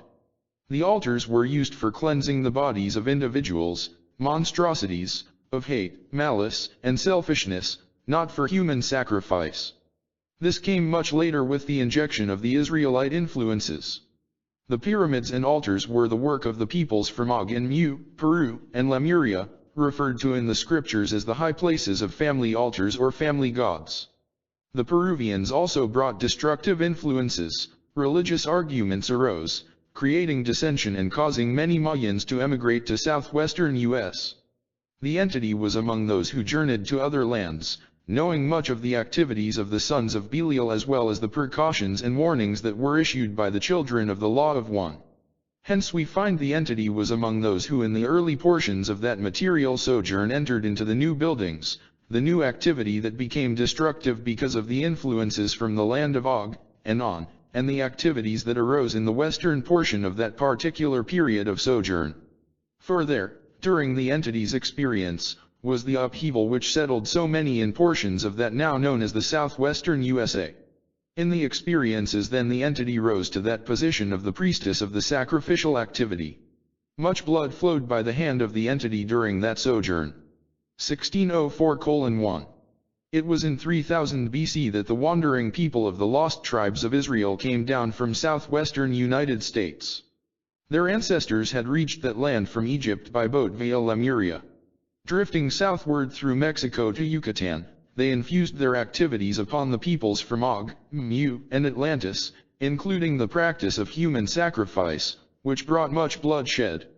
Before that we find the entity was in the Egyptian land when there were preparation of individuals for activities in other lands. The entity was among those who were prepared in the temple beautiful for those activities in what is now Yucatan. 3384:3. Later, sun worship crept in, and sun god drawings and markings were made on walls and buildings before the Spanish conquest in the 16th century. In Yucatan still lie undiscovered many of the secret records of the history and culture that will one day explain the truth of their heritage, as well as some of the early accounts in the Bible. These same tenets are also locked in the depths of the Atlantic and in the Egyptian pyramids. Mayan altar stones, predicted to be uncovered in 1938, and of which so little is known by historians, are part of these records. They will eventually end up in Pennsylvania State Museum, Washington, D.C., or Chicago. Today some 3 million of the Mayas' descendants still survive in scattered parts of Yucatan and Guatemala. In the latter country, a truly feudal state, 2% of the population owns 70% of the land. The Mayas, most illiterates, earn up to 80 cents a day on the banana plantations. Tourists now travel by bus and train to sites of excavations first hewed out of the jungle by hand-wielded machetes. The city of Chichen Itza is the most extensively recovered Mayan metropolis. Here are located the Great Temple of the Warriors and the Castillo, largest of the pyramids. It is 190 feet by 230 feet at the base and 60 feet high, considerably smaller than the Great Pyramid of Egypt but larger than the earthen mounds of the mound builders in central United States. The work still goes on.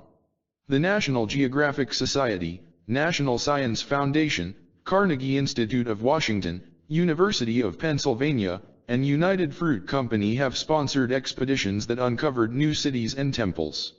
Yet much remains to be discovered and understood about the strange tribes of Indians known as the Mayas.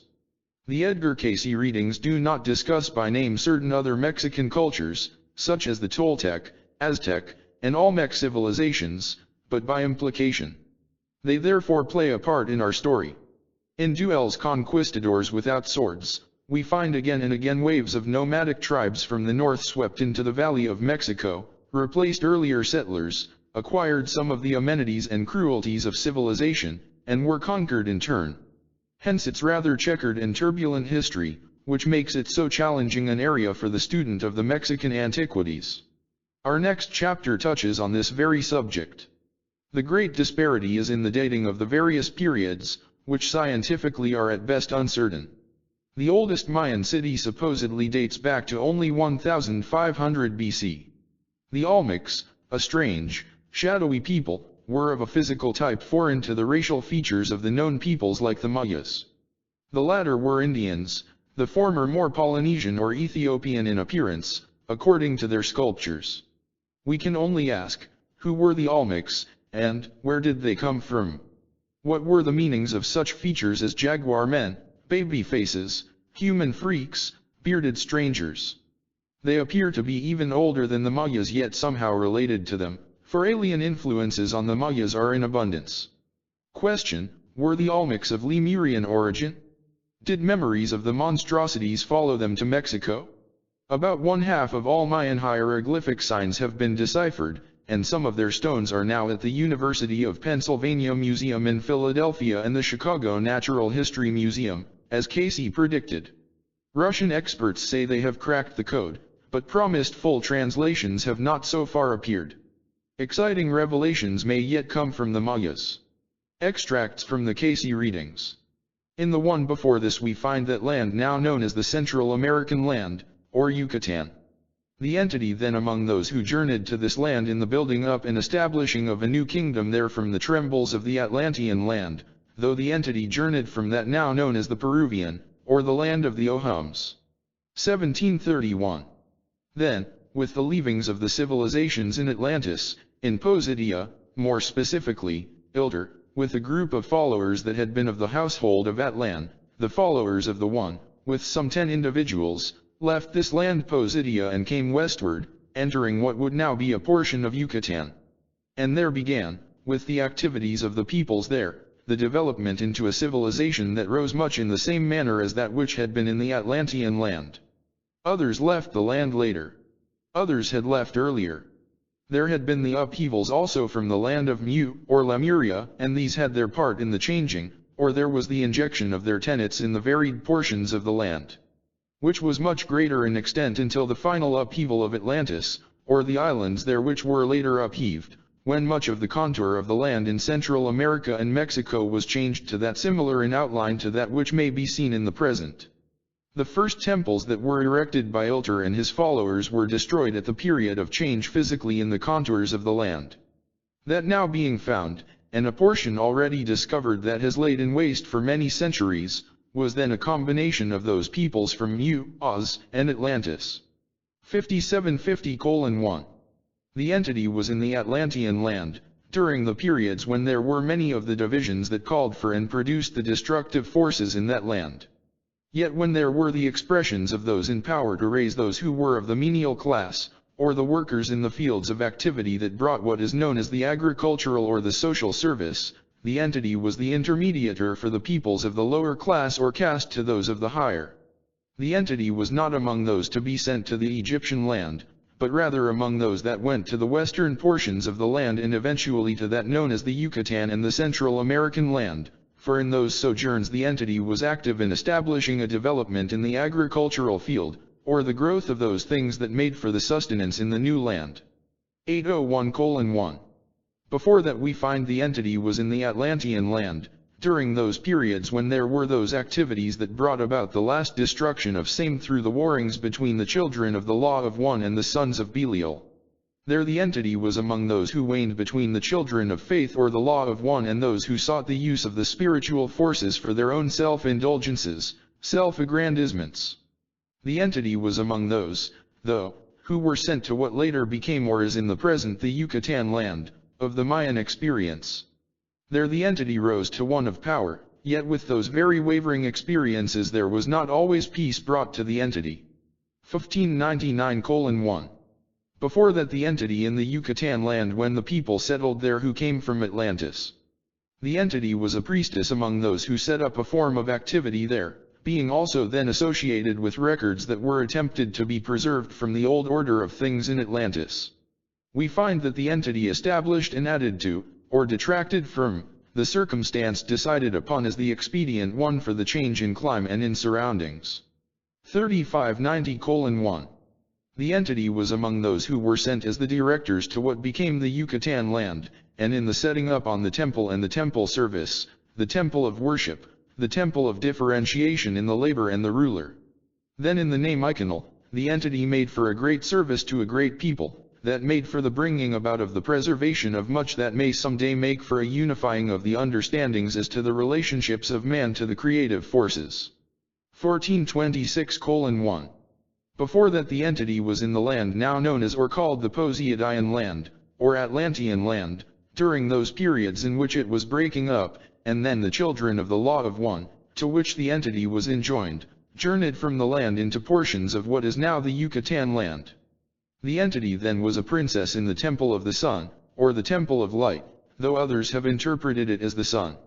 There the entity made overtures not only to its own peoples but to those of many other lands that there be the activities of the peoples in bringing a greater knowledge of the association of relationship of the creatures in the earth to creative forces, as indicated in their activity with others. There the entity was in splendor, yet sorry for the disturbing forces in many of those lands round about. 2073:2. 7. The first North Americans. Long before Atlantean colonialists or Mayan emigrants reached Arizona and New Mexico and fused themselves with primitive tribes, there existed here a vastly different climate, flora, and fauna. The Southwest therefore plays a part in the panorama of the forceful and enterprising Atlanteans and their descendants. Geology dates the first ice age at about 1 million years ago, when much of the United States was inundated by glaciers. The last glaciation occurred some 10:12,000 years ago, once believed to be before the advent of man here. No evidence has yet come to light in North America linking man with any ape forms. Because of this, the Old World has long been regarded as the home of the human race. Scientific inquiry into the origin of the American Indian is therefore most concerned with how and when man reached this continent. The Amerinds are thought to be much younger than European man but older than Central and South American man. They supposedly came from the Mongols of Asia about 10,000 BC, crossed via the Bering Strait, which was then a land or ice bridge between the two continents, and drifted southward to western US and eventually into Mexico and Middle America. From there some of them apparently migrated back to southwestern US and on to the Midwest. In the then fertile region of Arizona and New Mexico, they took advantage of their surroundings, the natural shelter offered by cliffs and caves and the native clays for making sun-dried bricks. Some, known as the cliff dwellers, later developed a complex and distinct culture. The modern Pueblo Indians are their descendants. In the Midwest, where the early Indians are believed to have lived from at least 3000 BC, perhaps 7000 BC, to AD 1000, they set up a very different civilization, although they appear to be related. Here they became known as the Mound Builders. John C. McGregor in his book, Southwestern Archaeology, states that the earliest known, relatively well-dated cultures in the Southwest are some 13,000 years old. From about 10,000 years ago to the present there is much more abundant evidence of man in the area, indicating greater numbers and activity with a more consistent development from one stage to the next. As there were still ice sheets in the northern part of the West and Midwest 11,000 years ago, there can be no doubt that man existed in this country at least during the later period of the Ice Age.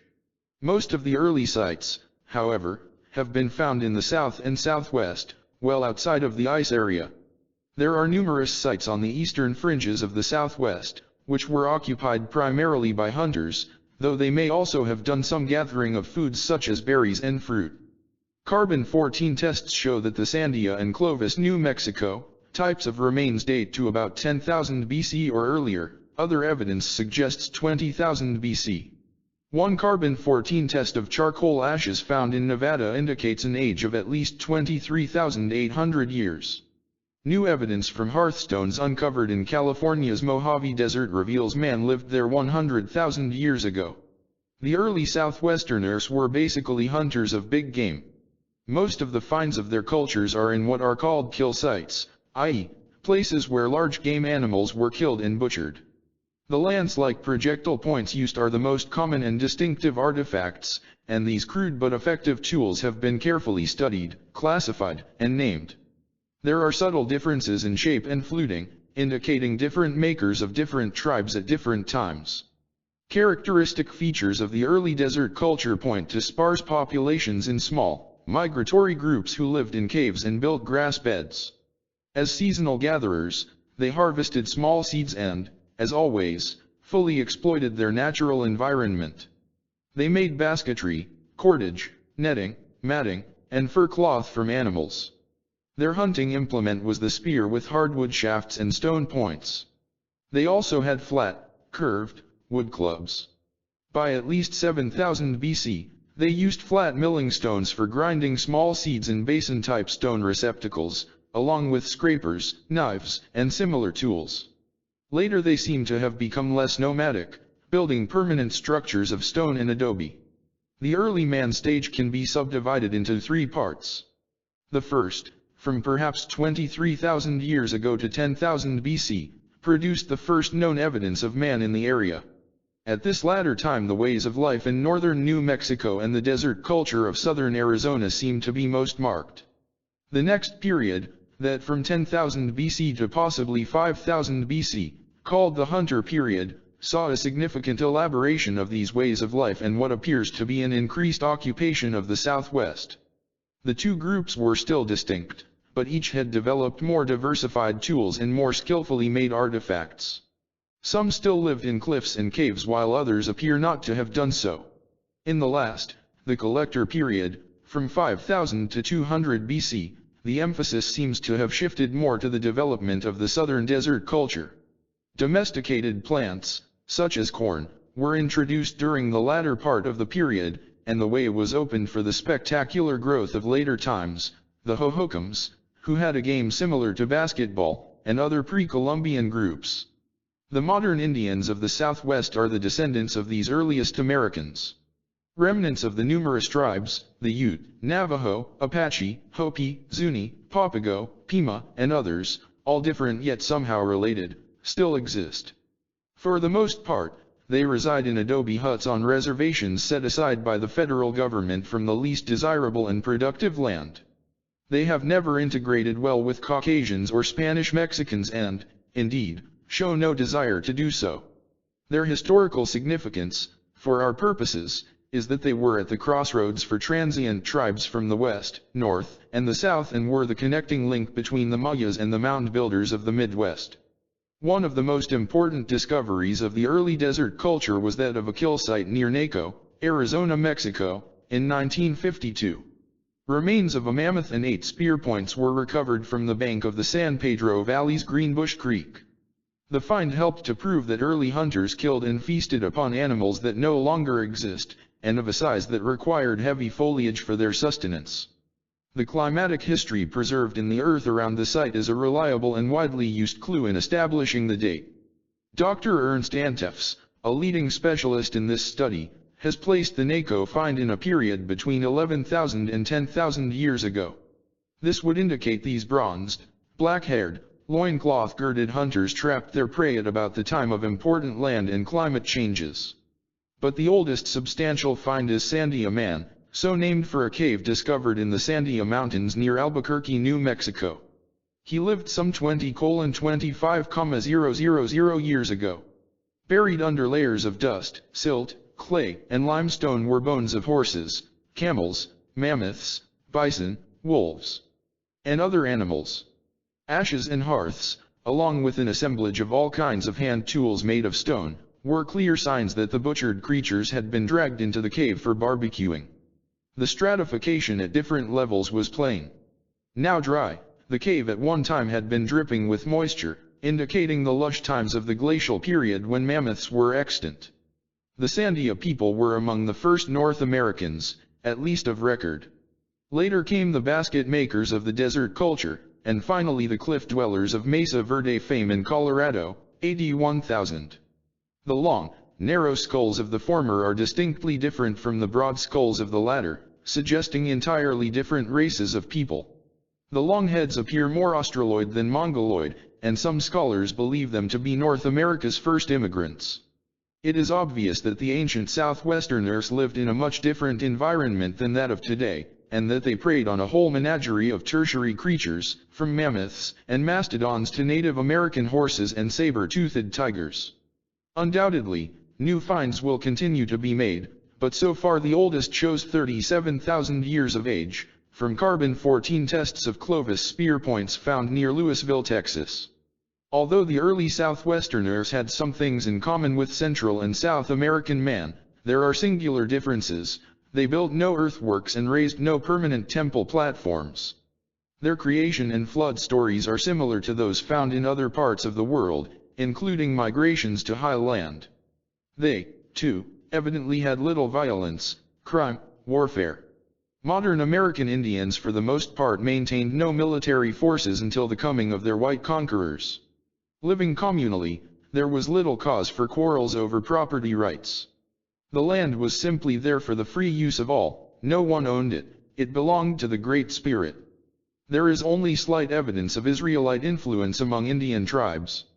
Hebrew metal and stone engravings have been found dating to the 1st century AD. In My Life in the Mountains and on the Plains, David Meriwether, governor of Arizona New Mexico Territory in 1853-57, writes, "The missionaries in this country, and other learned divines, have a theory that these Indians, Navajos, are descended from one of the lost tribes of Israel, as all the figures on their blankets resemble the pyramids of Egypt, and the instruments used in making these blankets are precisely the same as the pictures of these instruments in the Old English Bibles, which are spoken of in the Bible as the distaff and spindle used by the Jews. In addition to this, they do not bury their dead but place them in caves in the mountains, which brings to mind the cave of Machpelah and others spoken of in Jewish history. But the question arises, how did any of the lost tribes of Israel reach the continent of North America? The Navajo differ in many ways. They treat their women with greater respect, are cleaner in appearance, and the women hold personal property such as sheep and wool separate from their husbands, although the Navajos have long lived communally. Interestingly, the Hopi have a snake dance similar to that of the Mayas, and a legend embracing 3 previous worlds of existence.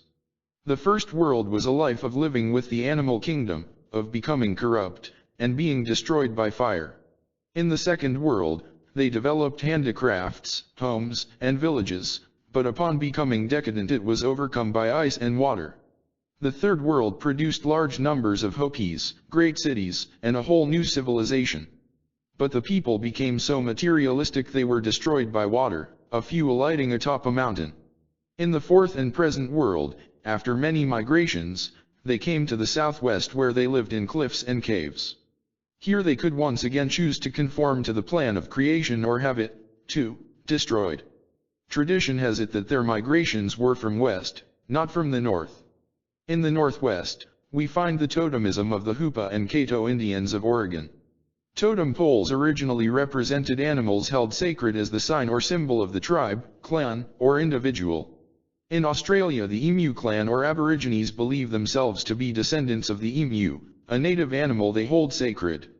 Totem poles exist in Polynesian, Asian, and African countries, among others, with only slight variations from the Oregon type of half-human, half-animal figures. This most confounding of associations persists back through the ages to ancient Egypt and Assyria, and according to Cayce, to Atlantis, and creation itself. At some unknown date the Mayas found their way to the southwest, he said, but their impact, except on religion, appears slight compared to the other countries we have examined. From the Cayce records. A quite different picture of the earliest North Americans, although there were many similarities, emerges from the Cayce files. When man first appeared in the earth in the 5 simultaneous occupations by the 5 races, the land of southwestern U.S. was the only large area of the continent above water. Lower, Baja, California, comprised the coastland of Lemuria, where lived the people of the brown race. Utah, Nevada, Arizona, New Mexico, and parts of Mexico, along with the great continent of Atlantis, were inhabited by the red race. Indians, then, were native to the southwest. The first Americans made their homes in the cliffs and the caves, from which they later derived the name cliff dwellers. They practiced polygamy, although some adhered to the principle of one mate. Metals were used as media of exchange and for bodily adornment. Iron was one of the first discoveries, and it was quickly adapted to practical use. Earthenware and line drawings were their chief arts, and in these they soon became proficient. Soothsaying, magic, stone carving, and the making of beads were prevalent. In 50,722 BC, a meeting of the 5 nations or races was called to formulate ways and means of combating the enormous, carnivorous beasts threatening man in many parts of the world. At a later period, emissaries were sent to join in a similar council held in Egypt and to another in Atlantis concerning the coming upheavals in that part of the world. The first North Americans also set up temples of worship and very early instituted a semblance of organized religion. With the first land changes, which resulted in the sinking of Lemuria, some of the people of Mu escaped to Lower California, southwestern U.S., as far north as Oregon, and as far south as Peru. In Oregon may be seen remnants of their religion in the totem pole, their family tree. Here the women were the head of the family and ruled, rather than the men. With the Great Flood, in 28,000 BC, Atlantis was broken up. Some Atlanteans made their way by Mexico to the highlands of the southwest and the land of Myra, Nevada, and Colorado. Many were religious emissaries of the children of the law of one to what they considered a strange people. Their objectives included the extension and preservation of the laws of the one God. There were also immigrants from Yucatan and as far away as India, who were known as the Hapapulpic people. They were proficient in metals and clays. Later, some of the descendants of the lost tribes of Israel also found their way here by boat. From Lemuria. There was, then, a great influx of peoples, especially to what is now Arizona. Say the readings, the joining in the activities there were for the attempts to establish with those peoples that had been a portion of the lost or strayed tribe that came across from Lemuria, as well as with those that came from the lands of bondage by the Persians and those that later were called the Indo-Chinans, or those peoples from the mountains who raided the Indian land. There the entity aided in establishing a new unison of activity in what would now be called the Arizona land. 1434, 1. By the end of the last debacle, 9500 BC, the mixed culture of the southwesterners was a complex one indeed. Moreover, in 3000 BC, many of them were driven farther south by the heavy men from the north, and they took with them their abilities in metals and clays, as well as the practice of human sacrifice, which the Israelites had originally brought from Egypt. In Central America they exerted their influence on the Mayan Indians of Yucatan but centered most of their activity in the Valley of Mexico, or Mexico City. The reference to the heavy men from the north, unexplained, is an intriguing one. The answer may lie in the widely accepted theory that Asiatics, Siberians, did at one time enter this continent via the Bering Strait but apparently only in small numbers. The theory is circumstantially based on geography, geology, and ethnology but almost no concrete archaeological facts. It is indeed possible, for as one authority writes, we find in Alaska a race of big men, and therefore different from those we have been studying. What is improbable is the populating of the Southwest by that route. The early Americans were, as elsewhere, a highly religious people with many signs and symbols, says Cayce. For the peoples understood, even better than they do today, how that the heavens declare the glory of God, and as to how nature sings his praises in the rebirth at each period, each cycle, for its unfoldment and growth. 2438:1. From this mixture of ancient peoples, then, descended the great variety of American Indians found by the white man where he arrived in this part of the North American continent. The brown round heads of southern Arizona are still distinguishable from the red long heads of other regions. The most revealing facet of the Southwest prehistory is that the area was the native land of some of those of the red race from the time of creation. Man was here from the beginning. Later it became a mixing bowl for nomadic groups from Lemuria, Atlantis, and Yucatan. Eventually, some migrated to the Midwest and set up another mysterious civilization. Extracts from the Cayce readings. Before that we find the entity was in that land now known as Mu, or the vanished land of the Pacific, the peaceful, during those periods when there were those banishments and preparations for the preserving, for they had known that the land must soon be broken up. The entity was among those that journeyed from Mu to what is now Oregon, and there still may be seen something of the worship as set up, in what was the development from that set up by the entity's associates, as the totem or family tree. In that experience the entity was in the same sex as at present, but among those that were the leaders, for then the women ruled, rather than men. 632. Before that we find the entity was in that land now known as the American, during those periods when there were the changes that had brought about the sinking of Mu or Lemuria, or those peoples in the periods who had changed to what is now a portion of the Rocky Mountain area, Arizona, New Mexico, portions of Nevada and Utah. The entity then was among the princesses of the land that established there the teachings of the law of one, from the activities of the land which had brought destructive forces through the separations from those things that made for the love of the individual for the gratification of selfish motives.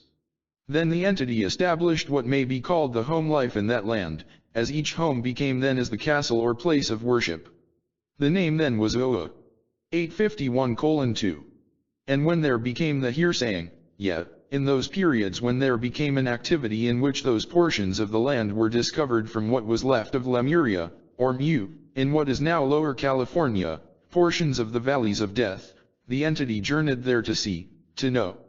And during those experiences much was set up that may be of interest to the entity, that will be a part of the discoveries of nature or natural formations in what is now the Canyon Island. For this was the entity's place of the temple. 1473:1. In the one before this we find in a strange land, Mu, now unknown in the world's experience, that lying westward from what is now Southern California and Mexico. In this land the entity ruled as with an iron hand, for, from and through this land, many were the escapees from the various upheavals that occurred in those olden periods when there were the divisions of waters and the divisions of land, and dry land appeared. In this experience the entity lost, in the aggrandizement of selfish interest. In the name Olu. 2669:1.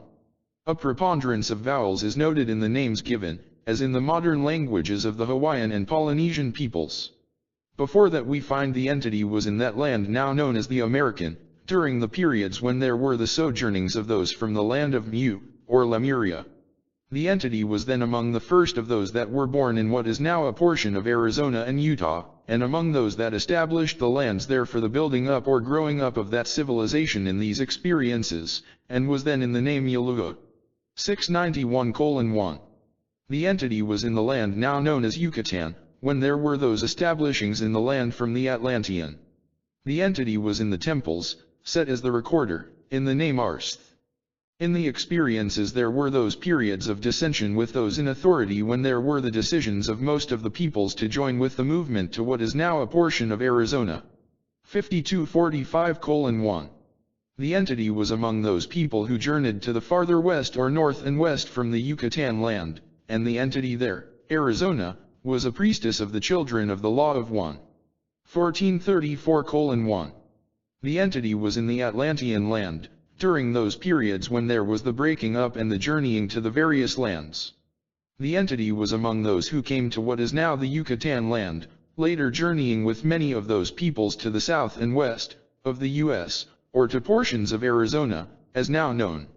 Through the experience the entity was among those who made use of spiritual laws for material affectation, not so much in the abuse as in the negligence in supplying or in aiding others that were of the groups of things to attain to a greater awareness.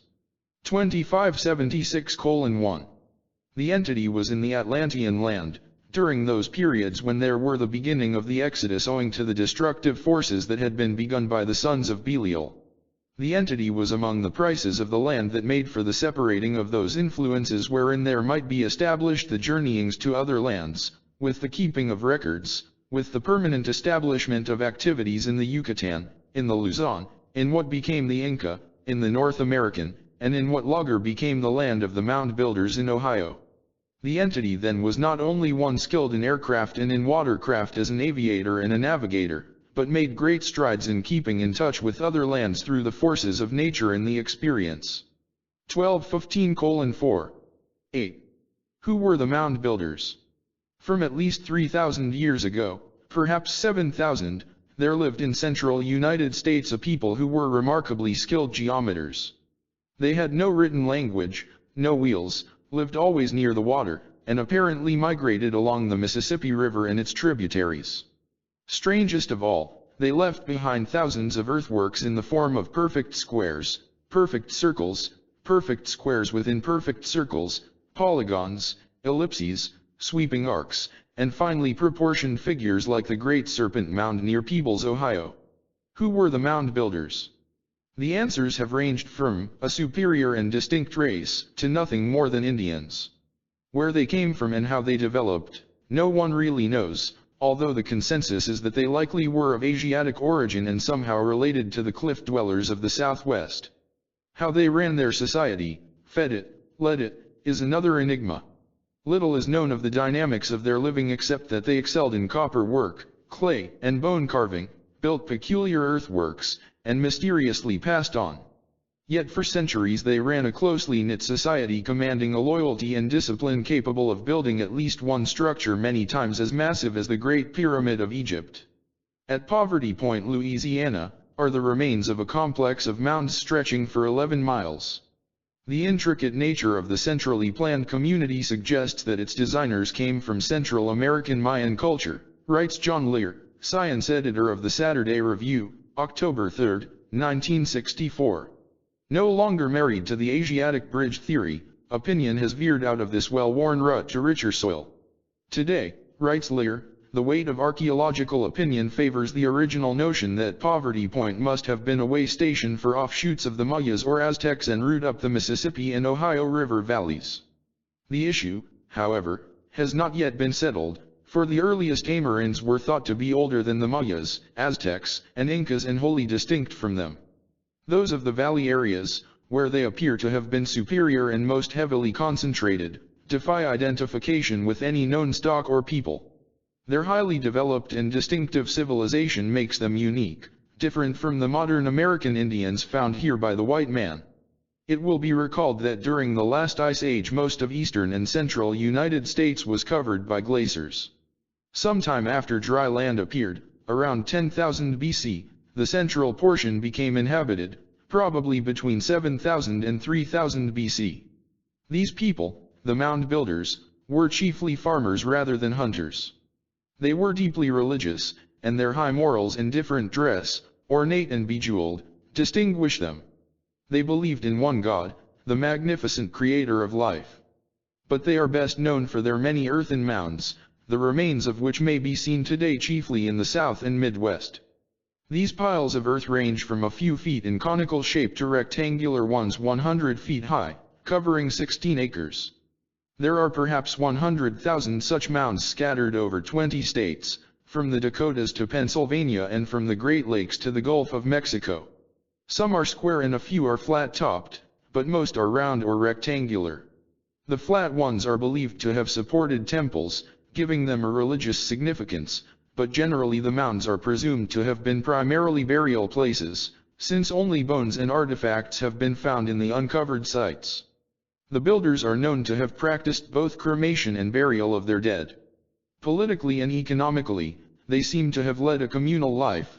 There was apparently no private property or personal ownership of land. They therefore had some sort of community-held society. The most famous site is the Serpent Mound in Adams County, Ohio. Of unknown date, it is 1,254 feet long, about 20 feet wide, and some 4,5 feet high, shaped like a coiled snake. Only a religious motive can explain its purpose. The mouth is open and appears to be about to swallow an egg, represented by a small, oval mound before it. Kukulkan, the plumed serpent god of central Mexico, is brought to mind, as is the serpent in the Garden of Eden. Evidently the mound builders carried on trade with one another over wide areas. Buried in the earth have been found pearls, conch shells from the Gulf, turquoise from the Southwest, grizzly bear teeth from the Rockies, mica from the Carolinas, copper ore from Lake Superior, and pottery designed like that found in Peru. Significantly, inscriptions recently discovered in Georgia depict a religious ceremony used by the Mayas and the ancient Jews of Palestine as recorded in the book of Leviticus. Another late find, near Huntsville, Alabama, indicated man lived there in 7000 BC, an earlier date than previously supposed. There were many tribes of mound builders, and their descendants gradually abandoned building the pyramids of earth. Their final disappearance is a mystery. Presumably they were overcome by other more warlike tribes and were eventually dispersed or absorbed. The consensus is that they did not disappear before the arrival of later Indians, or as a result of invasion. Rather, modern archaeologists hold to the view that they were ancestors of the Indians of historic times. The Iroquois, a confederacy of 5 large tribes or nations, appear to be related to them, as do the Algonquins of Canada. The Iroquois are noted for their superior agriculture and efficient statecraft. They, too, as some other modern Indians, have legends of a great flood and the destruction of past worlds. From the Cayce readings. A very few life readings briefly state that many Atlanteans through their descendants struggled northward from Yucatan to central United States, especially to the Mississippi Valley, Indiana, Kentucky, and Ohio. With this major migration of uncertain date, they brought some of their former Atlantean religious tenets as well as the influences from the Mayan civilization in Yucatan, Honduras, and Guatemala. Later, joined by a group of people originally from Lemuria, they set up the culture that became known as the Mound Builders. They were farmers, raising wheat and grain, and cracking corn. Worshippers of nature, they paid homage to the sun and the rainfall in song and dance. The modern Iroquois Indians are their direct descendants. Surprisingly, descendants of the Vikings, who arrived in northeast U.S., in the 11th and 12th centuries AD, came in contact with the mound builders and forged a close, friendly relationship with them. Say the readings, before that the entity was in the land of the present nativity, during the early activities of a peoples that had been banished from Atlantis. The entity was among those of the second generation of Atlanteans who struggled northward from Yucatan, settling in what is now a portion of Kentucky, Indiana, Ohio, being among those of the earlier period known as mound builders. Then the entity was among those who supplied to the peoples the fruits of the soil, learning how to crack corn, wheat, and grain, that it might be prepared into foods through cooking, though much in those periods was taken raw. And in the present, as the entity may learn, the raw foods will contribute much to the entity's welfare, the green as well as other foods. 35281:1. Further we find, corroborating the belief of scholars in the relationship of the mound builders and the Iroquois, the following: in the experience before this we find the entity was in the land of the present nativity. The entity was then among the people, the Indians, of the Iroquois, those of noble birth, those that were the pure descendants of the Atlanteans, those that held to the ritualistic influences from nature itself. 1219:1. Apparently the American colonies of the Northmen from Scandinavia endured longer than generally supposed, possibly for several generations. According to this reading, the entity came into the northeastern coast of this country, being among the descendants of the Norse peoples who first landed and settled there. Being strong physically, the entity gave much aid in establishing the forts and outposts of those who later joined with the people in the country south from there, who were known as the Mound Builders. 583:3. Now we can turn to the vexing questions surrounding the Vikings and their sojourns in America, one of the most enigmatic stories of the pre-Columbian history. 9. Norsemen in New England. The Goths of Norway and Sweden were probably the first white men to reach eastern North America. Eric the Red, who was more popularly known as Eric the Lucky, was an early leader of the bold and brazen Vikings. The father of Leif Erikson, he sailed to Iceland in AD 970 and made a settlement there. Rumors of a great land to the west impelled him to sail in that direction, and in 980 he landed on the shores of Greenland, where he again started a new colony. It was his son who first reached North America. Born in Iceland in 970, Leif Erikson grew up in Greenland in the tradition of a seagoing people who were vociferously proud of their courage. But his discovery of America in 1003 was quite by accident. Sailing from Norway under the auspices of the king, he was blown off course in a storm and landed on the east coast of the U.S. The exact location is disputed, but he reported finding wheat and grapes, and called the place Vinland, probably Cape Cod, Massachusetts. Word of the new discovery spread, and other Norsemen were soon plying the coast of New England. Settlements were attempted, but apparently they were short-lived. Presumably, those fair-haired, blue-eyed, colorless people were driven off by frightened, hostile Indians. There is considerable evidence that Norsemen reached as far north and west as Minnesota. How they got here, no one knows, probably via the Great Lakes, since being sailors it is unlikely they would travel that far by land. A controversial discovery, known as the Beardmore Find, was made in Ontario, Canada, on the north shore of Lake Superior. Uncovered were a broken Norse sword, an axe blade, and parts of a shield. They are definitely of Viking origin. Yet the authenticity of the find was denied for years, and still is by some, on the ground that the implements were probably a hoax, although there was nothing to indicate this was the case. Why anyone would give up such valuable relics for a little private joke was not explained. Moreover, the Norsemen are known to have explored as far north as Hudson Bay. The director of the Danish National Museum later examined the pieces, as well as the famous Kensington runestone, and declared there was no good reason to doubt the authenticity of either. To this day many authorities deny the validity of these two discoveries. In 1898, a farmer in west-central Minnesota was grubbing his trees when he struck a large, oblong stone. Finally digging it up, he found a strange language inscribed on it. Scholars slowly recognized it as ancient Gothies, which contained only 16 characters. Now known as the Kensington runestone, it was disputed as a fraud. It read, "We are 8 Goths, Swedes, and 22 Norwegians on an exploration journey from Vinland through the west. We had camped by a lake with 2 skerries, rocky islands, 1 day's journey north from this stone. We were out and fished 1 day. After we came home we found 10 of our men red with blood and dead. Ave Maria, save us from evil. We have 10 of our party by the sea to look after our ships, or ship, 14 days' journey from this island." Year 1362. In September 1967, Dr. O.G. Landsverk, America's leading Viking historian, declared the Kensington stone to be an authentic Norse cryptogram and not a hoax. He places its date as May 7, 1244, based on the Norse Catholic Church calendar. The stone is on display in Alexandria, Minnesota. Never explained, who would learn ancient Gothic, inscribe it, lug 230 pounds of stone to a remote farm field, bury it under tree roots, and hope someone would discover it? The farmer? Just for kicks? More likely he died wishing he'd never heard of it. Unfortunately, the Norsemen did leave little evidence of their sojourns in the United States. The Newport Tower of Rhode Island is, like the Kensington Stone, unacceptable to the skeptical conservatives.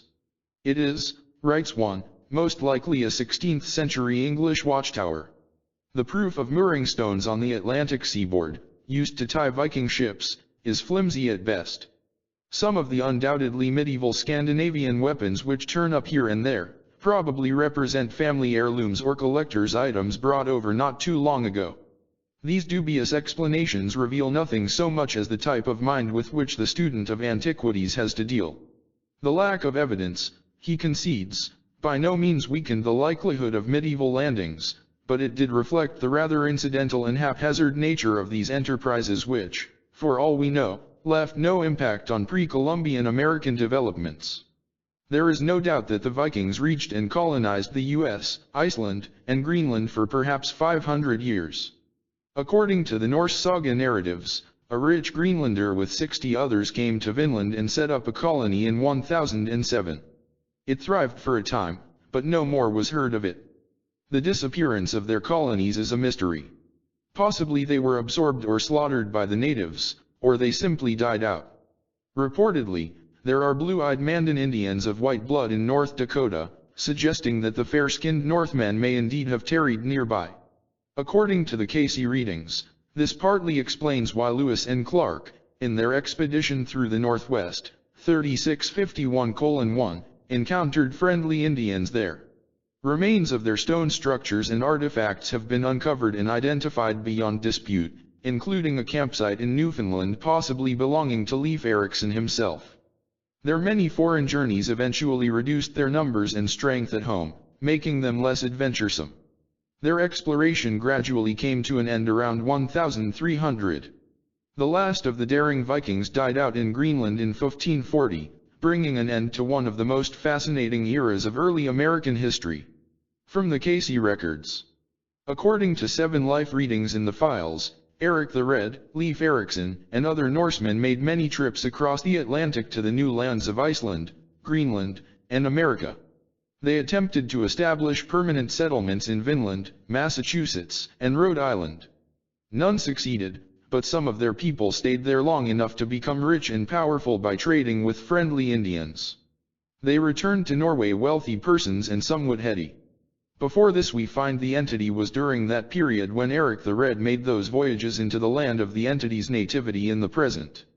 The entity then was among those of that company who made the first attempts for the permanent settlement in that land known as the Vinland, or coasts about Rhode Island and portions of the land lying north, or Massachusetts as called in the present. Then the entity was strong in body, in mind, and in the activities both on the land and the sea, and was in the name Ozolodin. Through the experience the entity gained and lost, gained in the aid given to the associates and companions in that particular experiences of the life at that period, losing only when, with the material gains that came through the associations with the natives of the land, the entity acquired rather power, place, and position. Hence, when there was the return to the land of birth in the experience, the entity not only rebelled but also brought under submission those with whom he sailed to the land. This brought condemnation and hate in the experience during the latter portion of the sojourn. 438:1. On one trip to America, Eric the Red left his wife at home while other women were apparently making the long voyage. She was highly incensed, and the episode created a chasm between them that lasted for many years. Although a daring sailor, he was also a defiant individual, having bitter conflicts with the superiors under whom he served. Later in life he came to hate the sea because of his rigorous experience with it. But in America, he once traveled as far as west-central Minnesota, and some of his remained there to live the rest of their lives among the Indians. This is one of the reasons why the Lewis and Clark expeditions through the area met no resistance from the Indians there. Some Vikings reached as far west as Montana. Before this the entity was in the Norse land, among those who journeyed into the greater western portion or near to the central portion of Minnesota in the present land of nativity, when Eric the Red was among those active there. The entity then, as Olson, became among those who journeyed there and remained to become a part of those peoples in that land. Thus were the northwestern lands made available when Clark made the expedition there, so that there were not the activities against those peoples at the time. Thus may the entity use itself as a peacemaker among those of various groups, tribes, nations, or countries. 3651:1. Leif Erikson, with Olaf and Olenson, landed at Martha's Land in Vinland, in Connecticut, and Massachusetts. On another trip, Erikson and his crew founded a colony near what is now Providence, Rhode Island. Others also made numerous voyages to Newfoundland and Nova Scotia. But Vinland was one of the first settlements, and although later abandoned, a few chose to remain there, developing a spiritual brotherhood with the natives and discovering a short way across New York State. Interestingly, Eric the Red had reincarnated in the earth. Before this the entity was in the Norse land, among those who were the daring, as the sailors, and the entity was Eric, as called through that experience, journeying to or settling in the land of its present nativity. Yet with the experiences through the latter portion of its sojourn, and the activities from which it returned in the period or interim, the entity in the present, as indicated, is averse to water, waterways, water carriers. Hence the daring now is exhibited more in the air, or in ships of the air, arising from another sojourn. In that experience the entity gained, the entity lost, for there were periods of defiance of not only its associates and companions but of its home life, and the superiors under which the entity acted or labored. 2157:1. Thus ends the story, unhappily, of the Norsemen in America, according to the Cayce files. We have reviewed the course of human events up to the fringes of modern history. The Cayce records contain readings on practically every period of American life and times. There are reincarnations of soul entities from the Revolutionary War, the witchcraft conflicts in New England, pioneer days in the Midwest, the Civil War, opening the West, World Wars I and II. Although many of these discourses make fascinating reading and reveal the lives of some fabulous if not famous or altogether discrete characters, they add but little of importance to what is already known. We will therefore turn our attention to the more crucial and complex problems existing in America today and tomorrow. For the fabric of the present and future is closely interwoven and dependent upon the threads of the past. 10. Crisis in modern America. Edgar Cayce had a great deal to say about the future of the United States. As the wheels of history continue to turn, mankind is rapidly approaching a new cycle. We are now well into the transition period to the new dispensation. The time and times and half times are at an end. The righteous shall inherit the earth, say the readings. But it will not be easy, indeed it will be a period of discord, strife, and turbulence that will try men's souls, and many will fall away. Yet we need to remember that from the grating friction within the oyster comes the pearl. There is no growth without adversity. History, which often repeats itself, reveals the truth that for every force there is a counter-force, for every negative there is a positive. This is part of the evolutionary process of man's long tenure in the earth. That a new age is to be born in the year 1998 was predicted in the Cayce readings in the 1930s. Since then other sources have named approximately the same date. Even such an orthodox body as the American Academy of Arts and Science has sponsored a commission to study the coming state of Western society by the year 2000, because that year is expected to usher in another great system break. The signposts are out at every turn of the road. The West, and particularly the U.S., is expected to achieve a state in which economically we shall have it made, writes Henry Winthrop, a professor of social sciences, in 1967. It is widely believed that by the year 2000, there will be plenty for all, made possible by automation, computers, and other major technological advances which are now foreseen. He does not discuss the enormous yet delicate problem of the system and method of distribution, the real question, but does add that there will be more time and interest in leisure, education, culture, the widening of the horizons of consciousness and the quest for deep emotional and religious experiences. This includes pursuit of the arts, sciences, and mathematics, new forms of architecture and community planning, experiments with new ideas in psychological sensitivity, and a more experimental attitude towards new social institutions. Utopian, some may say. Perhaps. But entirely possible and certainly desirable. Already the new vision has produced a generation gap, an information gap, in fact, between the young and not so young. An artificial wedge has been driven between the two. We should not make the tragic mistake of selling short the new generation but should ask, will the older generation rise to the occasion? Or will it insist that its materialistic values and attitudes are good for all time, and that the youth of today are just a bunch of impractical, immature, idealistic students?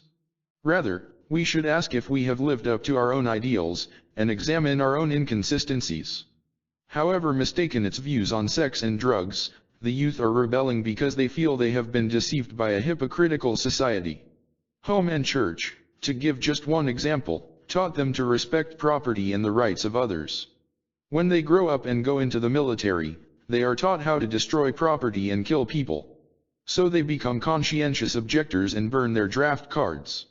Moreover, they have a feeling of brotherhood, an esprit de corps lacking in the recent past. They are the first generation that has had time to think. There are, of course, other areas of conflict ahead of us that must be resolved before the new age can come into being. The price of our poverty is too high. As Gunnar Myhrle so aptly put it, America cannot afford to remain the one among the rich countries which has the highest rate of unemployment, which has the worst and biggest slums, which is least generous in giving economic security to its old people, its children, its sick and its invalids. One of the bitter paradoxes of our age is that amidst so much wealth of the few there is so much poverty among the many. We need not only to live and let live for moral and ethical reasons, there are concrete, practical reasons why we should do so. Continuing higher rates of violence, crime, fraud, tax loopholes, deception, inflation, price rigging mark the state of moral decay of an opulent society in mad pursuit of the dollar. The decline of American morality is an effect, not a cause. The many ills besetting our society are obvious enough, the underlying reasons are subtler. What can one expect when there is corruption and deception in high places, the government, the CIA, big business, the military-industrial, congressional complex? Do we have a house of cards built on sand? Are the merits of their position so weak that they must lie? Would the truth be self-condemning? More broadly, has the older generation sold its soul for pieces of silver? The Pentagon, originally a plain figure of 5 sides, is now a complex with many angles. The country used to be on the gold standard, now it's on the brass. And the CIA, FBI, and Army intelligence have become the departments of offense. Unfortunately, as former General Maxwell Taylor once testified before a congressional committee, the moral factor is not an issue in government decisions. The Cold War is over economic and social issues, not military ones, international markets, natural resources, hegemony over developed countries, social security for the plain people. Communism is a challenge, not a threat. The real question is this: can capitalism compete with socialism? Or must it resort to military means? Twice during World War I, Cayce was called secretly to Washington, and Woodrow Wilson's 14 points in the peace treaty and his plan for the League of Nations reveal much of the reading's philosophy. No record of what transpired exists today, but a later reading indicated that Wilson was a far more spiritual-minded man than was generally recognized. The Christ spirit sat at the peace table, Cayce said. Biographies of Wilson support what the readings had to say. The vicious opposition of the sons of Belial put Wilson in his grave, emasculated the 14 points, and killed the League of Nations. Karma. The Allies paid the price in World War II. Since then, a new, low standard has been set for the nation, and the residue is seeping down to the people. Yet the system somehow demands a higher morality from the public than it itself is willing to uphold. This is a fallacy and today impossible. Back of it all is the greed of a few. It is profitable to produce armaments, films of sex and violence, pornographic literature. It is profitable to sell worthless land and stocks, to rig prices and defraud the public in 1,000 different ways. It is all done in the search for profits, power, and prestige by the few, and for the haunting, gnawing guarantee of security by the many. In brief, the wolves are turned loose on the rabbits, the innocent, the unsuspecting, the uneducated, and some wonder why the rabbits are running berserk. The system is an open range. The honest, small businessman is slowly becoming, like the family farmer, extinct. Independence and integrity have little chance of survival against powerful, unscrupulous, absentee ownership. And absentee ownership is one of the primary causes of our deteriorating social structure.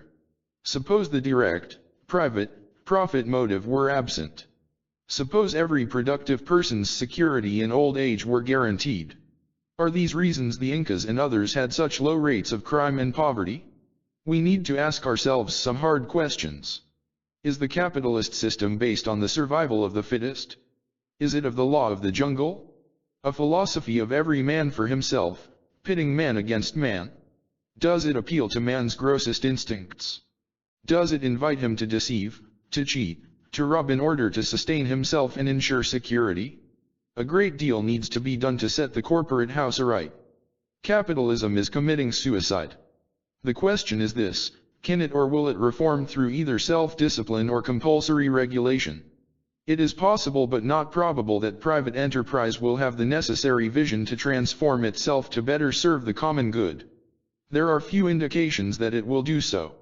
The university students understand all this better than their elders. They know the score and understand the game.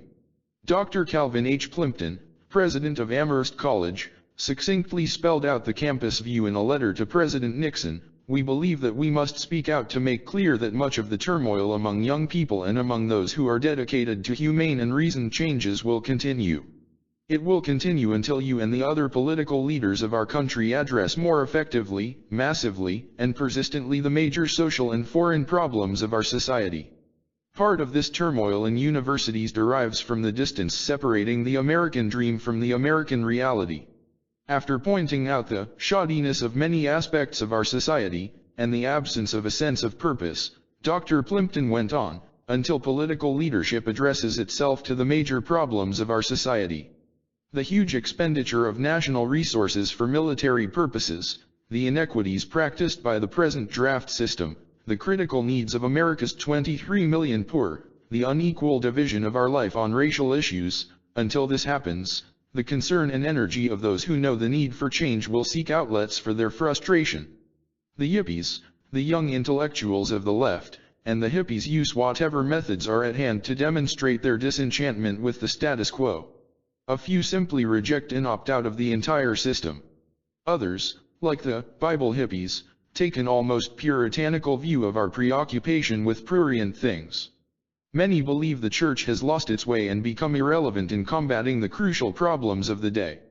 They have a folk song that goes, "The Lord is not impressed with worldly success." Some radicals no longer believe the capitalist parties can be reformed to become responsive to and representative of the people. Almost all are perceptive enough and astute enough to see through the glittering, polished veneer of a success-intoxicated culture. We do not have to condone everything they do or say in order to understand this. Unfortunately, the empire builders have cried wolf so often through popular media about the horrors of slavery under godless communism, that few any longer listen. Now that a tacit understanding with the Soviets is imminent, the establishment must try to undo its own propaganda, no small task considering the years devoted to the binding of men's minds. Freedom of the press has been interpreted as license to take liberties with the truth. The harbingers of hate have displayed more interest in forming public opinion than in informing the public. Craftsmen in the art of political science fiction, some are now rebelling against the present fascist trend in America. And there are mountainous problems on the international scene crying for solutions. Several years ago, this writer said, The Churchman magazine, June 1962, after a trip abroad, I am one of those Americans who believes there must eventually be a meeting ground between the two most powerful nations in history. We are all part of the brotherhood of man and the fatherhood of God. It behooves us therefore, to row together rather than separately against the stream of adversity, for there is enough of that already without manufacturing more between each other. We live in trying times. The underdeveloped peoples of the world are seeking and demanding their rightful place in the sun. They want their country for themselves. No one can safely hold back the tide of change. Indeed, the haves are morally obligated to share their abundance with the have-nots, not in the weapons of destruction, which have no intrinsic value and serve only to create suspicion and tension, but in the necessities of life, food, factories, schools, dams, hospitals.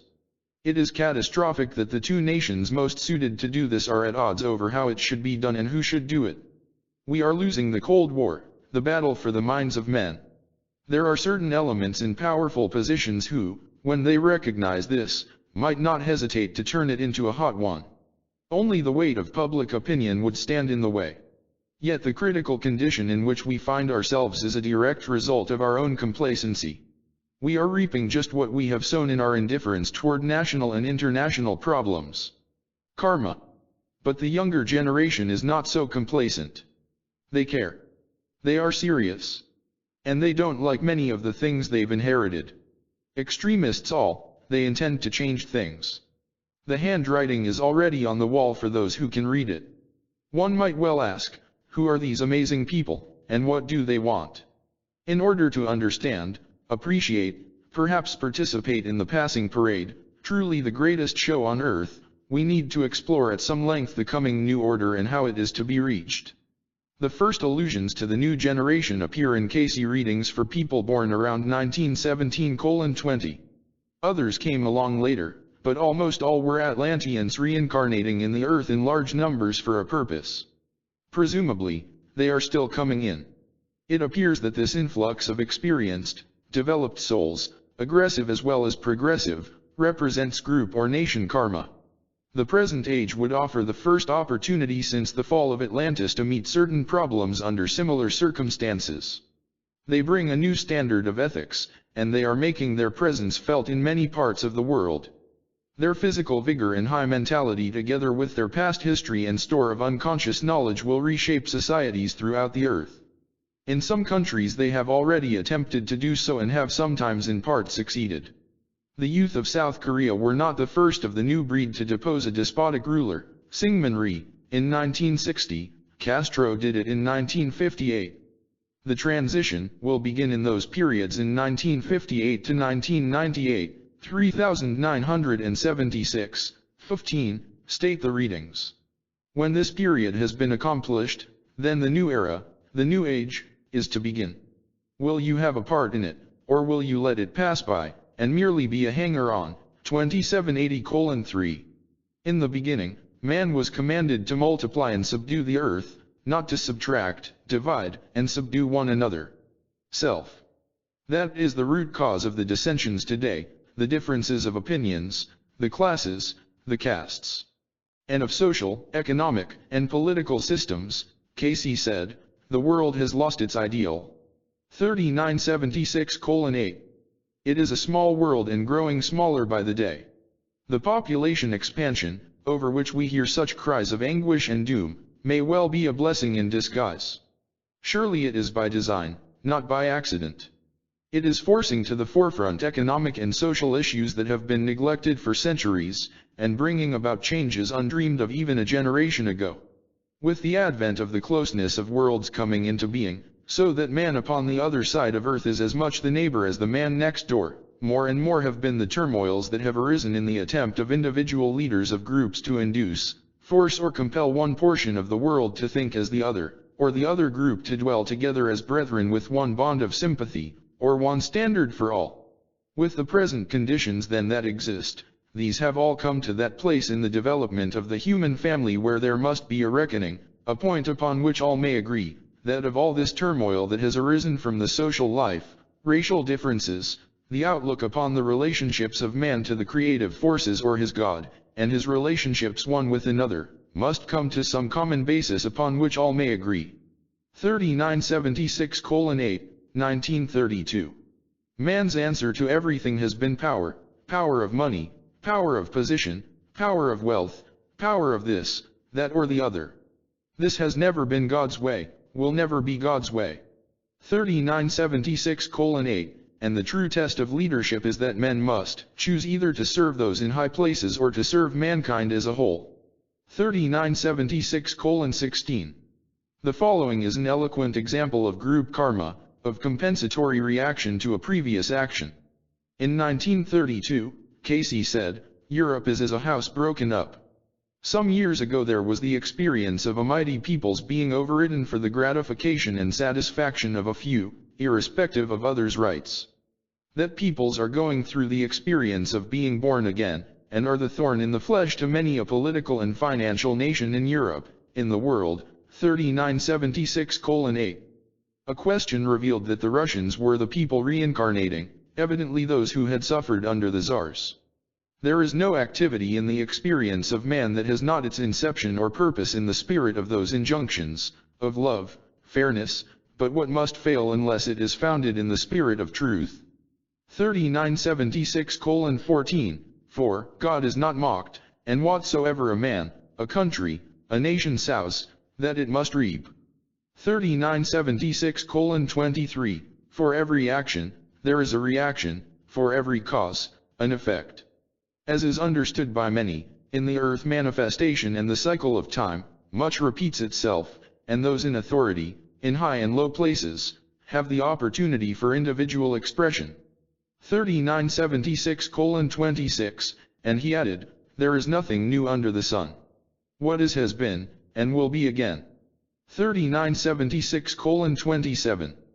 The ideals, the purposes that called the American nation into being are well, he said in 1939. It might be answered by saying that there needs to be on the part of each man, each woman, the adhering to those principles that caused the formulating of the American thought. 3976:24. Apparently, this refers to the Declaration of Independence, the Constitution, and the Bill of Rights. We have since drifted so far right that they could not pass the Congress today. Someone asked the sleeping psychic about the future of religion in the U.S. That depends upon the activities of too many individuals for this to be prognosticated at the present time, for changes are coming, this may be sure, an evolution, or revolution in the ideas of religious thought. The basis of it for the world will eventually come out of Russia, not communism, no. But rather that which is the basis of the same, as the Christ taught, his kind of communism. 425:6. We cannot be certain of the full meaning here. The Essenes, who reared and tutored the youth Jesus, lived communally, not only the real property but also even the personal property was owned by the group as a whole. Acts 2:44 and 4:32 speak of all things being held in common. Yet, the basis of the same could be the spirit of fraternity motivating a closer union of individuals in a group. Americans do not want and are not spiritually prepared for communism in any form. Yet the cooperative impulse in man is as great or greater than the competitive one. Competition has its place, but in survival it is brutal, impoverishing, and out of place. In 1934, Cayce said, if there is not the acceptance in America of the closer brotherhood of man, the love of the neighbor as self, civilization must wend its way westward, and again must Mongolia, must a hated people, be raised. 3976:15, he made clear the interdependence of men and nations when he added, there has arisen, and there is arising in the affairs and experiences of many everywhere the necessity of there being not so much the consideration of a land as of all lands as a unit. 3976:16, the truth of this is now self-evident. The Cayce readings, throughout, place the final burden on the individual. Let each know that it is a harp upon which the breath of God would play as seekers after divine guidance be uplifted, and thus may ye hasten the day when war will be no more. 281:60, he was not above cracking the whip on occasion. Regarding a question on the protection of our democracy, Cayce answered, raise not democracy nor any other name above the brotherhood of man, the fatherhood of God. 3976:24, he once admonished, ye cannot pray peace, peace, when there is no peace in thine own heart and soul. 3976:27. Cayce predicted the present crisis in America 3 decades ago, and he named the basic cause of it. In June 1943, the sleeping prophet said, as for this own land, more turmoils will be in and following peace, not immediate, than there are in the present. These will be turmoils from within, lack of godliness in the hearts of some of those who direct the affairs of groups.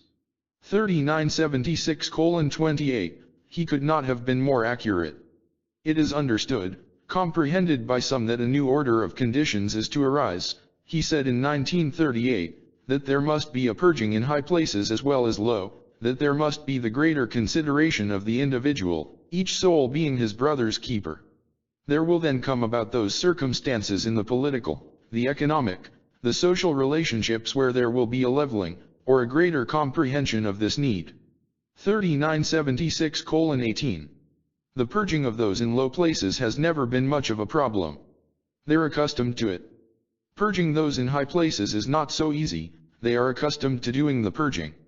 What should be our attitude toward the Negro? Someone asked. He is thy brother. They that produced, they that brought servitude without thought or purpose have created that which they must meet within their own principles, their own selves.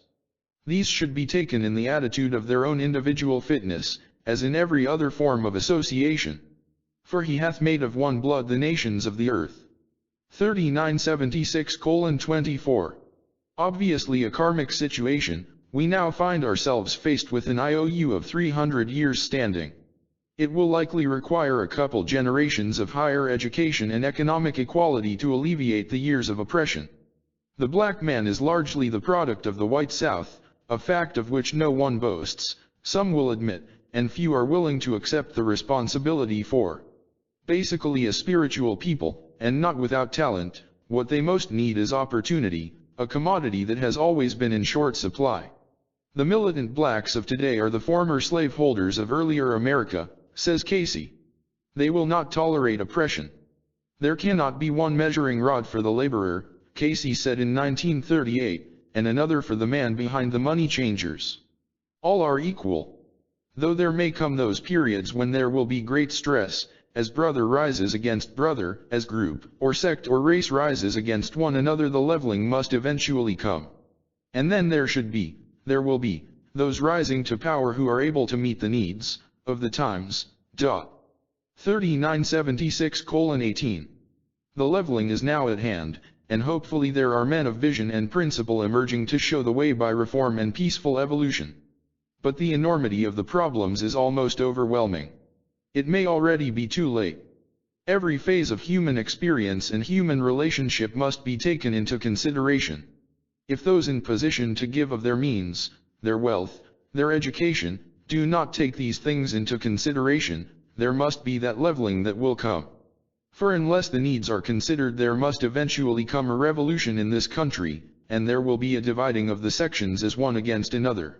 For these are the leveling means and manners to which men resort when there is plenty in some areas and lack of sustenance in the life of others.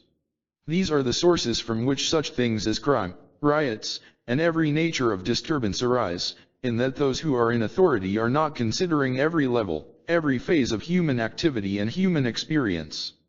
3976:19. Blunt words prophetically spoken. And as so often is the case, they deal with root causes, not just effects or byproducts. Cayce once made a perplexing remark difficult to place in context. He said, when the true position of some becomes known, consternation will prevail among the people. We can therefore expect some kind of exposure or voluntary disclosure that will shock the nation.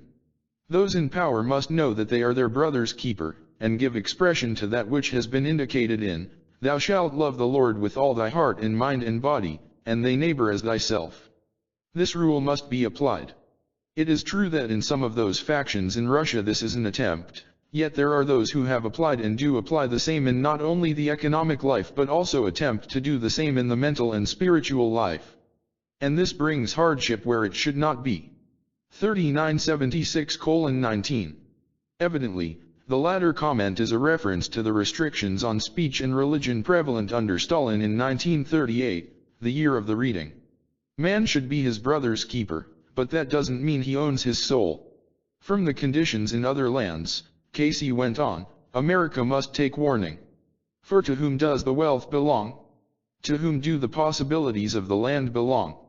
Does it belong to those who have inherited it, to those who have been given the position of power? Or to those who have by their labor, by the sweat of their brow produced same? Emphasis E.cs in all cases. Not that all would be held in common, as in the communistic idea, save as to keep the balance, to keep that oneness, to keep that association of ideas and activity for all. 3976:19, so long as there are disputes among labor, capital need not fear. When labor becomes a united effort, capital may fear in the same principle that he that labors may eat, he that labors not may not eat. These are principles, and to be sure, capital labors as well as he that worketh with the hands. But not to the detriment of, but to the united effort of all. 3976:24. Labor has never been truly united, except on paper. The AFL-CIO coalition merely pasted over the cracks. George Meany, representing the conservative element, and Walter Reuther the liberal movement, were long at odds. Which wing will win is almost a foregone conclusion, but how and when the unions decide to join their unions will be interesting to see. Only 22% of the U.S. labor force is organized. The warning to capital is clear enough: it needs to become more socially conscious and responsible. One dilemma is job opportunities, with retirement still at age 65. Ye are to have turmoils, ye are to have strifes between capital and labor.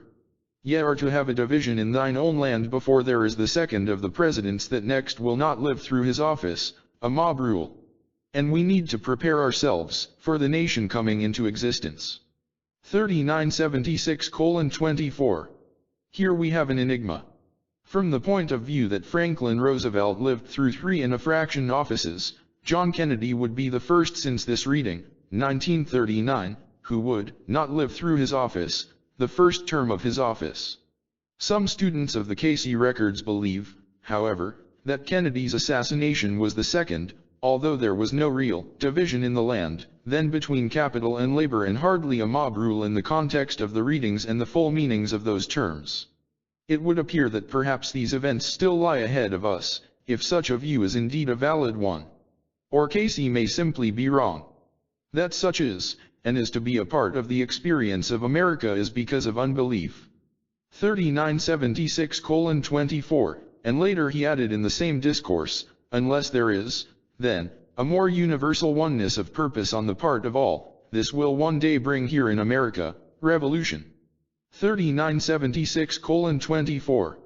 The need is great, the time is short. The warning is directed to all, and especially to those who control or direct the investing of capital. For those who are hungry care not as to the source of strength or power until there is the fulfilling of that desired. 3976:24. Cayce never set any date, but in 1940 he gave some indications. When many of the isles of the sea, many of the lands have come under the subjugation of those who fear not man nor the devil, but rather would associate with that in which they may proclaim might and power as being right, then shall thine own land see the blood flow as in those periods when brother fought against brother. 3976:25. Does this refer to the 2,000 South Pacific Islands the U.S. acquired control of after World War II, and certain Latin American and Asian lands? If it does, the time is short indeed. Equally startling is this comment made on the Soviet Union in 1932. On Russia's religious development will come the greater hope of the world. Then that one, or group, that is closer in its relationships may fare the better in the gradual changes and the final settlement of conditions as to the rule of the world. 3976:10. This statement was not clarified until 1944. In Russia there comes the hope of the world, not as that sometimes termed the communistic, the Bolshevistic, no. But freedom, freedom in that each man will live for his fellow man. The principle has been born. It will take years for it to be crystallized, but out of Russia comes again the hope of the world. Guided by what? That friendship with the nation that hath even set on its present monetary unit, in God we trust. And later we find, for tomorrow China will awake. 3976:29. China did awake and threw off the burden of a short-sighted capitalism seemingly bent on its own destruction. Man's greed is greater than his wisdom. Unfortunately, the people of China became subjected to another form of autocracy. Hopefully, it, too, is now evolving. For the past several years the US and the USSR have been working toward a détente. That they will move even closer together is no longer surprising. Fear is the new enemy. The motivation may be fear or peace, but the end result will be the same, coexistence on a new, broader plane. The Soviet Union is now moving slowly to the right. The US has, since the 1930s, been shifting to the left, if in a low gear. Both will likely borrow the best from each other to fit their own particular needs.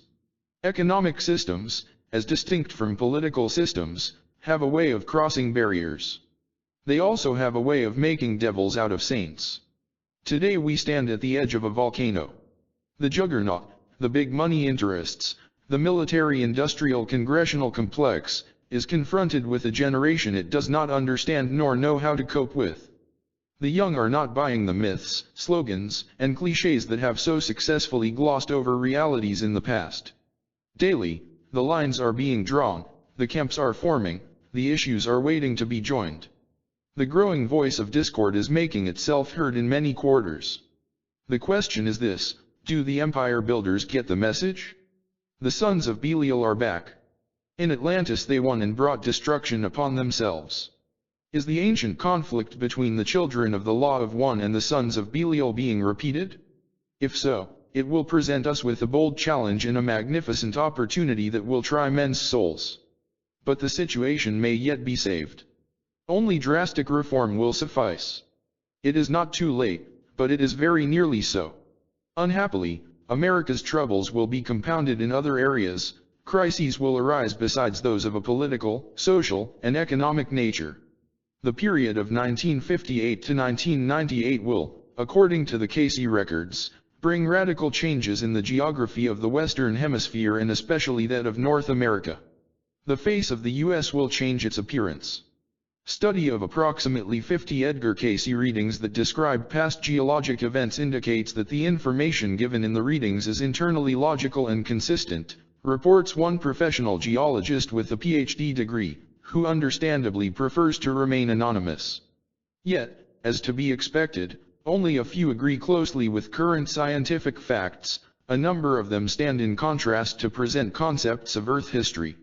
Then he adds, the many catastrophic events that are predicted for this period are out of harmony with the standard geological concept of uniformitarian, i.e., gradual changes rather than sudden ones. It is of interest, however, that certain events predicted in the readings, for the period 1926 to 1958, occurred as prophesied. Examples are an earthquake in California on October 22, 1926, violent windstorms on the 15th and 20th of October, 1926, and the general location of strong earthquakes in California between 1926 and 1950. In 1934, Cayce predicted, the Earth will be broken up in many places. The early portion, 58 to 98, will see a change in the physical aspect of the west coast of America. There will be open waters to appear in the northern portions of Greenland. There will be new lands seen off the Caribbean Sea, and dry land will appear.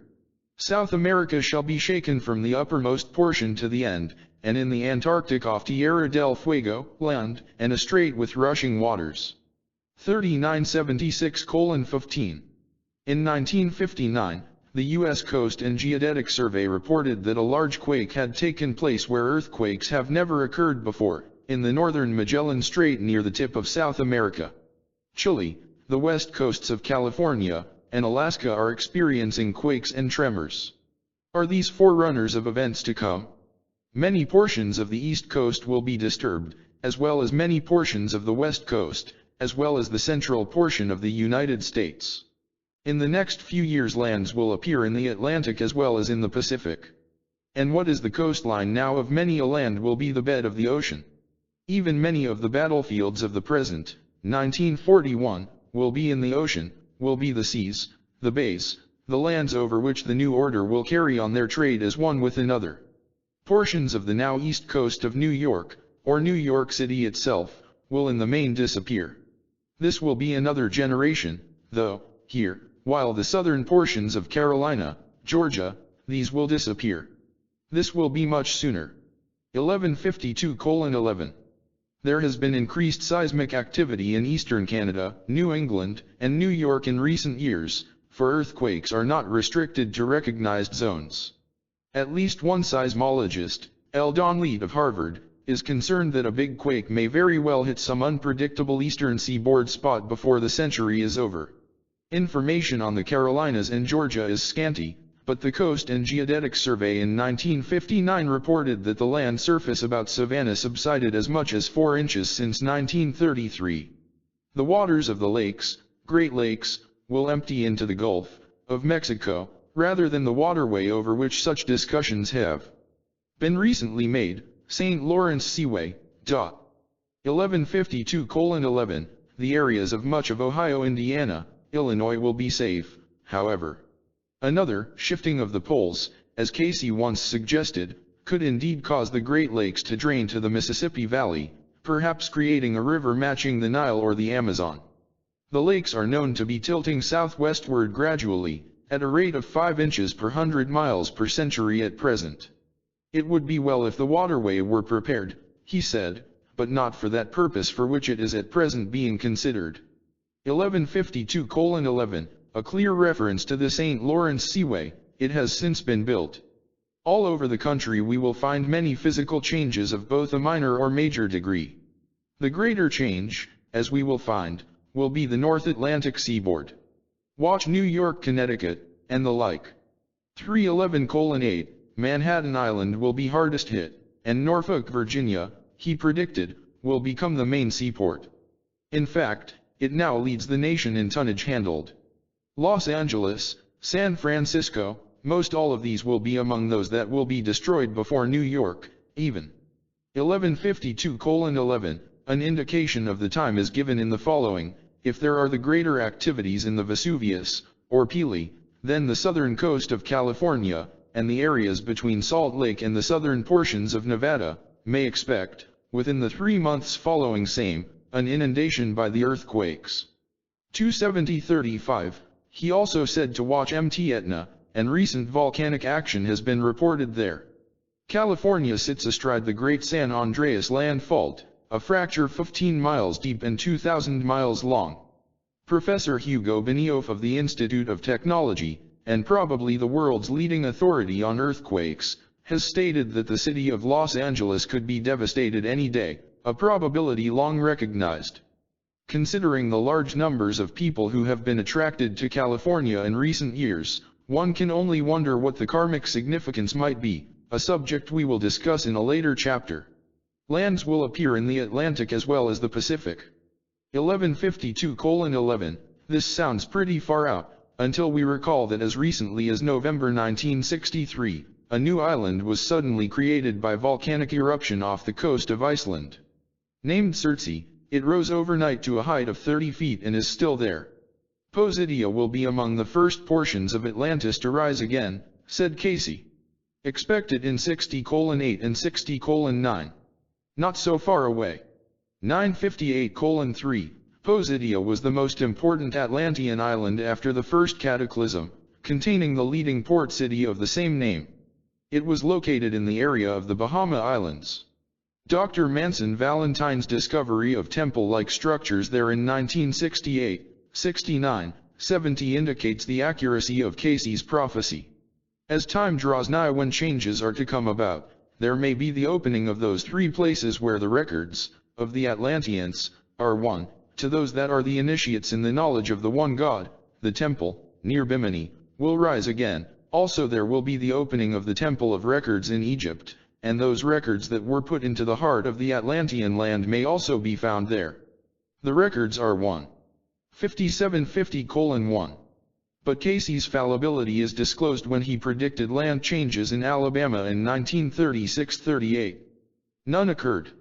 The question naturally arises, why are all these turmoils and eruptions taking place now in the United States at this particular period of history? Why indeed should they happen at all? The Cayce files reveal some astonishing reasons, indicating it is the sin of man. In answer to a question about sunspots, he once said this: as the sun has been set as the ruler of this solar system, does it not appear to be reasonable that it has an effect upon the inhabitants of the earth as well as upon plant and mineral life in the earth? As the sun is made to shed light and heat upon God's children in the earth, it is then of that composition of which man is made, or of that termed the earth. Yet as ye have seen and know, there is solid matter, there is liquid, there is vapor. All are one in their various stages of activity for what? Man, godly man. Yet when these men become as in defiance to that light which was commanded to march, to show forth the Lord's glory, his beauty, his mercy, his hope, yet, his patience. Do ye wonder then that there becomes reflected upon even the face of the sun those turmoils and strifes that have been and are the sin of man? 57:1. If this is true, the sun has a sensitivity never before suspected. Cayce explained it this way: how does anger, jealousy, hate, animosity affect thee? Much as that confusion which is caused upon the earth by that which appears as a sunspot. The disruption of communications of all natures between men is what? Remember the story, the allegory if ye choose to call it such, of the Tower of Babel. He then concludes with this admonishment: for, as ye do it unto the least, ye do it unto the Maker, even as to the sun which reflects those turmoils that arise with thee, even as the earthquakes, even as wars and hates, even as the influences in thy life day by day. Then, what are the sunspots? A natural consequence of that turmoil which the sons of God in the earth reflect upon same. 57:1. On October 30, 1968, the Louisville, Kentucky, Courier-Journal carried the following Associated Press story: storms on the face of the sun caused wide-ranging interference with shortwave radio communications yesterday. Causing the activity is a cluster of solar flares, areas of intensified magnetic activity within specific regions of the sun's magnetic field. It is believed the increased activity is associated with the Year of the Angry Sun, expected in 1969. Next year is expected to mark the stormy peak of the current 11-year cycle of solar activity. On August 10, 1969, an orbiting solar observatory, OSO-6, was launched to produce, said AP, the best information yet about solar radiation storms that disrupt radio communications on Earth and are a potential danger to astronauts flying in deep space. Scientists are particularly interested in high-energy rays that spawn solar flares, violent thermonuclear eruptions on the sun's surface that send radiation storms through space affecting the northern lights and possibly this planet's weather, wildlife, even earthquakes. Thus the law of action and reaction, karma, may indeed be universal. Cayce insisted again and again that past, present, and future strifes, disturbances, upheavals are the result of man's disobedience. If true, the biblical passage, "Be not deceived, for God is not mocked," takes on new meaning. The law of cause and effect may be more far-reaching than heretofore thought possible. 11. The coming new order. A new era of great expectations is upon us. The status quo is obviously no longer good enough, nor will it suffice to meet the challenges of the times ahead of us. But by whatever route the new age is attained, what can we expect in 1998? Orthodox communism in practice is becoming obsolete because of its inequities. Socialism, while having some merit, can lead to bureaucracy and oppressiveness of a centralized, authoritarian, top-heavy government. Myopic capitalism is going blind. It apparently cannot read the handwriting on the wall. In America, in the political forces, Cayce said, we see a restabilization of the powers of the peoples in their own hands, a breaking up on the rings, the cliques in many places. 3976:15, to the big money boys, that statement is heresy or worse, contrary to their view of power from the top down, not from the bottom up. Remember that those principles inculcated in the Declaration of Independence are eternal, and in them lies the hope of the world, politically. All men must recognize them if they are to remain together as brethren, in that they all need not be of one mind, but they must all be of one purpose, one hope, based on equality, fraternity, understanding. 50:23:2. The principle of the brotherhood of man and the fatherhood of God will eventually prevail, and all are to work in unison for the good of all. 3976:23, in a cooperative, coordinating society. 3976:17, but there is need for more world thinking and less nationalism, and an international currency or international stabilization of exchange values. 3976:28, Cayce said. The urgency here is now obvious. Our gold reserves and balance of payments are in serious trouble. Collapse of the French franc, English pound, or the dollar could bring massive inflation, depression, and chaos. This may well be the Achilles heel of modern capitalism. Another war may yet be fought over monetary matters, Cayce warned. As for the new era, with the changes that will be wrought, true Americanism, the universal thought that is expressed and manifested in the brotherhood of man, as in the Masonic order, will be the eventual rule in the settlement of affairs of the world. Not that the world is to become a Masonic order, but the principles that are embraced in same will be the basis upon which the new order of peace is to be established. 1152:11. So the new order will be worldwide, and nations will peacefully carry on their trade one with another. 1152:11. The exporting of modern technology, the green revolution in agriculture, can solve the problems of food in an expanded population. There is no shortage of land, indeed there is a surplus. Demographers' statistics reveal that the entire population of 3.5 million human beings in the world could be settled in an area the size of Alaska, with a half-acre for each family of 5. In the U.S., 70% of the people live on just 2% of the land. The solution is obviously one of decentralization of industries and a rural-urban balance. Despite the scare tactics used in the population explosion, it is hardly the threat some would have us believe. The problem is the economic system of distribution of the world's wealth of resources, of which there are more than enough. The great fear is that the need cannot be met under the present system. Alas, the public is not told this by a controlled press, one of censorship by ownership. The exact kind of economic system in the coming new age is not spelled out in the Cayce readings, but the essentials of it are specific enough. It will be some type of cooperative, coordinating society, something on the order of our present consumers and producers coups. The evils of absentee, super-corporate ownership would thus be alleviated. The fad of communal living today is an indication, even the hippie communes in the hills, if morally well-based, may point the way. But economically they will have their difficulties staying afloat in a sea of private monopoly capitalism. Group capitalism offers more hope, and we shall explore it at some length. A quiet revolution has been taking place in American economic life, and it is bringing a new dimension to the free enterprise system.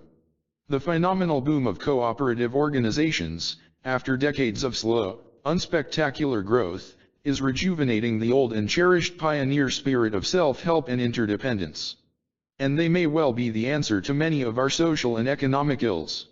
Moreover, they keep out the heavy hand of government. Cooperative enterprises might just as aptly be called people's capitalism. A sort of do-it-yourself mutual aid society. Co-op members elect the board of directors, which hires the management that employs members in a business, which the customers own and operate for their own benefit. Their aim is to save money rather than make money in investments. Basically, cooperatives are run like any other business, although there are some important differences. They are motivated not by profit but by the idea of people acting together to help themselves. This sense of shared purpose is the soul of the organization. Running their own business affords members, most of whom could never go into business on their own, some democratic control over the operation and the end product. Whatever the number of shares one may own, the practice is one member, one vote, which prevents the domination of the company by a few large shareholders. Even in profit-making co-ops there is usually a limited return on capital invested by members. Profits are secondary, but there should be some for a reserve or future expansion. Benefits take many forms. In manufacturing, the chief asset may be jobs. In housing, memorial, and health associations, the main benefit is lower costs. In retail stores and farm co-ops, it is the cash return. But in all it is democratic control of the organization. The cash return is based on the amount of participation by the member, not on the number of shares he holds. A food store member who spent $1,000 a year there might receive these benefits, a 5% year-end rebate, or $50, quality groceries at fair prices, a voice in the business, perhaps a job there. Membership is open to all who want the services, regardless of race, creed, or color. There are black, white, brown, and mixed co-ops, and not all are in low-income brackets. Some apartment projects in elite neighborhoods are very expensive indeed. The appeal is a broad one, especially to the young and the frustrated. Sprouting across the land are increasing numbers of community child care centers, buying clubs, health clinics, credit unions, memorial societies, housing projects, retail stores, farms, processing plants. And they are rendering a distinctive service to their communities as well as their members. The simplest kind of non-profit enterprise is the credit union, a cooperative lending institution chartered by the state or federal government. It may be formed by as few as 100 neighbors, plant employees, and members of a church, labor union, and fraternal order. They pool their savings, which will typically draw 5% interest, and loan out to those members who need to borrow at 6.5%. Members elect a board of directors who serve without pay, a supervisory committee that audits the books, and a loan committee that passes on borrowers' requests. The treasurer who manages the business, sometimes with the help of volunteers, may be the only paid employee. One of the largest, Cooperative Center Federal Credit Union, Berkeley, California, has accumulated $15 million in assets, affording its 21,000 members and 40 employees a deserved feeling of unity and accomplishment. A consumers co-op in a black neighborhood of Chicago saved its members in a 5-year period exactly $119, $642.87 on the cost of furniture, which was shipped direct from factory to member. An apartment project with units that could easily rent for $300 a month, pegged its price at $110, and members soon found it feasible to reduce their rent to $85. One bereaved family in a memorial society gratefully reported, after a member of the family died, that the beautiful but simple casket cost slightly under $100. Transportation, embalming, and other necessary expenses together with use of the chapel and organist came to just over $100. This sum was far less than the $1,000 average cost of a funeral society. A large housing project at Columbia Point, in Boston, has grown into an almost self-sustaining, self-governing community. It contains 1,500 units, with over 4,000 children and 2 schools in the neighborhood. Members operate a library, credit union, and meat buying club, a retail store. The co-op uses the Scandinavian delegate system, whereby the small voluntary groups combine to elect the governing board. Each operating unit sends one representative to meet with the board once a month, which is responsible for making policy. The board and officers are guided by and must persuade the many representatives in the House of Delegates. In Sweden, co-ops handle 15% of the total production, Norwegian cooperatives do 11% of the nation's retail trade. In Denmark, 90% of all poultry and dairy products are sold through and to affiliated, coordinated co-ops, and small farmers have co-op machinery pools. For decades these countries have had stable economics, little inflation, no unemployment problems. And private enterprise still flourishes. The oldest surviving cooperative was founded in Scotland in 1812. Since then, European co-ops have expanded from small retail stores to wholesale distribution to processing and manufacturing, from farms to slaughterhouses to deep freezes. There are strong affiliated consumers and producers movements in West Germany, France, Italy, England, Ireland, Greece, India, Pakistan, Ceylon, Canada, and most other nations of the free world. In the US they have been around since 1845, but the current phenomenon has taken place since 1961, and especially in the past 5 years. One of the newer co-ops is a modern supermarket in New York City. Opened in 1968, the Harlem River Consumers Cooperative offers quality groceries at fair prices and employs 45 dedicated people. Its founder, attorney Cora Walker, was strongly motivated. She provided the necessary inspiration.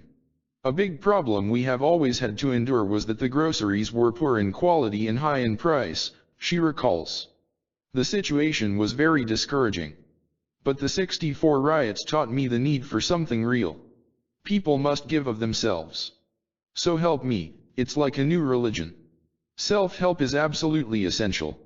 We must look at the problem, replace despair with hope, and get to work. Disappointments and rebuffs were abundant in the beginning, mainly from inertia. We had to go to the community first, she explained. We had to find the ones who were dedicated. Fortunately, that turned out to be no problem. The one thing I underestimated was the number of people in the neighborhood who would be interested. Mrs. Walker enlisted the help of enthusiastic teenage boys and girls who within 6 weeks sold $10,000 worth of co-op memberships at $5 a share. By the time the store opened a year later, over $210,000 in memberships and $50 5-year debenture bonds had been sold to 3,200 persons, opening the way to $240,000 in cash or credit from outside sources. I have found that big business is eager to participate when they are reassured that things are going to move, she said. Big business has never had any love for co-ops, but confidence and support did come from Lytle Industries, makers of grocery fixtures and equipment, and from Supermarkets General Corporation, operators of 79 ShopRite stores, who served as consultants from the beginning. Mid-Eastern cooperatives and the Nationwide Foundation also played important parts. But Cora Walker adds, it was just the little people, mostly the poor ones, you understand, who had faith and parted with their hard-earned money. All their $5 investments made the store possible. More important, it made them part of it. This is Harlem's gift to Harlem. It's not a poverty program. It's a people's program, and they work hard. The store is open to the public, but members enjoy discounts on specials and receive dividends and rebates of about 5% on their purchases. Annual sales volume is expected to exceed $2 million, and they are already contemplating more stores and perhaps as many as 5 in the future. Cooperatives' chief needs are capital and technical assistance. They can succeed where there are adequate funds, credit, or loan guarantees, and advice in management, accounting, marketing. A new federation of Southern cooperatives has been formed to provide just this kind of help in the South. Some financial assistance has come from the Office of Economic Opportunity and the Ford Foundations, along with outside technical advice.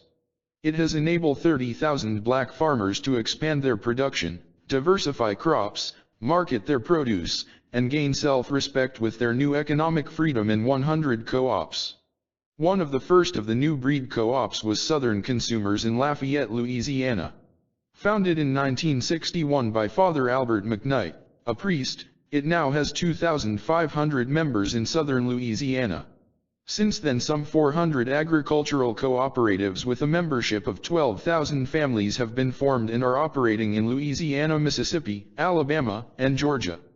Perhaps the best known is SWAFCA, Southwest Alabama Farmers Cooperative Association, organized by veterans of the Selma March in 1967.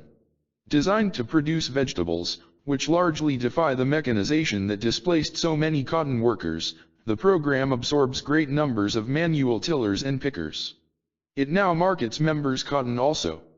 But SWAFCA met almost immediate reprisals from the white power structure in Alabama.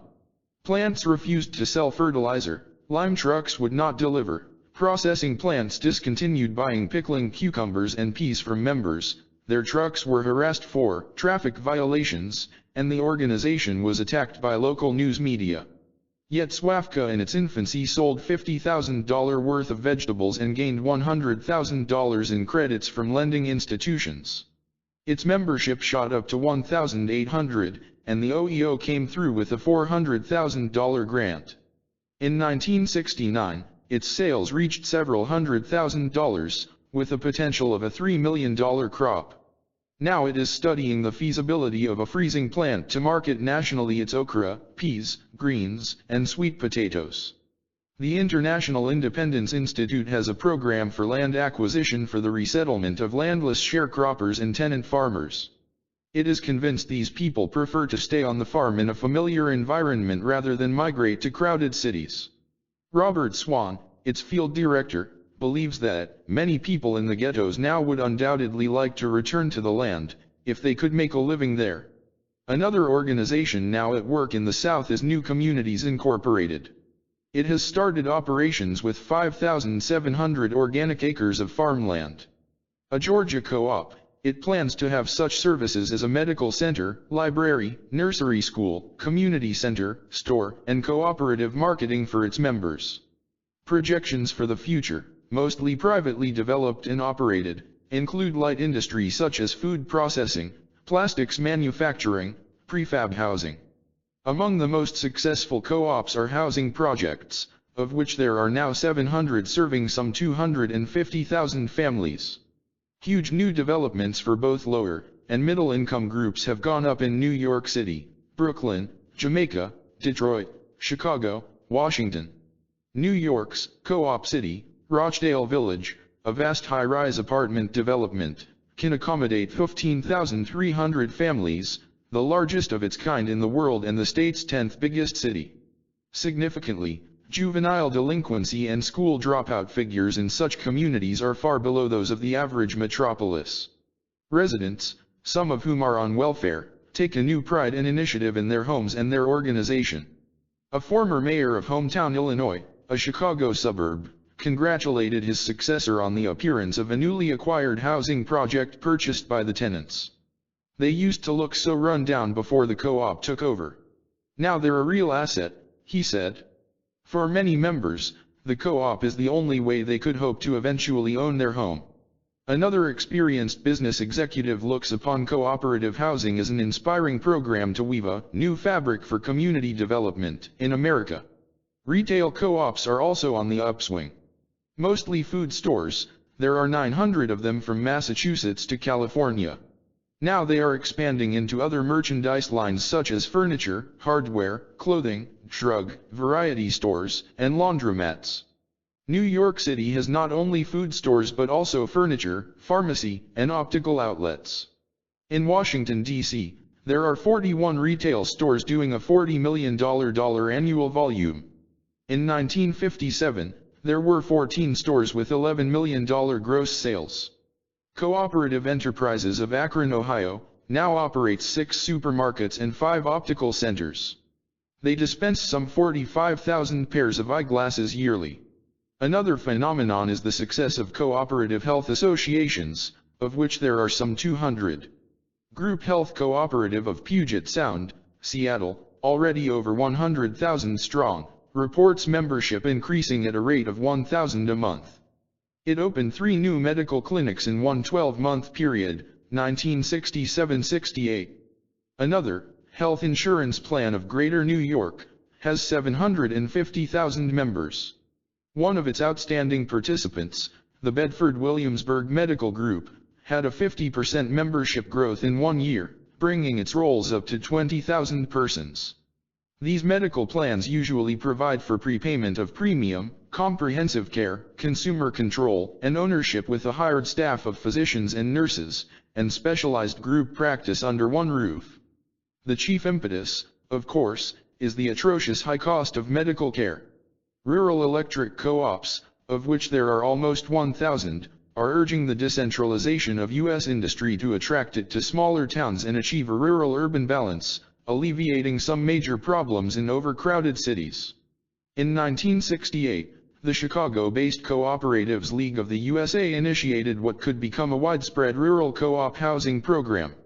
Contrary to the current astounding boom of cooperatives, the older farmers' co-ops of the Midwest are on the decline, as the small, family farmer disappears from the American scene in deference to giant corporate growers, the modern agribusiness. The small businessman may go the same way. But the one bright hope for the little farmer is in raising organic vegetables, now booming. As Cayce predicted, cooperatives are already playing a new role in renovating our economic life. And they are showing the way to a new people's capitalism by bringing the alienated into the mainstream of the free enterprise system. Polls reveal that 33 million Americans feel left out, and these disenchanted people attribute their frustrations to lack of opportunity and the neglect of their plight by those in power. A way must be found to rally, encourage, inspire, make them feel that they belong and have a stake in the prosperity of the nation. America needs an ideology, a unifying of purpose. Economic cooperation might well be the catalyst and prove to the world that American free enterprise, as distinct from subsidized monopoly enterprise, is truly free and enterprising. The ownership and management of business is everybody's business. Co-operators regard the movement as a major, middle-way bulwark against state socialism and private cartels. In coups, everybody has a vested interest to defend, not just in terms of money but in benefits. The power structure has a history of opposing co-ops, just as it has a history of dominating government, federal, state, and local. The late Murray Lincoln, former head of Nationwide Insurance Company and a past president of the Cooperative League, once felt compelled to say, "Cooperatives do not seek to change the form of political government under which we live, since they themselves depend upon a democratic society for their own existence. Authoritarian societies insist upon control of their economic machinery and do not allow people to set up associations to handle their own economic affairs. Genuine cooperatives are possible only in a democratic society. They constitute a form of economic democracy which supports political democracy. The best way to guarantee both is to encourage participation of the people in a piece of the action. Excessive private property and the accumulation of unneeded and unusable personal wealth, the source of most of today's problems, would eventually lose their hold on the American economy. Co-ops hold prices down and keep them honest, ideas abhorrent to the price fixers. The fact that just 1.6% of the populace owns 80% of all corporate stock is not healthy in today's climate. A leveling must surely come. The many will not forever complacently stay in economic bondage to the few. The hysterical far right, the ultra-conservatives among the big money interests, do not wish to face these realities, and they succeed in convincing many unthinking small business people to follow their propaganda line. They righteously complain of big government, big spending, big labor unions. They never complain of big business, big subsidies, big military contracts. The little man is unaware that their interests are not the same as his interests, that his prosperity is dependent upon the prosperity of the people about him, that the liberal view in the long run is to his benefit. In short, he has been taken. Unknowingly to him, the conservatives believe in the welfare state of government handouts of the people's money to big business. It is the social welfare state for the common man that they oppose. That comes under the category of wasteful spending, and federal regulation of monopolies is government interference. Big money has a way of tarnishing whatever it touches. What we have is socialism for the rich and free enterprise for the poor. But we live in a world of change, more rapid now than at any time in modern history. The very fact of our existence at this critical period in this particular place is not without meaning. We are all part of the grand design. If man is to have a better world in which to live, he himself will have to fashion it. He is his own greatest enemy. With his free will, he can choose to live by the law of the jungle, the survival of the fittest. He can even choose to defy God. Yet, said Cayce, there are those conditions that in the activity of individuals, in line of thought and endeavor, oft keep many a city and many a land intact, through their application of the spiritual laws in the associations with others. 311:10. Tendencies in the hearts and souls of men are such that these upheavals may be brought about. It is true that man brings order out of chaos by his compliance with divine law. Or by his disregard of it, man brings chaos and destructive forces into his experience. 4:16:7. Indeed, we tend to be apathetic toward those things that do not concern or involve us in some personal way, a spiritual problem in itself, as are most problems in the final analysis. Our indifference is a measure of our own self-centeredness. Mass complacency in public affairs, for instance, leaves a power vacuum quickly usurped by the few with special interests. So people generally get about the kind government they deserve. But this day is passing, the future lies with the young, and they have shown that they are ready, willing, and able to get involved. They are a generation of reformers and crusaders, but they need to temper their radicalism with prudence and an alternative. Extremists all, the beatniks and the peaceniks with their long hair, thongs, beads, and medallions even look like Atlanteans. Moreover, they have a strong innate interest in the Atlantis theory. The nation may yet be able to right itself. Said Cayce, as the Spirit of God once moved to bring peace and harmony out of chaos, in the creation, so must the Spirit move over the earth and magnify itself in the hearts, minds, and souls of men to bring peace, harmony, and understanding, that they may dwell together in a way that will bring that peace, that harmony that can only come with all having the one ideal. This is the whole law, love, this is the whole answer to the world, to each and every soul. That is the answer to the world conditions as they exist today. 3976:8. But such togetherness is almost impossible in our divisive, competitive, mobile society. Millions of nomadic Americans have become rootless in the constant search of employment, moving from city to city every few months or few years. This fact of American economic life undermines stability, concern for community or neighbor, interest in civic or political affairs. It breeds an I could care less attitude. Whatever the new order may bring, it must above all be just, and it must be stable, providing a feeling of unity, security, participation, and belonging, rewarding not the most cunning and combative but the most able and productive. It is debasing to the human spirit that the energies and talents of men should be devoted to the random, preying search for economic security. And worse, to the vulgar pursuit of wealth and position for self-aggrandizement.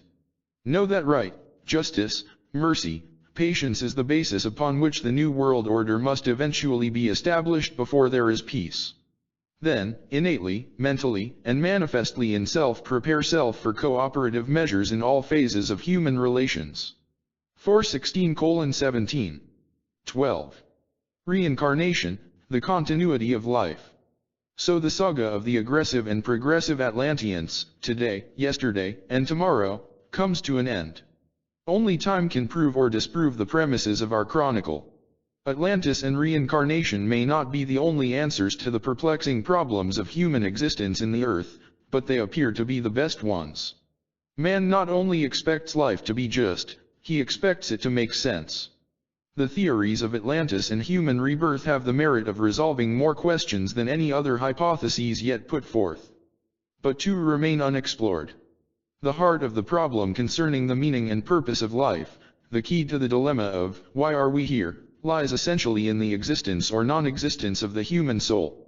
If man has no divine spirit, then we are, ipso facto, no more than advanced animals, an evolved race of intelligent primates. Life would be without real meaning or lasting purpose, a flake of existence in eternity and then no more. We would, in a word, be civilized animals, and that is all. Life would be much ado about nothing. But the word civilized demands clarification.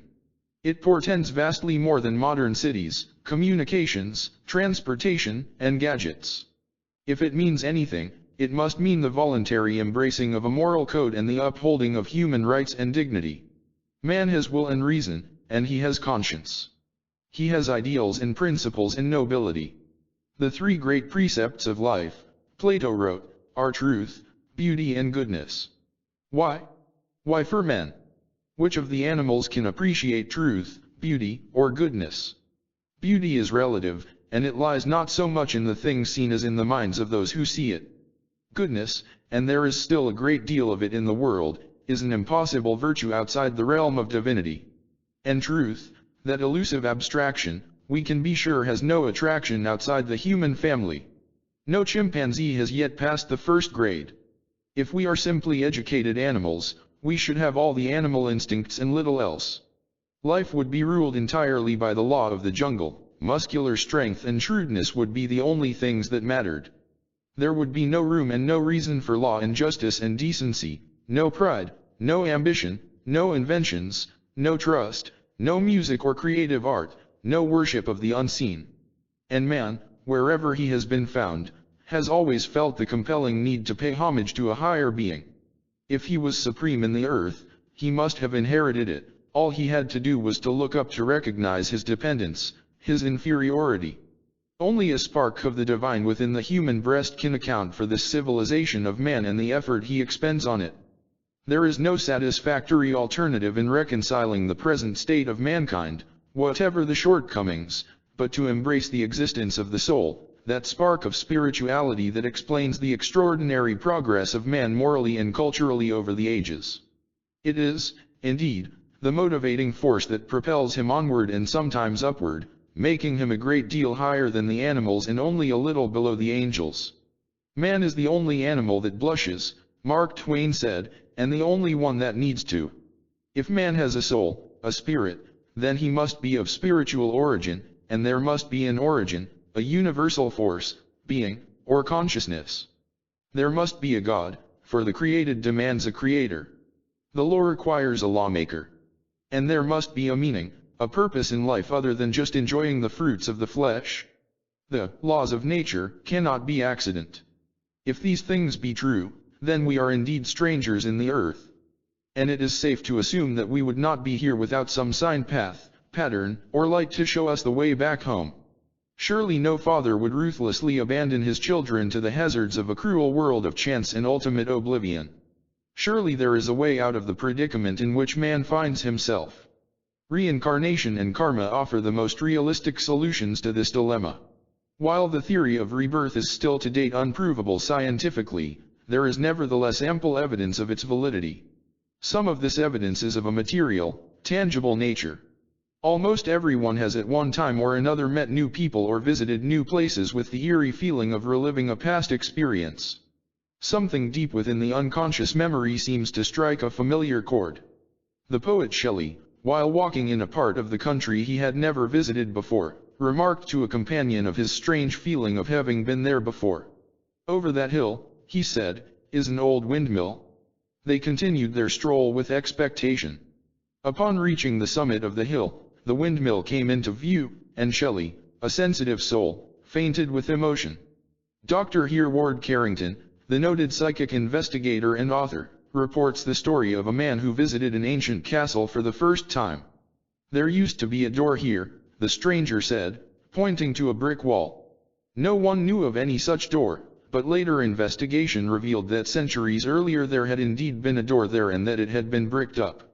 All her life, Laure Reynaud of France made repeated references to a former life in a manor in a warmer climate, rich but tubercular. She vividly recalled the house and landscape. At the age of 45, she made her first trip to northern Italy, and in Genoa told a friend of her premonitions. "I know the very house," he exclaimed. Upon arrival there, she said, "This is not the house, but it's not far away." With her guidance, they located the place she'd described. "Here is where I lived and died. However, I'm sure I was not buried in the cemetery but interred in the church."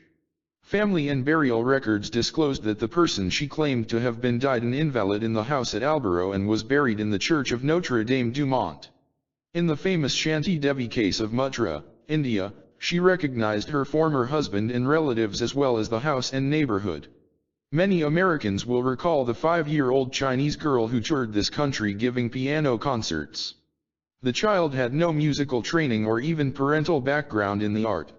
She played by ear, yet her musical talent was incredible. She could play any composition after hearing it once, even though she had to stand up to the piano to reach the keyboard. The most realistic answer to the phenomena of the genius is that the soul entity was accomplished in the art in one or more former lives. A similar answer explains the popular interest expressed in Civil War history. Those who took part in it have now had time to reincarnate in considerable numbers. Thus the basis of the intuitive instincts of man is revealed. The case of Ted Starrett, a leather goods merchant in London, is an intriguing one. He loved to paint but showed only mediocre talent. One night he visited a hypnotist to see if he could cure his asthma, but while in trance expressed his burning desire to paint well. The hypnotist, alert to the implications, promptly brought up an easel and suggested he paint. After an hour, Starrett woke up and to his surprise gazed upon a picture of an unfamiliar street scene in modern, abstract style. It was unlike anything he'd ever done before. Starrett placed the canvas in his shop, and a few days later, a customer bought it, saying it was of a street in Milan, Italy, a city Starrett had never visited. Encouraged, Starrett returned to the hypnotist and, again under the influence, painted a strange picture showing a field of sawn-off tree stumps. He didn't know the meaning of it, but one day a foreigner came into the shop and said it was the burial ground of a South American Indian tribe. Starrett continued painting. In 1 week he sold 19 pictures, and a fashionable art gallery offered to hold an exhibition of his works. The cases of Bridie Murphy, Irene Specht, and Jean Donnelson are well known. All under the influence of hypnosis discussed in intimate detail past lives in 19th century Ireland, ancient Egypt, and the American Civil War. Some of the explanations to refute their stories are more fantastic than the theory of reincarnation. Claims that the hypnotized subject will say almost anything to please the hypnotist are invalid. All three of them did not hesitate to answer in the negative to certain questions put in the affirmative, and some incorrect statements made by the operator were quickly corrected in no uncertain words. Nor does the notion that they were getting their information from the minds of the hypnotists stand up. The hypnotists were simply not that well informed. They had little or no knowledge of the periods of history under discussion. Most obvious of all, the human personality is far too deep, complex, contrary, and eccentric to have been quickly attained. We are all peculiar people, some are just more peculiar than others. Many could not possibly get that way in just one lifetime. Heredity and genes may play a part, but they only tell how, not why, for the physical, not the psyche. Dr. Ian Stevenson, psychiatrist, of the University of Virginia, has investigated hundreds of cases of memories of past lives and found at least 44 of them to be valid. But he is almost alone in American scientific circles. Paradoxically, a group in Czechoslovakia is similarly researching reincarnation. And the Soviet Union is now spending $13 million a year on parapsychological research. The US government spends zero. While we are still trying to prove ESP and the work of Dr. Ryan at Duke University, the Russians are exploring how it may best be used in communications, etc. They are attempting to control factors influencing psychic ability, and their articles are published in scientific journals. Scientists give lectures on Cayce, Krawczuk, Sirios, and other psychics. Cayce material was bootlegged into Moscow in 1960 by the author. Their work in telepathy and telekinesis and hypnotism surpasses our own, and they have even developed a camera to photograph the aura, a phenomenon unrecognized by American scientists. Ostrander and Schroeder, in their book Psychic Discoveries Behind the Iron Curtain, report that equipment for detecting an electrofield about the human body is being used at the Laboratory for Biological Cybernetics at the University of Leningrad. The religious significance of all this is obvious. Ironically, the communists may be the first to scientifically establish the existence of the human spirit, i.e., the soul. Atheism would die a sudden death, yet orthodox religions might find themselves in an uncomfortable position. From the reincarnationist view, the position of the Church today appears to be a precarious one. What it has to offer in answer to an explanation of human problems is generally vague, visionary, and unsatisfying. Intellectuals have become skeptics and left the Church because the priesthood has lost the keys. All the evils and inequities of this cruel, harsh world will somehow be rectified in the nebulous hereafter. Through some magic never quite explained, the saved will inherit eternal life, whether deserving of it or not. Such a heaven would, of course, have long ago become contaminated with the sins of the world and therefore be no heaven at all. The damned will be condemned to limbo forever, although the Bible clearly states that God has not willed that any soul should perish. Stranger still, the Church puts much emphasis on immortality from birth forward and fears immortality from birth backward. But if the Church were right in its orthodoxy, it is not assuming too much to say that the Creator is losing 99% of his children, a most unlikely consequence. Eternity in hell is a long time for the repayment of misdeeds done in the few short years of this life. But the old fear, psychology of eternal hell, fire, and damnation no longer suffices. For that reason it has largely been discarded in the modern pulpit for more liberal if ambiguous views. It is true that the New Testament does not record that the historical Jesus, as distinct from the eternal Christ, taught directly the idea of reincarnation. But this does not necessarily mean that he didn't accept it or teach it, only that it is not so recorded in the present Bible. Indeed, immortality from the beginning seems to have been taken for granted. It was elementary knowledge among certain people, particularly the Essenes and the Gnostics. The striking thing is that the writers of the Bible never repudiated reincarnation or taught that it was false, although it was a current idea of the day and vigorously opposed by the Sadducees, the materialists. Since the Cayce records affirm that Jesus was reared and tutored by Essenes, who accepted the continuity of life as a fundamental part of their doctrine, it is not too inconceivable that Jesus did not elaborate on this basic concept. Or, if he did teach it and it was duly recorded, it would certainly have been purged from existing manuscripts. A number of sources claim that this is what happened, although no responsible person makes the claim that all the Nazarene taught is in the scriptures. Dr. Leslie D. Weatherhead, the highly respected theologian of City Temple, London, has stated that the early Christian Church accepted it, reincarnation, until the Council of Constantinople in AD 553, and then discarded it by a vote of 3-2. Even Origen, St. Augustine and St. Francis of Assisi accepted it. Origen, AD 185:254, one of the leading, early Christian scholars, was among those excommunicated for his views on the immortality of the soul. They were victims of the many anathemas of the day. The supposition that each birth into the earth plane is a new, special creation is man-made. The single life idea is, therefore, a direct result of the diluted version of Christianity. There is little to support the notion in nature, in the Bible, or in human life itself. Nature constantly displays the continuity of life. Example: trees die in the fall and come alive in the spring, the cycle of rainfall repeats itself, new days are born. When Christianity was popularized by the Church Fathers in the early centuries, several sources claim the doctrine of reincarnation was dropped. Only the Kabbalah, the secret religion of the Jews, and the Bible of the Gnostics, retained it, for the Essenes by then were extinct. Since few were aware of it, it would die out with the priesthood. Its knowledge was not considered desirable for the common people. 2. The burden of responsibility was shifted from the individual to Jesus to allow for an easy religion, attractive to the masses. Christianity was formalized and dogmatized, toned down to fit man as a religious system because man was not up to fitting it spiritually. Their reasoning was sound if not ethical. Materialistic as man was, he would tend to say, "Why worry about this life? There are other lives to live," overlooking the consequences of karma, the law of cause and effect, of retributive justice. He would use it as an excuse for his shortcomings. Moreover, reincarnation would weaken the priesthood's ecclesiastical position of power and authority, and there would not be the same force behind the doctrine of submission. It was therefore deleted, and perhaps wisely for that day and age. Still in the Vatican, as well as in the pyramids, is the full story of the eternal evolution of the soul, says Cayce, although it will not be completely revealed until man is spiritually mature and ready to receive it with the understanding and responsibility that is attached to it.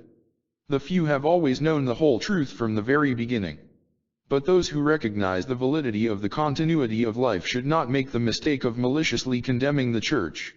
For it has carried the torch for 2,000 years. It has preached the message of love and taught the brotherhood of man and the fatherhood of God, although not always perfectly. The fact that it does not now embrace a more profound philosophy is as understandable as it is regrettable. We should therefore be fair in our appraisal of the Church's position. The clergy and the theologians of our day are not personally responsible for what happened in the 6th century, although the hierarchies long ago joined the money changers on the temple steps. The Church is not perfect, as Billy Graham put it, and if it were, it would be imperfect the minute you joined it. Yet he preaches the vaguest of doctrines. So the Church, having lost influence and stature over the years, is in a quandary of its own making. Now it must pay the price for its past deficiencies and excesses. Karma, standing on the promises of God, meant no more than sitting on the promises. Indeed, it may find itself in an untenable and embarrassing posture when the truth of reincarnation is established beyond a reasonable doubt. The Dead Sea Scrolls or some other ancient manuscript yet to be uncovered may be the means of this. What the Church will then do is a matter of conjecture. In the meantime, the best position it can take is one of open-mindedness on the subject, thereby leaving the way open for a more graceful change in doctrine. The Bible is replete with the theme of eternal life, the immortality of the soul, the creation of man in the beginning. The word resurrection in its original sense, says Cayce, meant reincarnation, and many New Testament texts carry a more profound meaning if considered in this context. The idea is not new, but it opens up for the Bible student a new horizon of understanding, casting light on shadowy passages never otherwise adequately explained. Indeed, without reincarnation many others go begging for plausibility. Our use of the word, however, should not be confused with transmigration, the belief of some Hindus that the soul may also return in the animal kingdom. But reincarnation in itself is not important, it does not contradict the Bible, it does not change the basic ideals of Christianity or Judaism. What is important is its byproduct, karma. Long have people wondered, why the inequity of men? Why are some born into an environment offering every blessing, money, education, opportunity, the advantages of a happy home, while others enter the world in poverty, ignorance, sorrow, deformed bodies? Why should one be rewarded with intelligence or talent, another penalized with a dull mind or ill health at the very start of life, through no cause of one's own and for conditions beyond one's control? Where is the justice of a just God? Each individual is born with a personality all his own, a mixture of good and bad traits that manifest at an extremely early age. They are carryovers from previous experiences. But if there is no pre-existence of the soul, then these characteristics are not brought in by the entity and are not truly his own, they were forced upon him first by heredity and later by environment. Can he justly be held responsible by the Creator for urges and weaknesses that are not really his own, which came about by circumstances beyond his control? Karma holds the unique distinction of affording the only answer to such questions. He that leadeth into captivity shall go into captivity, he that killeth with the sword must be killed with the sword, is meaningless from the view of the one life. Life for life, eye for an eye, tooth for tooth. These old rules of ancient law would be myths. But with the law of karma, they are truths that become literal with reincarnation. Karma is cause and effect in action, as exemplified in, as ye do unto others, so shall it be done unto thee. There is no evasion of karma. Be not deceived, God is not mocked, for whatsoever a man soweth, that shall he also reap.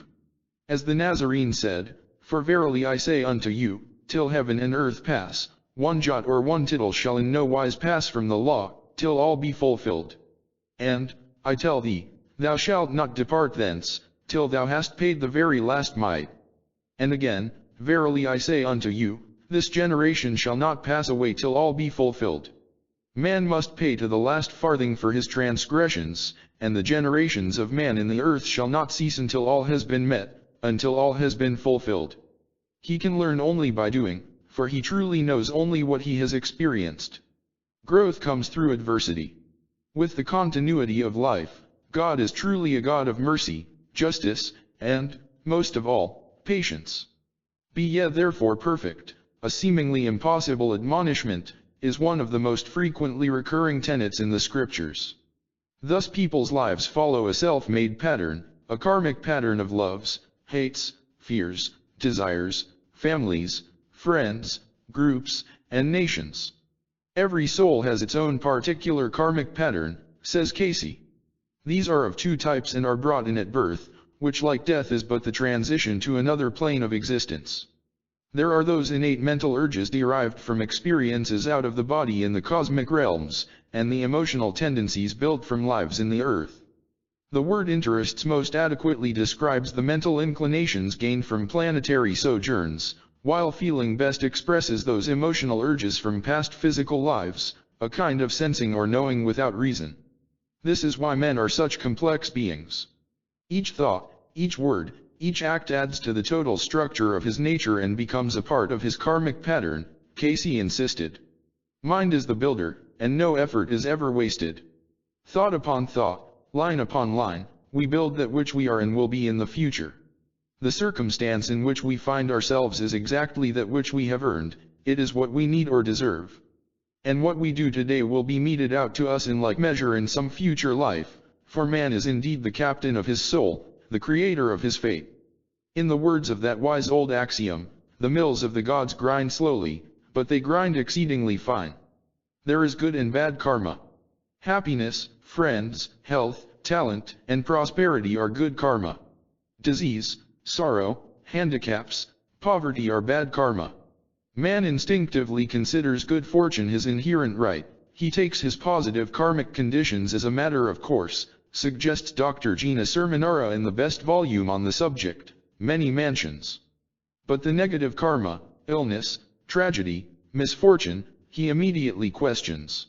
Why did my child die, he asks, not realizing there is also karma for parents. Every effect has its cause. Little happens by chance. Accidents are the rare exception, not the rule. When man realizes he is paying for even his most secreted thoughts and deeds and will pay for them in the future, he will learn not only the wisdom but the necessity of right living. Karma is the operation of a law so ordered and precise as to guarantee justice always.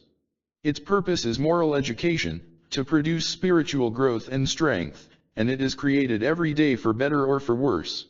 We are constantly spinning new karma for ourselves in the choices we make, the decisions we reach. Sometimes the reaction is almost immediate, more often it is delayed in this life or the next. An indulgent life, for instance, usually requires years before premature dissipation sets in. A nation that brings war on another will have war brought upon it, said Cayce. Bad karma is the meeting of debts, the overcoming of deficiencies, the tempering of extremes. It is generated by intemperance, neglect, pride, greed, jealousy, and hate in all its forms. Unless it is met and the motivations behind it overcome, it can be a vicious cycle turning up again and again in the lives of its creator.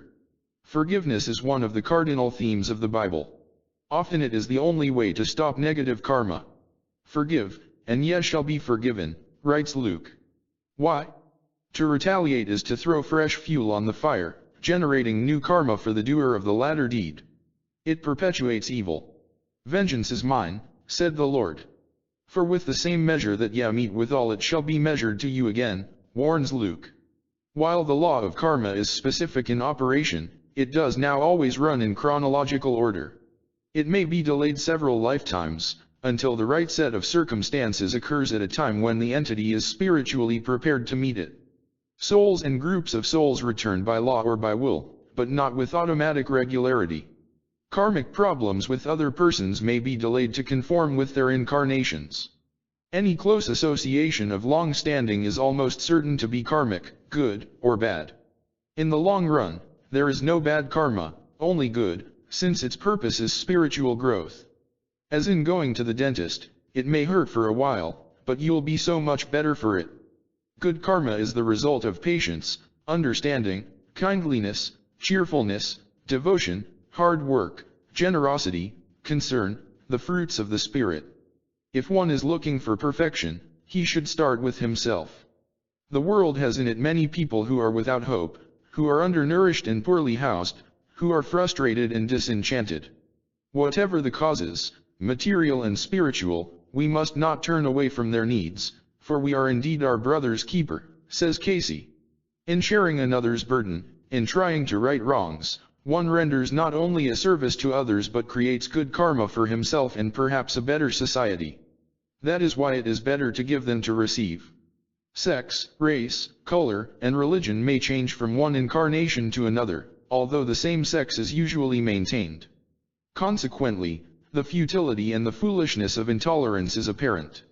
We only condemn ourselves when we express prejudices against others. Thus, reincarnation and karma destroy once and for all whatever grounds there may be for racial or religious intolerance. All men are brothers, there is no other real relationship. Like rungs of a ladder, there are many degrees of developing souls, souls who have not assimilated the balancing factors of the earthly and planetary experiences, souls who are not aware that the will may use or misuse each opportunity presented.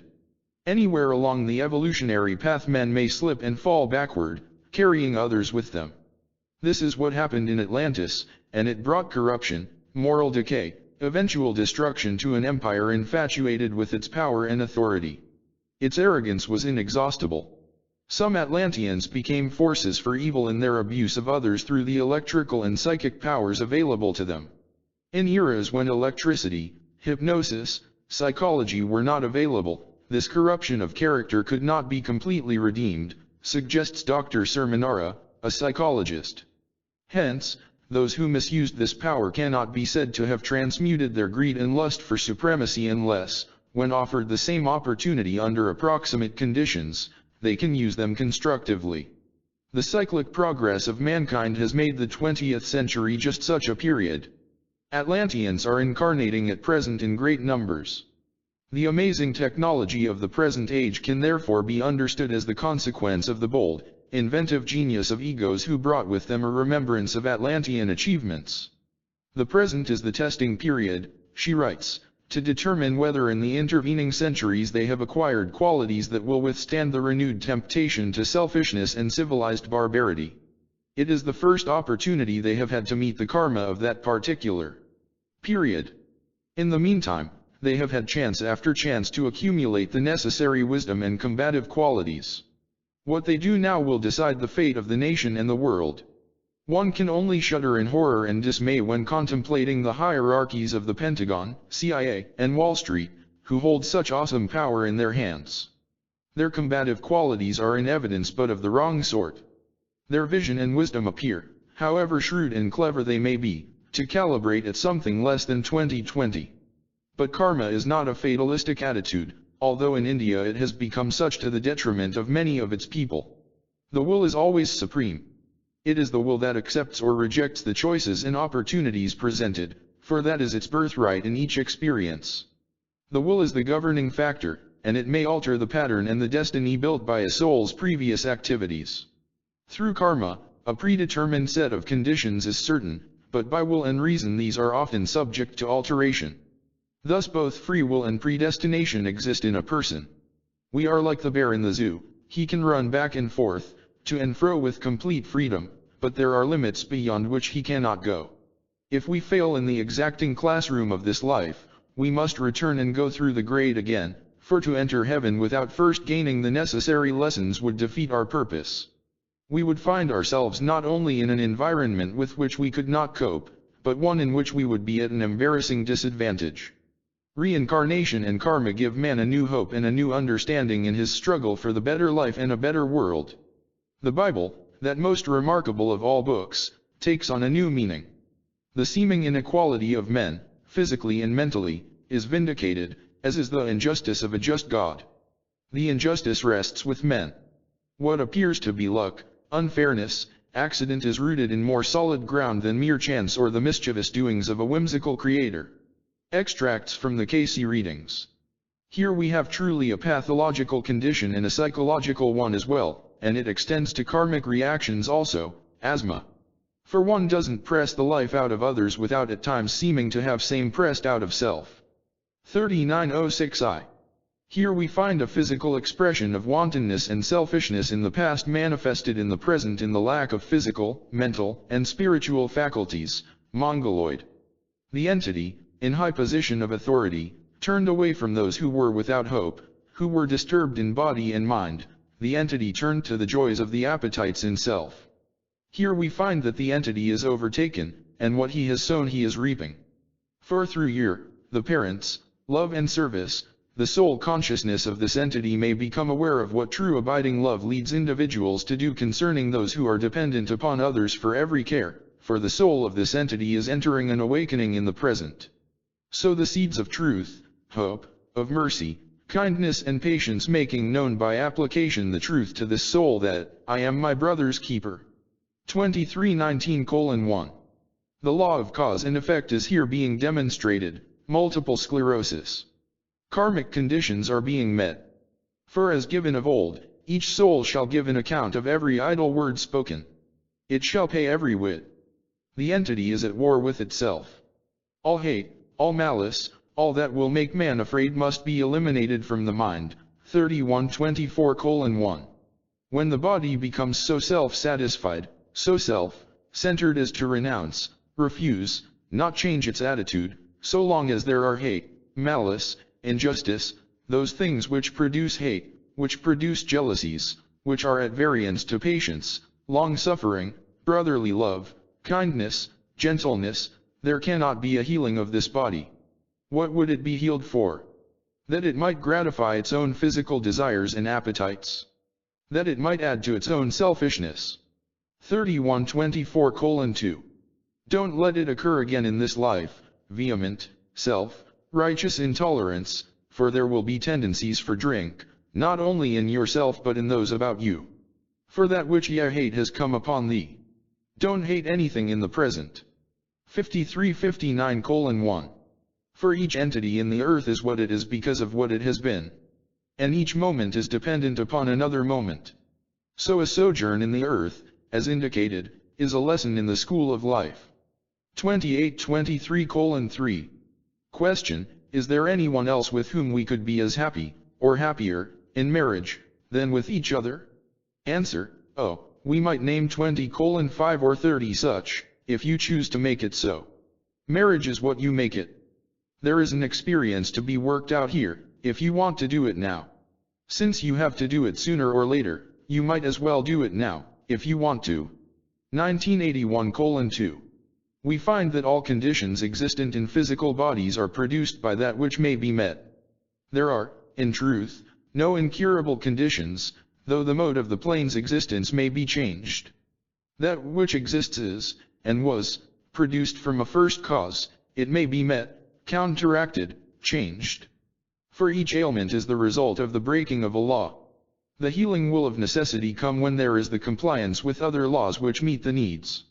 The healing depends upon the individual and the attitude toward conditions from all angles. It depends upon the perception or the consciousness which may be manifested through the individual. The evasion of a law puts off that condition which must eventually be met. 3744:2. For anger can destroy the brain as well as any disease. For it is itself a disease of the mind.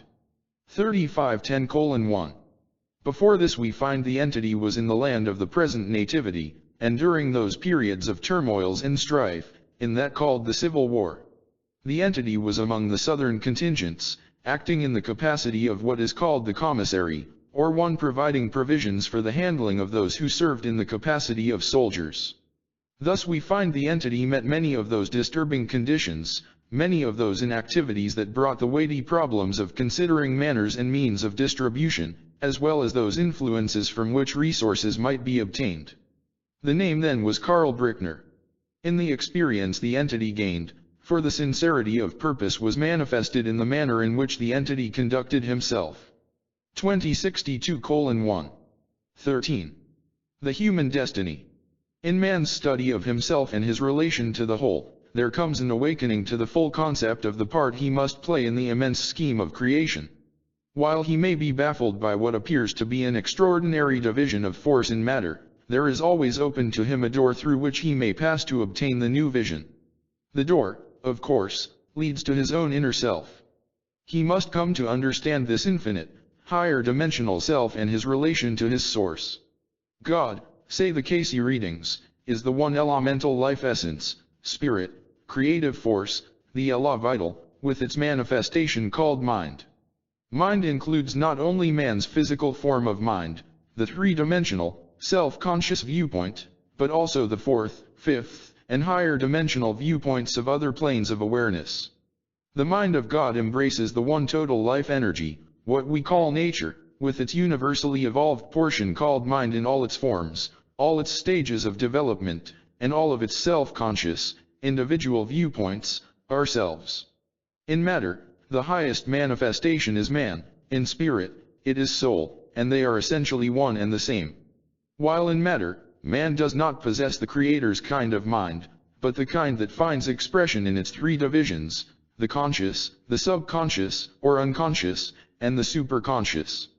The latter is of the soul force, the spirit, and is often in conflict with the conscious mind of the temporal world. Yet in the end it must triumph. All force, all power, all in the beginning and the end is of one source. Matter, seemingly solid, when reduced to its smallest components is only energy of an electro-spiritual nature.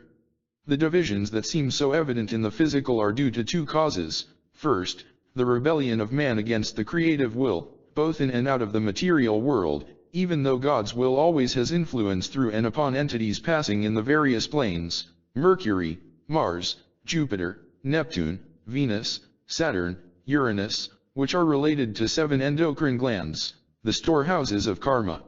And second, the limitations of the conscious faculties in matter, or space-time, for man lies in a three-dimensional world. The 5 senses are not infallible, there are sounds he does not hear and colors he does not see.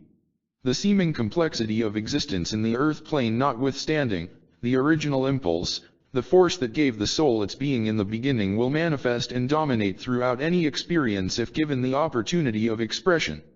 The soul, left to itself, will carry out the will of its creator, spirit will conquer matter.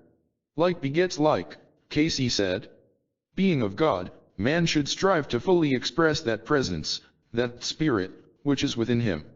Thoughts are deeds. What one continually thinks, he becomes; what one pursues in heart, he makes a part of his being. Through the blood cells he builds in the physical by way of the glands that which the spirit and soul must feed upon and contend with. For the attributes of the soul and spirit are as many, and as many more, as the attributes of the mind, and they may be awakened by earnestly seeking after the fruits of the spirit. It is not knowledge that builds the soul, but the understanding and the application of it to the opportunities presented in daily living. It is not what one knows, not what one professes to believe that matters so much, but what one practices. The soul will eventually meet itself upon whatever foundations it has built. The point of expression may be in matter or in any of the other planes of disembodied consciousness, but the mind, ever the builder, is always the motivating force that acts through all planes. What man does in the physical is met in the physical, what is done in the mental is met in the mental, and what is done in the spirit is met in the spirit. Only the will of man can keep him from the realization of the divine unity. Nothing separates him from his Maker but himself. From the very beginning it has been self, the ego, that has been the undoing, the downfall of man, and it is only through self that man, the prodigal son, may regain that status that was his in the beginning. The Christ soul came to show him the way, the means of attaining again his real, his spiritual, his natural home. Thus by his own free will and reason, man either adheres to or contradicts divine law. And they are immutable laws, set between the Creator and the created. All building, developing, growing must come from within, engineered by mind, for each cell in the atomic force of the body is as a world of its own, and each cell being in perfect unison will build that necessary to reconstruct the physical and spiritual forces of the body. Spirit is in all matter, and it is electrical in function, regardless of the physical form it may take. It is subject to God's will, and through the mind, no man's will. Man is given, therefore, that necessary to be Lord over all, and he is the only survivor of this creation. God has not willed that any soul should perish, but man in his headstrongness often hearkens to that which would separate him from his Maker, says Cayce. With the gaining of the understanding of that within and its source, there comes the awakening, the development of the spiritual entity, and there must follow an attaining of the higher physical, mental, and spiritual balance. When the body is no longer a hindrance to the free expression of the soul, when the conscious mind merges with the subconscious or unconscious, and the soul is as free in matter as out of it, the earth cycle is finished, and the entity goes on to new adventures. The will conforms with the will of the Creator.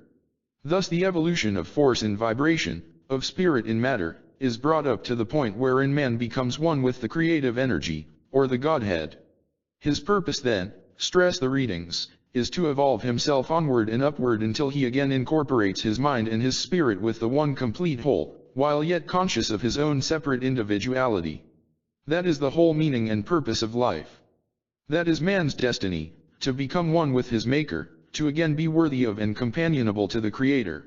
It is not only possible and desirable that he attain the realization of the oneness of all, it is necessary that he do so, however long it may take. In the growth through eternity's realm, a finite force of creation in the end becomes one with the whole, for a cell, an atom, or a vibration, like the raindrop, is never lost but must eventually become one with the universal forces.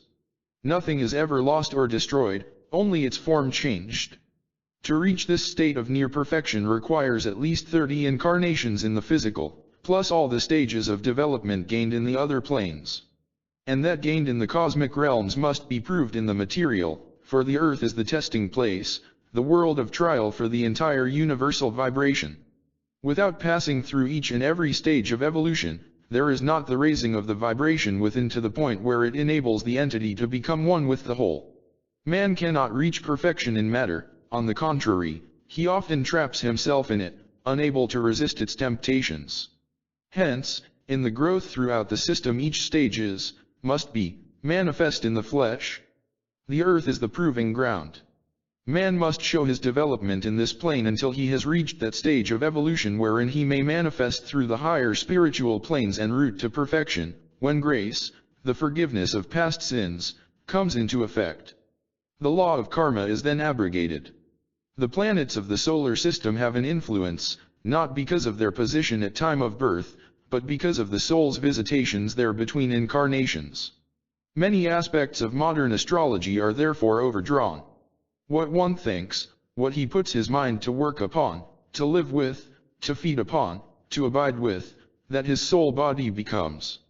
If he dwells on moral, ethical, spiritual things, he will become spiritual-minded, thereby narrowing the chasm between himself and his destiny. There are no shortcuts, there are no easy religious formulas, no psychedelic drug experiences, no mental gymnastics that will supplant this. The change, the evolution, the growth take place so that the entity may once again become one with the Maker. This is what the man Jesus, the elder brother, did in order to show the way. Taking on flesh many times, with all its desires and temptations, he became perfect in body, mind, and soul as the Christ, and one with the Creator in spirit and in purpose, although not in identity. For man to become one with the Father requires the same state of perfection in which he was created in the beginning, albeit much wiser. The theme is reiterated throughout the Bible. In Genesis, the Lord said to Abram, "I am the Almighty God, walk before, and be thou perfect." Deuteronomy states it as, "Thou shalt be perfect with the Lord thy God." In Ephesians it is, "Till we all come in the unity of the faith, and of the knowledge of the Son of God, unto a perfect man, unto the measure of the stature of the fullness of Christ." Matthew puts it pointedly. "Be ye therefore perfect, even as your Father which is in heaven is perfect." And in Romans, Paul sums it all up briefly, "The Spirit itself beareth witness with our spirit, that we are the children of God, and if children, then heirs, heirs of God, and joint heirs with Christ, if so be that with him, we may also be glorified together." That is the destiny of man, to regain that which he was and was intended to be, one in spirit and in purpose with the whole, although not identical. This does not mean he will lose his identity, for each will forever retain his own individuality, his own free will and reason, but it will be in accord with the will of God. While existing as a part of the whole in a harmonious state of relative perfection with like souls, the entity will nevertheless be independent and separate, aware of its own individuality. But not without tasks. All men are gods in the making, endowed with the wisdom and the power of creative thought, for souls are but atoms in the body of God. They may become co-existent and co-creators with Him, becoming lords of, rulers over any of the various spheres through which souls pass. They may, at any point in the earth or elsewhere, lead the way for their brother souls. Some highly developed souls return to the flesh, by choice, for this very purpose alone. Thus there is a way out of the dilemma in which man finds himself. His destiny lies within, for life is spirit in action, and it is eternal. By whatever route man may travel, he must in the end return to his source, for the destiny of life is in him who gave it. That is his goal, and along the way the path offers a higher, a more noble state of existence for all men. Man's laws will eventually coincide with God's laws. For always the struggle, the growth is upward toward the light, little by little, line upon line, and in the process it makes the world a better place in which to live. Although he may sometimes falter and slip backward, man will surely move step by step out of the darkness into the light, led by that divine spark within. Extracts from the Cayce readings. God is the beginning and the end of that which was brought into material manifestation, into that which is known as the plane from which man reasons in the finite. He is the Alpha and the Omega, the beginning and the end. God, the Father, the Spirit, the influencing force in every activity, is not wholly sufficient unto man's salvation, in that he, man, is a free will being, as intimated, Alpha, beginning, Omega, ending, for the separation, the confirmation, the segregation, the building, the adding to, are necessary in relation to those activities that lie between the beginning and the end. 262:55. Man reaches that stage in the material plane of being aware of what he does with and about his consciousness of the knowledge, the intelligence of the first cause, and he makes or produces that which is known as the entering into the first cause, principle, or essence, that there may be demonstrated that which gains for the soul, that which would make the soul acceptable, companionable to the creative force. As each entity, each soul passes from one plane of consciousness to another, it becomes aware of self and that sphere to which it attains. Hence, the entity develops through the varied planes of the Earth and its solar system. A soul is as real as a physical body and is as subject to laws as the physical body. Personal experience has its influence upon the inner soul. In the material, mental and spiritual experiences of souls, it is found that there are those influences that have their effect upon the thought of those who would do this or that. Who gives it? Self. Just as when an entity fills its mind with those things that add to the carnal forces, so does the mind become the builder throughout, and the physical mind becomes carnally directed. Mind is the builder ever, whether in the spirit or in the flesh. If one's mind is filled with those things that bespeak of the spirit, that one becomes spiritual-minded. As we may find in a material world, envy, strife, selfishness, avarice, and the children of man, long-suffering, kindness, brotherly love, good deeds are the children of the Spirit. Choose ye whom ye will serve.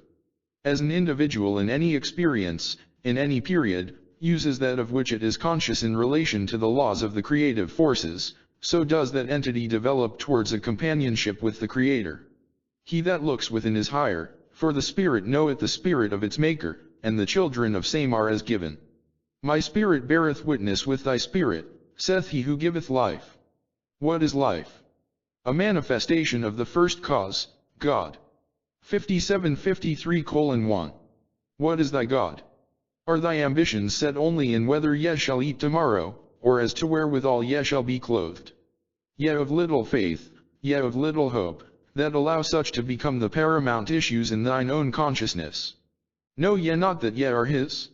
For ye are of his making. He hath willed that ye shall not perish, but hath left it with thee as to whether or not ye become even aware of thy relationship with him. 281:41. The entity entering the earth plane, and manifesting in the flesh, is banished unto Saturn when such conditions are shown in the body that the spiritual entity merits that condition in the Earth's solar system to which all insufficient matter is cast for the remolding, as it were. We find the relations given from those spheres as in Mercury, Venus, Mars, Jupiter, Earth, Uranus, and Neptune. There is the changing from one development to another until the entity passes from the solar system through Arcturus or Septimus. In the Earth's plane, that entity who manifests such hate, such aggrandizement of the laws of the flesh that any desire is made unnatural, has a reclamation, a remolding, a beginning again in the spheres of Saturn's relative forces. 900:25. When the Prince of Peace came into the earth for the completion of his own development in the earth, he overcame the flesh and temptation. Thus he became the first of those who overcame death in the body to so illuminate and revivify the body that he could take it up again, even when the fluids of the body had been drained away. 1152:1. Why came he unto the earth to die the death, even on the cross? Has it been, then, the fulfillment of promise, the fulfillment of man's estate? Else why did he put on flesh and come into the earth in the form of man, but to be one with the Father, to show man his divinity, man's relationship to the Maker, to show man that indeed the Father meant it when he said, "If ye call I will hear."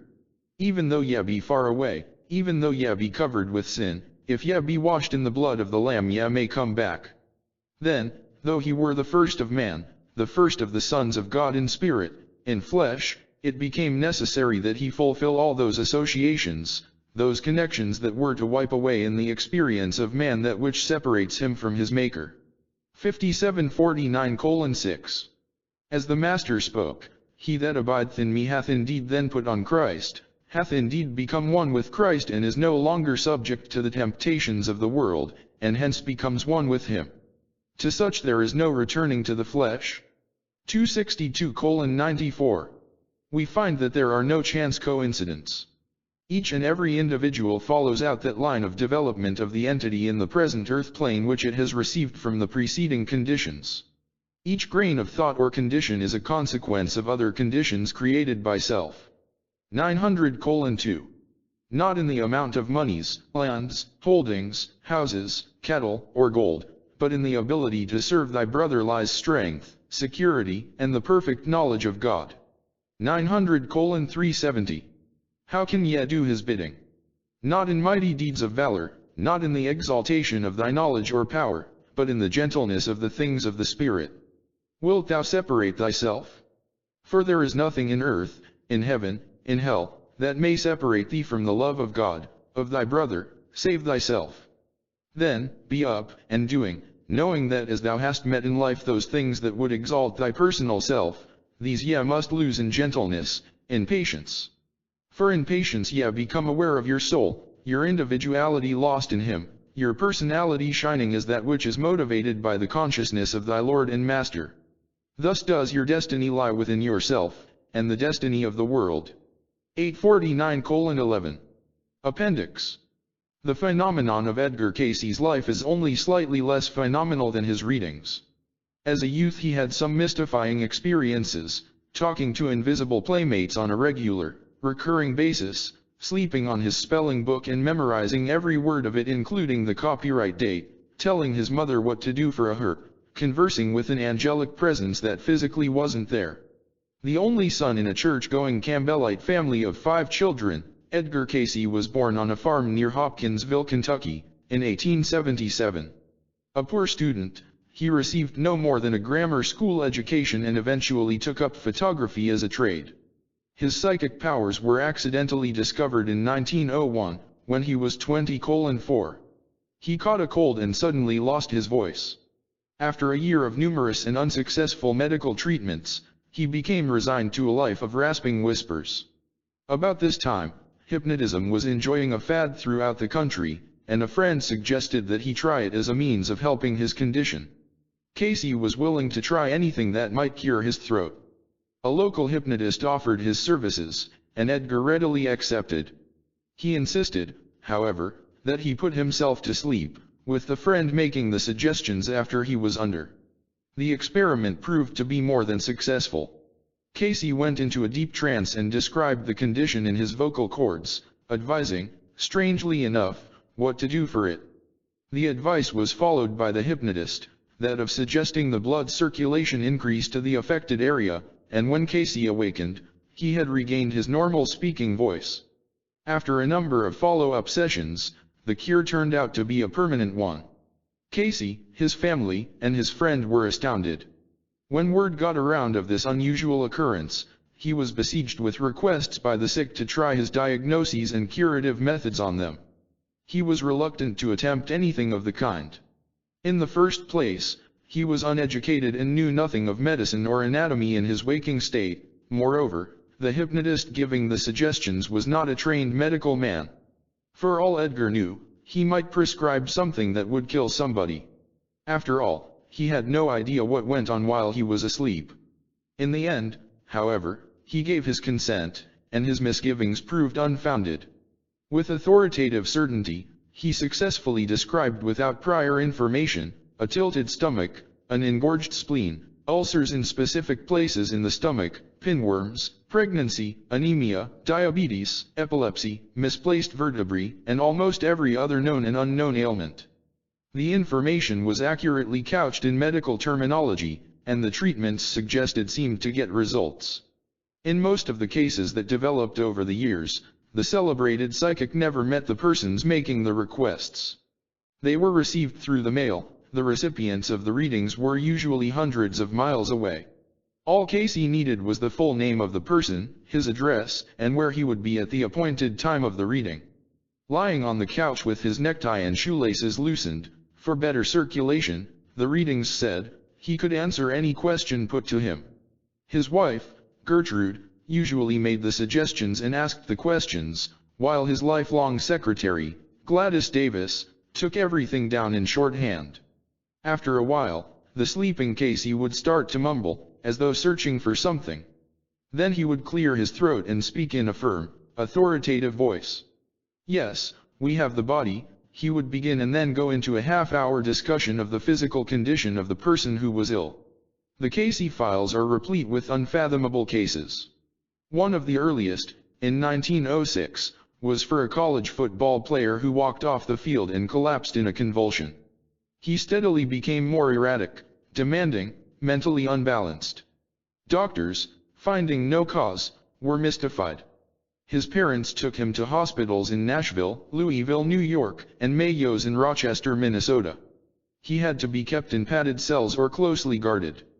The final diagnosis was dementia praecox, and it was hopeless.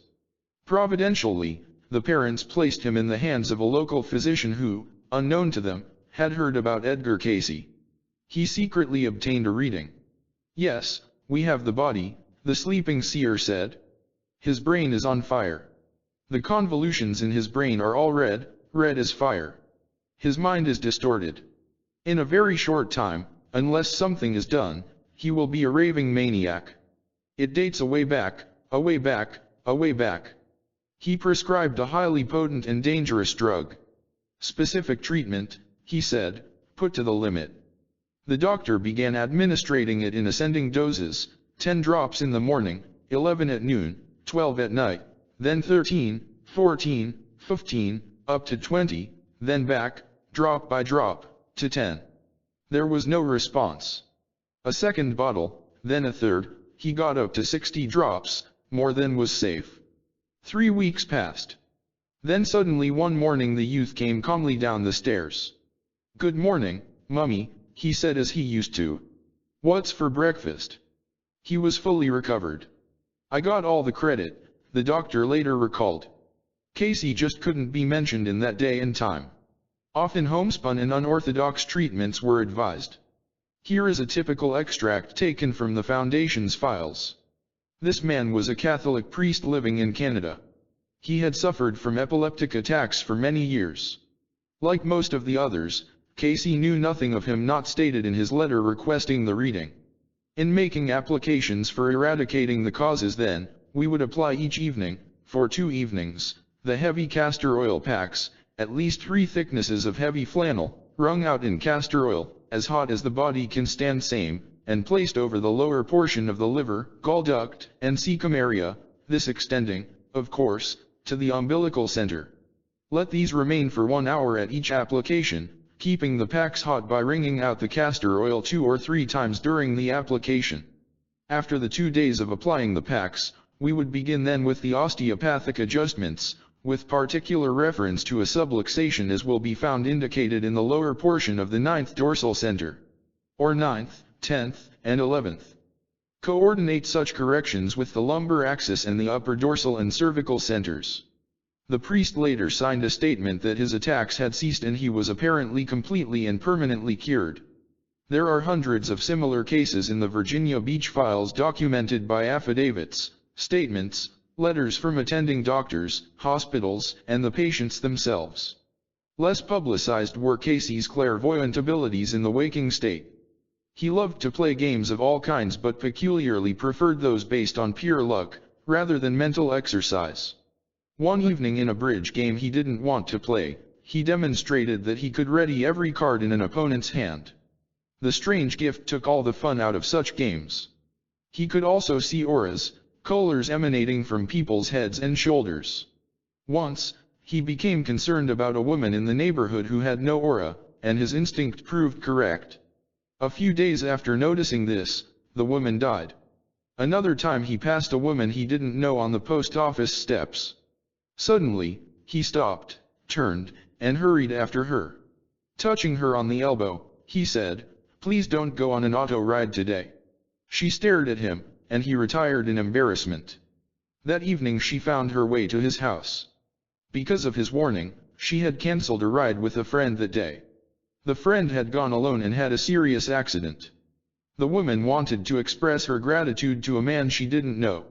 To a young basketball player, he accurately forecast how many goals he would score that evening. One day while taking down a reading, Cayce's stenographer noticed her little nephew playing dangerously close to a lake back of the Cayce home in Virginia Beach. Frightened, she could hardly contain herself. Cayce, asleep on the couch, stopped in the middle of the reading and said, "Go and get the child." When she returned, he picked up where they'd left off. A water dowser, he advised a Boy Scout troop where to dig a well, 32 feet deep. They struck water at 32 feet.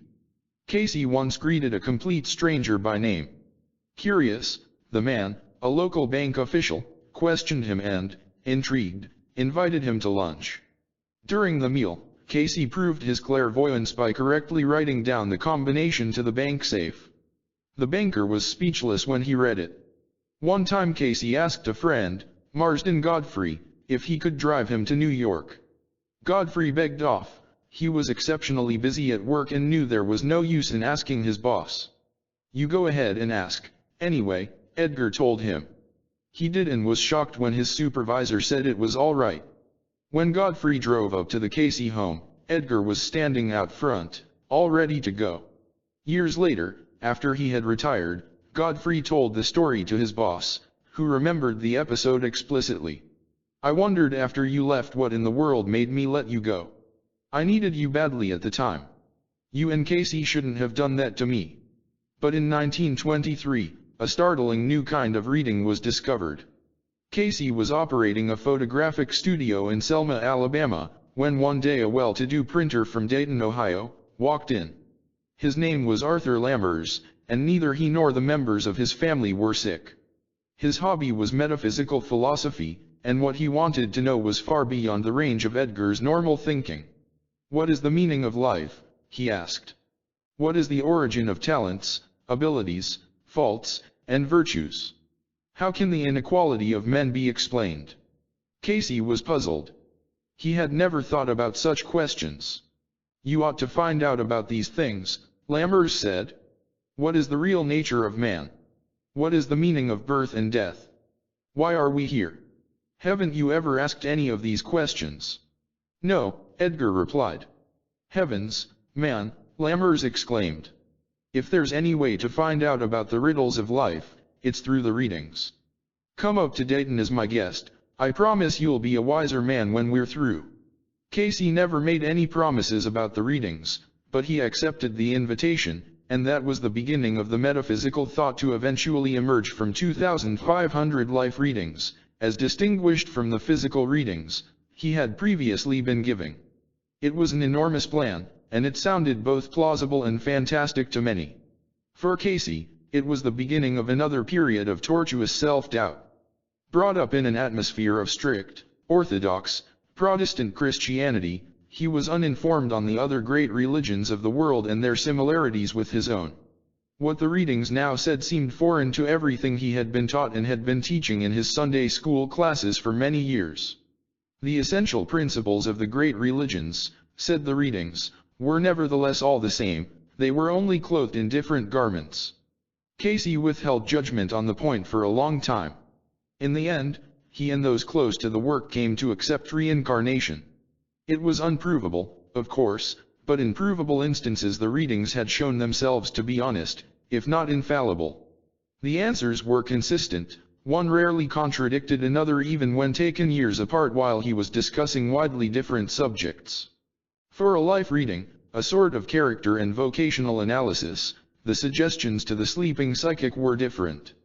The conductor would say, you will give the relation of this entity and the universe, giving the conditions which are as personalities, latent and exhibited in the present life, also the former appearances in the earth plane, giving the time, place, and the name, and that in each life which built or retarded the development for the entity, giving the abilities of the present entity and that to which it may attain and how. You will answer the questions as they are asked. After a while, sometimes so long a time it would seem he had not heard the suggestions, Cayce would repeat the name and address. Then he would say, yes, we have the records, we are given the records here of that entity now known as or called, blank. He would then discuss the faults and virtues of the personality, its former 3 or 4 most important incarnations in the earth, and its present abilities and talents. One man was told that he had served in the Confederate Army as Barnett A.C., and that his record could still be found in the archives of the Virginia State Historical Library in Richmond. The man made a trip to Richmond, and there, after considerable search, found the muster roll containing the name of Barnett A.C. He had volunteered as a flag bearer in Lee's Army of Virginia in 1861 at the age of 21. Many of the life readings in the Cayce files show past incarnations during the Civil War period, and this could be an explanation for the recent phenomenal interest in that subject. Civil War books and stories have been attracting attention undreamed of 20 years ago. No one knows why. Could those people now be incarnating in the U.S.? Are they anti-war? A woman was told her morbid fear of large bodies of water was due to death by drowning in a past life. A New York entertainer of great charm and personality was told that he had earned it by his unselfish efforts as a pioneer in the early West. Much of this type of information could not be proved, but the deformed and the handicapped had a new understanding of the possible causes of their otherwise unexplained deficiencies. Eventually, somebody thought to ask the sleeping Cayce where he was getting his information. He gave two sources his mind apparently succeeded in tapping. One was the unconscious or subconscious mind of the subject himself, the other was what was called the universal memory of nature, Jung's collective unconscious, or the Akashic records. This is the recording angel, or the book of life. Say the Cayce records, Edgar Cayce's mind is amenable to suggestion, the same as all other subconscious minds, but in addition thereto, it has the power to interpret to the objective mind of others what it acquires from the subconscious minds of other individuals of the same kind. The subconscious forgets nothing. The conscious mind receives the impressions from without and transfers all thought to the subconscious, where it remains even though the conscious be destroyed as in death. It is not surprising that the subconscious mind would retain its past experiences, or that it would be aware of the malfunctions of its own physical body in sickness. This is partially in line with the views of modern psychiatry. But, also say the readings, the information is obtained and given by this body, AC, is gathered from the sources from which the suggestion may derive its information. In this state the conscious mind becomes subjugated to the subconscious, the superconscious, or soul mind, and may and does communicate with like minds, and the subconscious or soul force becomes universal. From any subconscious mind information may be obtained either from this plane or from the impression as left by the individuals that have gone before. As we see a mirror directly reflecting that which is before it, it is not the object itself, but that reflected. This is a new idea. If it is true, then Cayce's mind was able to tap the mass of knowledge possessed by millions of other subconscious minds, including those who have passed over to the spiritual, cosmic realms in death. This would be an almost unlimited source of wisdom, since it was universal and Cayce was unhindered by time and space. Upon this Akashic record is supposedly registered every sound, every thought, every vibration since the beginning of time. Cayce, then, was no medium. When this idea first appeared in a reading, few, including Cayce, could believe it. Science knew nothing of any such etheric substance. His critics proclaimed him to be everything from a quack doctor to a religious heretic. He was arrested in New York for fortune-telling without a license. When the judge learned Edgar's story, he dismissed the case. Newspaper headlines left him as unmoved as offers of fame and large sums of money. Although he never earned more than a modest living at best, he turned down all efforts by others to commercialize on the readings. Desperately poor at times, he once flatly refused an offer of $1,000 a day to go on the stage. Simple in his tastes, he was an expert fisherman and a horrible golfer. He loved to talk about the Bible and would preach a sermon at the drop of a word. Yet he was not averse to taking an occasional drink and was a chain smoker of cigarettes. With the growing publicity came an increase in the number of requests for readings. Edgar felt compelled to give up his now thriving photography studio in Selma and devote full time to the readings. A moderate fee, usually $10, was charged, but if he felt the person was unable to pay or failed to enclose the amount in his or her letter, he never insisted upon it. In 1925, when Cayce was 48, he took the advice of the readings and moved to Virginia Beach. People with money and influence were attracted to his work. The Association of National Investigators Incorporated was formed in 1927 to carry on psychic research. In 1928, Morton Blumenthal, a wealthy New Yorker, built and furnished the Cayce Hospital. In 1930, Atlantic University, with his backing, opened with Dr. William M. Brown, former professor of psychology at Washington and Lee University, as president. The magazine New Tomorrow began publication the same year. Edgar was elated with the rapid growth. He'd never had it so good. Then the roof fell in. The stock market crash, which he predicted, caught up with Blumenthal and wiped him out, and with him, the association, the hospital, the university, and the magazine. All Cayce had left was the readings and a solid core of believers. There were lean years after that, but he held on. Then came World War II. A national magazine ran an article titled "Miracle Man of Virginia Beach," and Edgar was swamped with an avalanche of 25,000 requests for readings. By 1944, he was a year behind in appointments and suffering from overexertion and edema of the lungs. A stroke confined him to bed. Now 67, he never recovered. His last reading, given for himself, was not followed by the doctors in charge. On January 3, 1945, Edgar Cayce passed over to the other side. No man ever left the world a stranger legacy. From the wealth of material in the Cayce files grew the Association for Research and Enlightenment Incorporated, the Edgar Cayce Foundation, and its affiliated organization, the ARE Press. The foundation is presently engaged in correlating and cross-indexing the 14,246 readings for ready reference. The subject matter almost blankets the field of human thought, from the value of peanuts to the meaning of the resurrection, from how to get rid of pinworms to the Last Supper. The foundation is under the direction of Hugh Lynn, Edgar's eldest son, a scholarly-looking man with a southern accent. He did not inherit his father's psychic ability.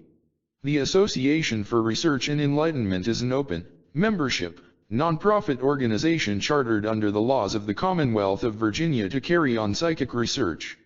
It is devoted to the study of the readings and conducts numerous experiments in psychic phenomena. It also cooperates with and encourages investigation by qualified persons in the fields of medicine, psychology, and theology. The active membership of the ARE, as it is usually called, is made up of all religious faiths and many nationalities, including foreign countries. Strangely, the members all seem able to reconcile their religious faiths with the metaphysical philosophy emerging from the Cayce readings. They come from all walks of life. There are doctors, lawyers, ministers, artists, businessmen, school teachers, students, working people, and housewives. The only requirements for membership are an open mind and a nominal fee of $15 a year. The association, governed by a board of trustees, carries on a large program. It regularly sponsors lecture tours to all parts of the country, participates in radio and TV interviews, and annually holds one congress and numerous conferences at the Virginia Beach headquarters. Regional conferences are also held in New York, Dallas, Phoenix, Denver, Los Angeles, and other large cities. The Edgar Cayce Publishing Co., now called the ARE Press, was formed soon after Cayce's death to meet the public demand for material from the readings. Although personal readings could no longer be obtained, new people continued to join out of interest in those already on file. Material on a variety of subjects has been extracted from the readings and put in pamphlet form: the Nativity, the Revelation, drugless therapy, spiritual healing, diet and food values, psychosomatic medicine, marriage, child training, the meaning and interpretation of dreams, meditation, the Bible. Many of these are highly controversial, but the Cayce discourses supply some provocative and often convincing answers to questions that otherwise remain unanswered. Spirit communication, for instance, is within the realm of possibility, say the readings, but it is not encouraged. There is little to be gained from it. Just because Grandpa has passed over to the other side doesn't mean he is suddenly endowed with the wisdom. Such morsels as these sometimes occur. Don't put cream in your coffee, mixed together, as they are harmful to the body. One leaf of lettuce will kill 1,000 pinworms, so live that you can tell anybody where to get off, but see to it that they get off at the same place. The ARE has a mailing list of over 100,000 persons interested in material out of the Cayce files. It also supplies free material to inquirers, newcomers, the curious, and the serious. Every mail brings requests from all parts of the country and sometimes as far away as India, Japan, and Europe. The Edgar Cayce Foundation and its affiliated organizations occupy a large, rambling, three-story frame building of shore architecture. Standing on the highest elevation at Virginia Beach, the building and grounds take up a full city block and face towards the Atlantic Ocean, a block away. Even the location of the headquarters has an eerie story behind it. In the 1920s, Cayce's readings repeatedly stated that he should move to Virginia Beach. He had long dreamed of having a hospital where patients could be treated in strict accordance with the readings. Here, they insisted, a hospital could be built, and, furthermore, Cayce should be near the water, which would be conducive to his work. The best location was just beyond the city limits on the north side of town. This was an ideal spot and direction of growth for the city. When Cayce arrived in Virginia Beach, then little more than a fishing village, he found the opposite to be true. The expansion was to the south. New subdivisions of home and business sites were heavily promoted. Some construction was already underway. The north side of town was ignored. With the financial backing of Blumenthal, the hospital was built in 1928 on a north side site suggested by the readings, and against the advice of the realtors and businessmen of the community. Unfortunately, the hospital was not a profit-making institution, and since Cayce himself had no money, the property had to be returned to the backer after the '29 crash. The hospital, which had handled some remarkable cases, was forced to close.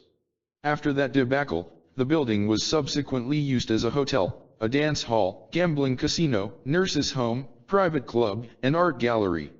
All of them failed. The place became a jinx and a white elephant. Nothing could succeed there. Finally, in 1956, the ARE, with the unexpected help of a donor, scraped up a small down payment and purchased the property. The files were moved back to their intended home after 20-5 years. If the activity today is any indication, they will be there for a long time to come. Lytle W. Robinson reading from Edgar Cayce, #2062:1. This psychic reading given by Edgar Cayce at his home on Arctic Crescent, Virginia Beach, Virginia, this 13th day of December, 1939, in accordance with request made by the self through Lillian M. Robinson. Present: Edgar Cayce, Gertrude Cayce, Conductor, Gladys Davis, Steno. Reading: Lytle Webb Robinson, born April 11, 1913. In McMinnville, Warren County, Tennessee. Time of reading 10:40 to 11:25 a.m., Eastern Standard 1303, Bethel Street, Hopkinsville, Kentucky. Mrs. C., you will give the relation of this entity in the universe, and the universal forces, giving the conditions which are as personalities, latent and exhibited in the present life, also the former appearances in the earth plane, giving time, place, and the name, and that in each life which built or retarded the development for the entity, giving the abilities of the present entity, and that to which it may attain, and how. You will answer the questions, as I ask them. Mr. C. Yes, we have the records. We are given the records here of that entity now known as or called Lytle Webb Robinson. In giving the interpretations of the records here, these are chosen with the desire that this be a helpful experience for the entity. While there are many qualities in the characteristics of the entity that may be lauded, there are those also, those tendencies to which references may be made, and counsel given for the correcting of same, so that much good, many helpful influences, may arise in the experience of the entity in this present sojourn. As indicated from astrological aspects, as well as material sojourns, the entity is destined to be in contact with many varied types of individuals, peoples in and from all walks of life and experiences. Thus there may come to the entity the opportunity for sowing the seeds of the spirit of truth and love. Thus may the entity develop and grow to become an influence, a force, a power for good, which is the purpose for each soul's entering material experiences. Yet to become a sower of the seed of truth, and the spirit, and love, these must of necessity be manifested, and a part of the purpose of the individual himself, if these would bring that result which is possible, and which is to be desired by each entity, each soul.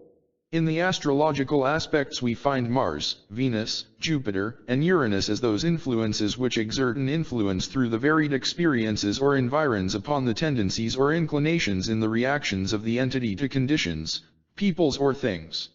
For instance, in Mars we find the inclination for the entity to be self-centered, not in the personage of such a great selfishness, but rather inclined to be determined to have self's own way, even though the entity may be convinced or shown that other manners, other ways, might be better. There is the inclination or tendency also under such conditions, even though thwarted in the activities, to discuss or think about such things. Remember that silence often is golden, and determine in self to better acquaint thine own understanding with all phase of whatever the problem or condition may be. This is inclined to give the tendency to become too much of a one-track mind, or when a purpose is before the entity as to the manner or the means of attaining same if there is a conclusion drawn others are not always, or other circumstances, or other conditions about the entity, given full or due consideration. This finds expression in that which is oft called or termed a nervous disposition, a tendency to be erratic.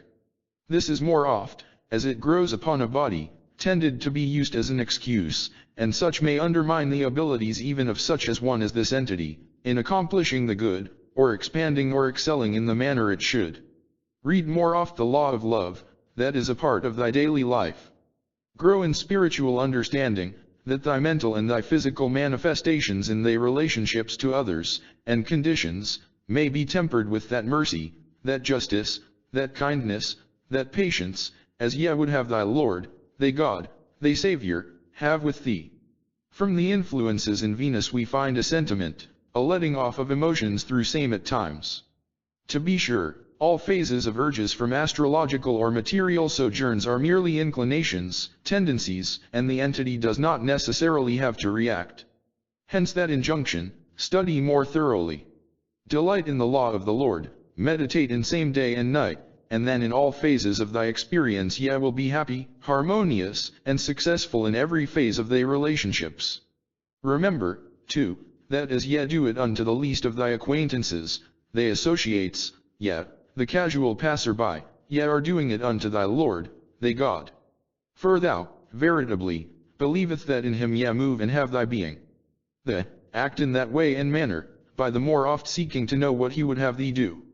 Thus ye will find that thy will, thy temperament, will become more and more able to be gently, patient, kind, long-suffering, with brotherly love, and these are indeed the fruits of the Spirit. And they that manifest such in their daily life walk close with him in every way. In Jupiter we find the affluence, or the tendencies for the dreams of great things and associations that are or may be a part of the activities, if those purposes and intents as pointed out are manifested in the daily life of the entity. From Uranus we find those tendencies for the extremes, and to dwell upon conditions, things, or activities, sometimes to that extent that the oneness of the self becomes overpowering. Hence, again the injunction, look upon all phases, for there is the mental, the material, and the spiritual, and these are phases of man's reactions and man's activity. Do not apply the law of the spiritual in material things, nor the material in spiritual things. Remember that mind is the builder, and the spirit giveth life. And as ye use and dwell upon such, be sure thy ideal is in him. As to the appearance in the earth, these we find quite varied in their relationships to those activities that may be a part of the entity's experience, and yet they indicate those fields or trends of activity in which greater harmony and greater abilities may be aroused to action. Before this we find the entity was in the land of its present nativity, and during those periods of turmoils and strife, in that called the Civil War. The entity was among southern contingents, acting in the capacity of what is called the commissary, or one providing provisions for the handling of those who served in the capacity of soldiers. Thus we find the entity met many of those disturbing conditions, many of those inactivities that brought the weighty problems of considering manners and means of distribution, as well as those influences from which resources might be obtained. The name then was Karl Brickner. In the experience the entity gained, for the sincerity of purpose was manifested in the manner in which the entity conducted himself.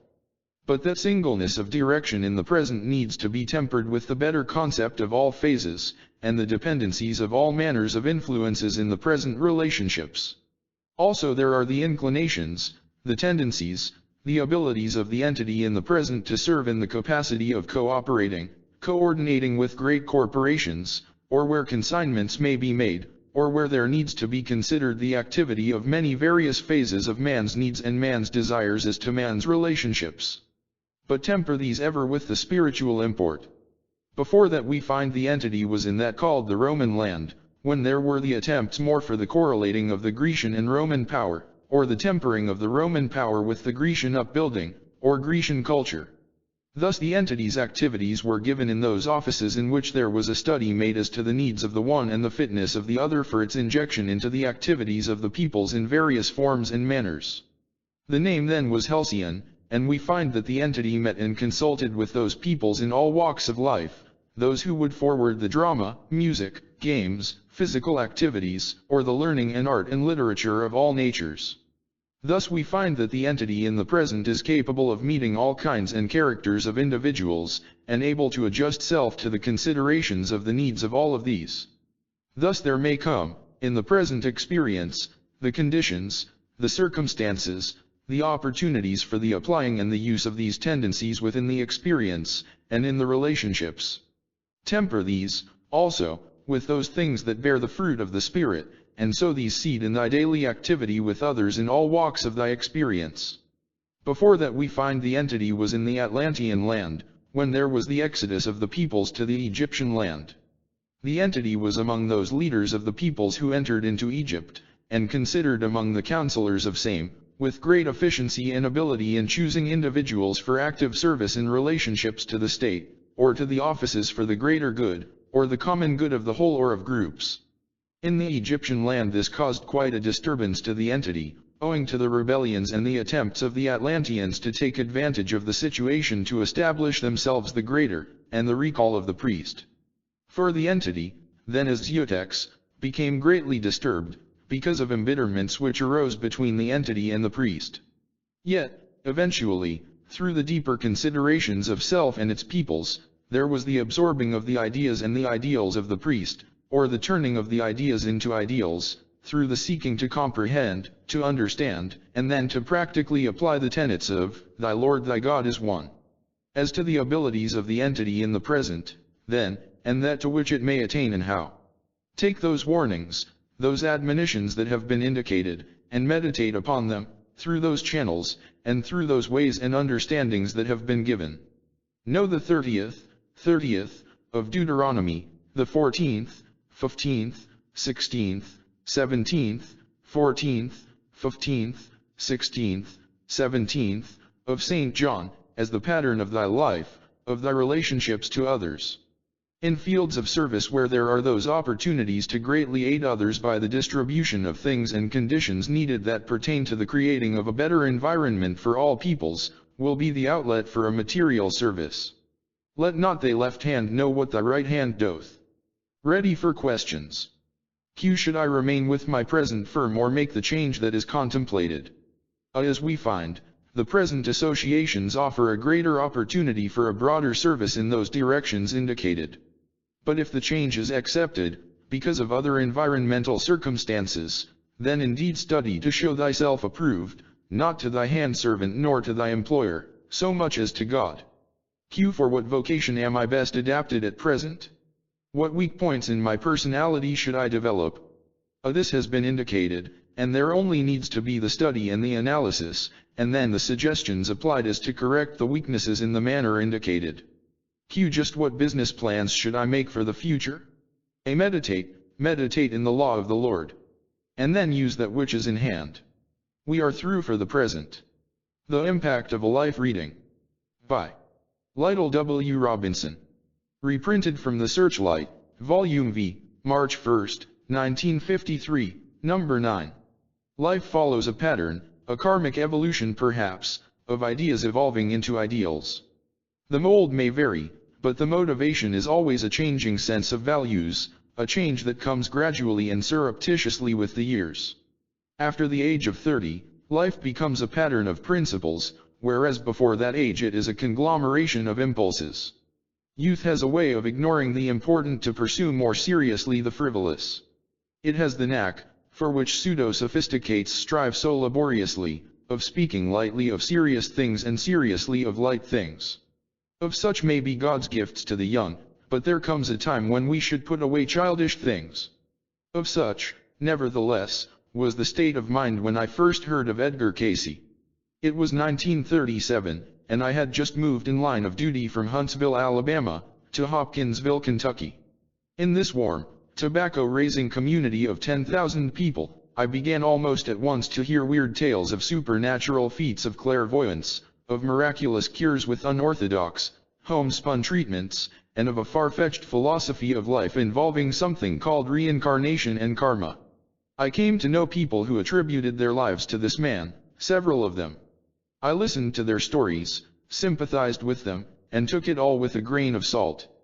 These things couldn't be because they were impossible. They were impossible because I had never before heard of them, they were not taught in school, and within my meager knowledge they were not in the Bible, though that was a subject in which I had practically no interest whatsoever. My interests, in brief, were girls, dancing, girls, having a good time, and girls. That was the field of endeavor beyond the hours of earning a living. Who cared, really, what some man 500 miles away in Virginia could do while ostensibly asleep? Who could believe such fantastic tales except the gullible and the crackpots? There were other things more important, and behind it all was an extreme skepticism of all things unseen. Perhaps it was fate, or divine providence, or simply plain luck, but I was at last prevailed upon to request a life reading from Edgar Cayce for myself. The suggestion had long been shrugged off with a polite no, and it was with misgivings and a certain amount of curiosity that I applied for it through a member of the association. While my chief interest in the project was the remote possibility of finding some magic key to unlock the doors to riches, there was one other factor that prompted this decision. Years before, during my early school days, there had been a subject that unduly excited my imagination. Always a poor student with no love for study, I rarely did better than to make passing grades, but in this subject I unaccountably excelled. The subject was the Civil War and anything concerning it. Before I was 15, I was nearly an authority on it. Study was a delight. I read everything I could lay my hands on. For months, I religiously clipped a daily newspaper historical cartoon strip for safekeeping. I knew all about Pickett's charge, Bragg's action at Chickamauga, and the Yankee Andrews stealing the Confederate train. Dates, places, losses, and generals of the most insignificant skirmishes could be pulled out of my head at random. I was ready to fight the war over again at the drop of a hat, and my teachers were dumbfounded. It was with some expectation, then, that I read my reading on its arrival.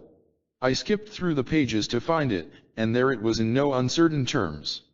Before this we find the entity was in the land of its present nativity, and during those periods of turmoils and strife, in that called the Civil War.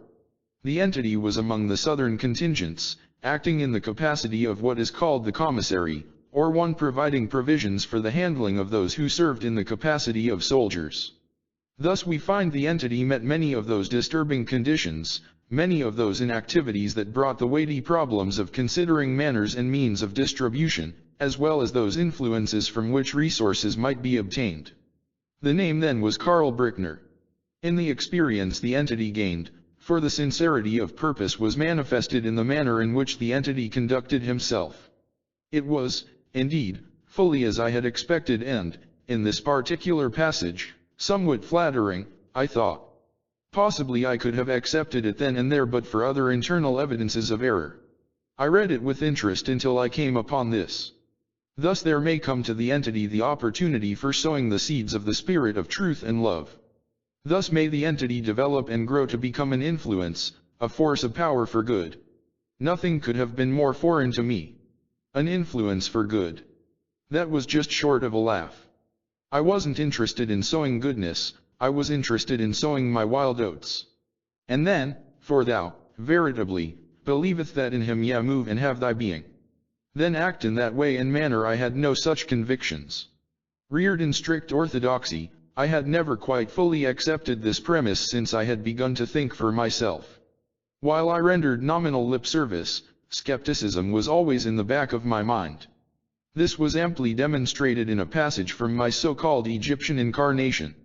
For the entity, then as Zeotex, became greatly disturbed because of embitterments which arose between the entity and the priest.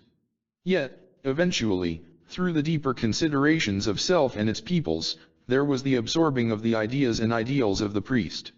Certainly I had nothing in common with priests, and how I could have eventually absorbed the ideas or ideals of one was beyond my comprehension. No. Whatever it was talking about, it wasn't talking about me. For one thing, it was too vague, for another, it didn't fit me, the Civil War notwithstanding. I put it away and promptly forgot it. It gathered dust among unused books and papers. 2 years later, I moved away from Hopkinsville. In 1943, the draft board finally caught up with me in Tennessee and eventually deposited me in Germany and the Philippines. It was after my discharge in 1946 that I happened across Thomas Paine's The Age of Reason in a Washington, D.C. library. It was the first of the controversial, higher criticism, books I read. And it set off a chain reaction that drove me through stacks of books on both sides of the question. Almost instantaneously, the authenticity of the Bible, the divinity of Jesus, the existence of God, and the origin and destiny of man became important to me, too important to be left hanging in suspense. It didn't matter so much which way the chips fell, it was the knowledge of the truth that concerned me. If the orthodox religions were fundamentally in error and without basis, I could conscientiously forget it once and for all. If skepticism was unfounded, it deserved no further consideration. In fact, it would demand a more serious view of things spiritual. Indeed, it was time to make up my mind and start living it, one way or the other. It was past time, if the divinity schools were correct. But this thirst for truth was not easily quenched. For every authority on one side, there was one on the other: Plato, Descartes, Kant, Russell, and Spinoza, Dewey, James, Goodspeed, and Rimmer, all with varying and conflicting ideas. The solution, I finally discovered, rested not with accepting a given theory, it had to come from within. I had to decide for myself. The essence of the problem, the key to the dilemma, seemed to lie in the existence or non-existence of the human soul. I inclined from the beginning toward a divine origin, perhaps because of my early church training, but now I wanted proof, at least to my own satisfaction. If man has no soul, I decided, then we are no more than advanced animals, an evolved race of intelligent primates. Life would be without meaning, without purpose, a flick of existence in eternity and then no more. We were, in short, civilized animals. But the word civilized demands clarification. It means more than modern cities and transportation and communications. If it means anything, it must mean the voluntary embracing of a moral code and the upholding of human dignity. Man has will and reason, and he has conscience. He has ideals and principles and nobility. What did Plato say? The three great principles of life are truth, beauty, and goodness. Why? Which of the animals can appreciate the truth, beauty, or goodness? Beauty lies not in the thing seen so much as in the minds of those who see it. Goodness, and there is a great deal of it in the world, is an impossible virtue outside the realms of divinity. Only a spark of spirituality within the human breast could account for this civilization of man and the pride he takes in it. On the other hand, if we are simply educated mammals, we should have all the animal instincts and little else. Life would be a matter of dog eat dog and the survival of the fittest. Muscular strength would be the only thing that mattered. There would be no room, and no reason, for law and order and decency, no pride, ambition, nor worship of things unseen. And man, wherever he has been found, has always worshipped a higher being. Suffice it to say, there was no alternative in reconciling the present state of mankind but to incorporate the existence of a soul, that divine spark that explains the remarkable progress of man over the centuries and propels him onward and upward to still more lofty and noble goals. It is, indeed, the motivating power that puts him a great deal higher than the animals and only a little below the angels. If, then, man is of divine origin, there must be a universal supreme being, consciousness, or force. There must be a God. And there must be a meaning, a purpose, other than enjoying the fruits of the flesh. It was with considerable relief that I arrived at these conclusions, though I had no idea how all of this was supposed to work. At least I felt in my own mind the controversy that had been gnawing at me for a year and knew that it was the beginning, the germ, of the truth. Man is immortal. Science has long known that matter is not destroyed, only its form changed. How truer would this be with non-matter, the spirit? My elation was real, and the thought of the modernists and the materialists who labor under an illusion, or, more correctly, a disillusion, appalled me. I did not pretend to answer the many related problems, but it was safe to assume that we would not be here without some sign, some pattern, or light to show us the way back. Christianity at least offered a tentative solution in principle if not in toto. But the peace of mind that came with this acceptance was short-lived. Orthodoxy, I discovered, answered so few of the real problems. It was more concerned with splitting hairs over creed and doctrine than in the plight of the human soul. It was the letter of the law, not the spirit of it, that prompted much of its output, and these disputes gradually grew distasteful to me. No one was alarmed. While Rome burned, we fiddled over the use of sand or water. Certainly, it seemed to me, we would all be lost if we carried to their conclusions the principles set forth in the Bible. Such a course, as I saw it, would mean most of the people are, will be, and have been, abandoned by the Creator over the ages. Salvation seemed almost a physical impossibility with the present state of man, not that he is bad, but that he is indifferent. Still, if we are all children of a loving Father, would he give us up so easily? It was incompatible with the God of justice, love, and patience. This conviction I could not escape.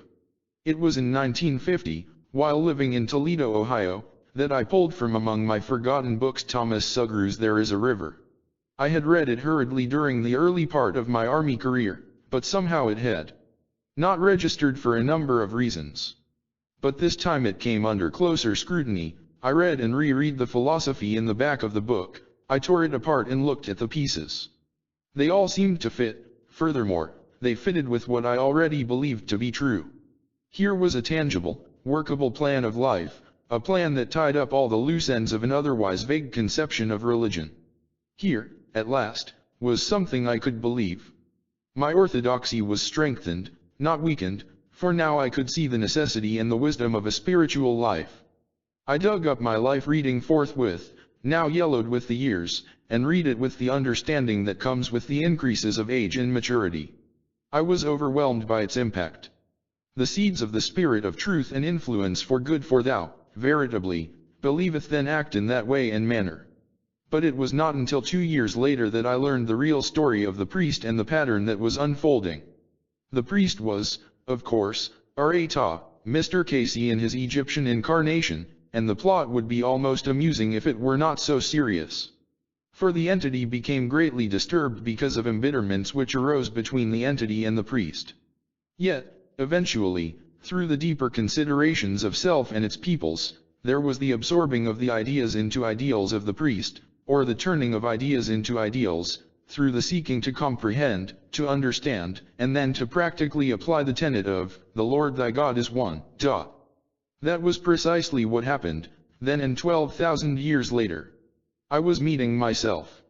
So that is the pattern, and it took just 12 years to unfold. There are reasons for this, but they are not important. What is important is that the predicament of the human soul has a solution. There is a way, and it leads out of the wilderness and onto a higher road of existence. For that I am happy. Addendum, 1969, by L.W.R. Today, some 30 years after the date of the reading, I find much of its prophecy to be true and practically all the past incarnations to be likely and convincing. I would judge it to be about 75% accurate at this point in time, and hopefully I have another 20 years to go. In any case, that is a degree of accuracy that I or no one else could have foretold in 1939. Since then, I have lived in 8 different states, traveled in 16 foreign countries, been employed mainly in distribution, writing, and civil law enforcement. My interests have been in spreading the word of the Cayce readings, world peace and disarmament, national and international affairs, that is to say, politics. We will not have better government until we have better leadership, and we will not have better leadership until better people become interested in public affairs. Postscript.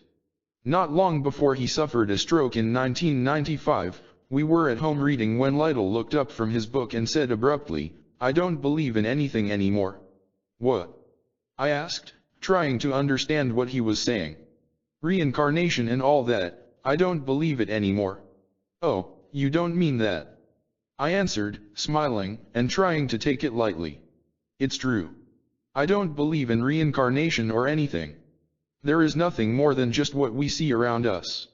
He turned his attention back to his book and did not mention the subject to me again, though I heard him repeat that same statement to a group of friends. But then, about 2 years after his death, a vivid dream convinced me that Lytle had moved beyond that interval of skepticism. In this dream, I was sitting alone in a dark section of a room when Lytle walked into the adjacent area, which was well lighted. Standing close to him, on either side, were two women. Looking directly at me, Lytle said clearly, "I'm going to be born in New York, and I'm going to become a Jew."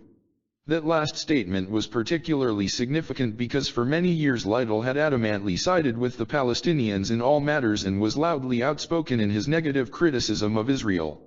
According to the stream, he was being given another opportunity to consider all sides, as his Cayce reading admonished, and this time by being born into the Jewish culture. Barbara A. Robinson. Who was Edgar Cayce? Edgar Cayce, 1877 to 1945, was born on a farm near Hopkinsville, KY. He was an average individual in most respects. Yet, throughout his life, he manifested one of the most remarkable psychic talents of all time. As a young man, he found that he was able to enter into a self-induced trance state, which enabled him to place his mind in contact with an unlimited source of information. While asleep, he could answer questions or give accurate discourses on any topic. These discourses, more than 14,000 in number, were transcribed as he spoke and are called readings. Given the name and location of an individual anywhere in the world, he could correctly describe a person's condition and outline a regimen of treatment. The consistent accuracy of his diagnoses and the effectiveness of the treatments he prescribed made him a medical phenomenon, and he came to be called the father of holistic medicine. Eventually, the scope of Cayce's readings expanded to include such subjects as world religions, philosophy, psychology, parapsychology, dreams, history, the missing years of Jesus, ancient civilizations, soul growth, psychic development, prophecy, and reincarnation.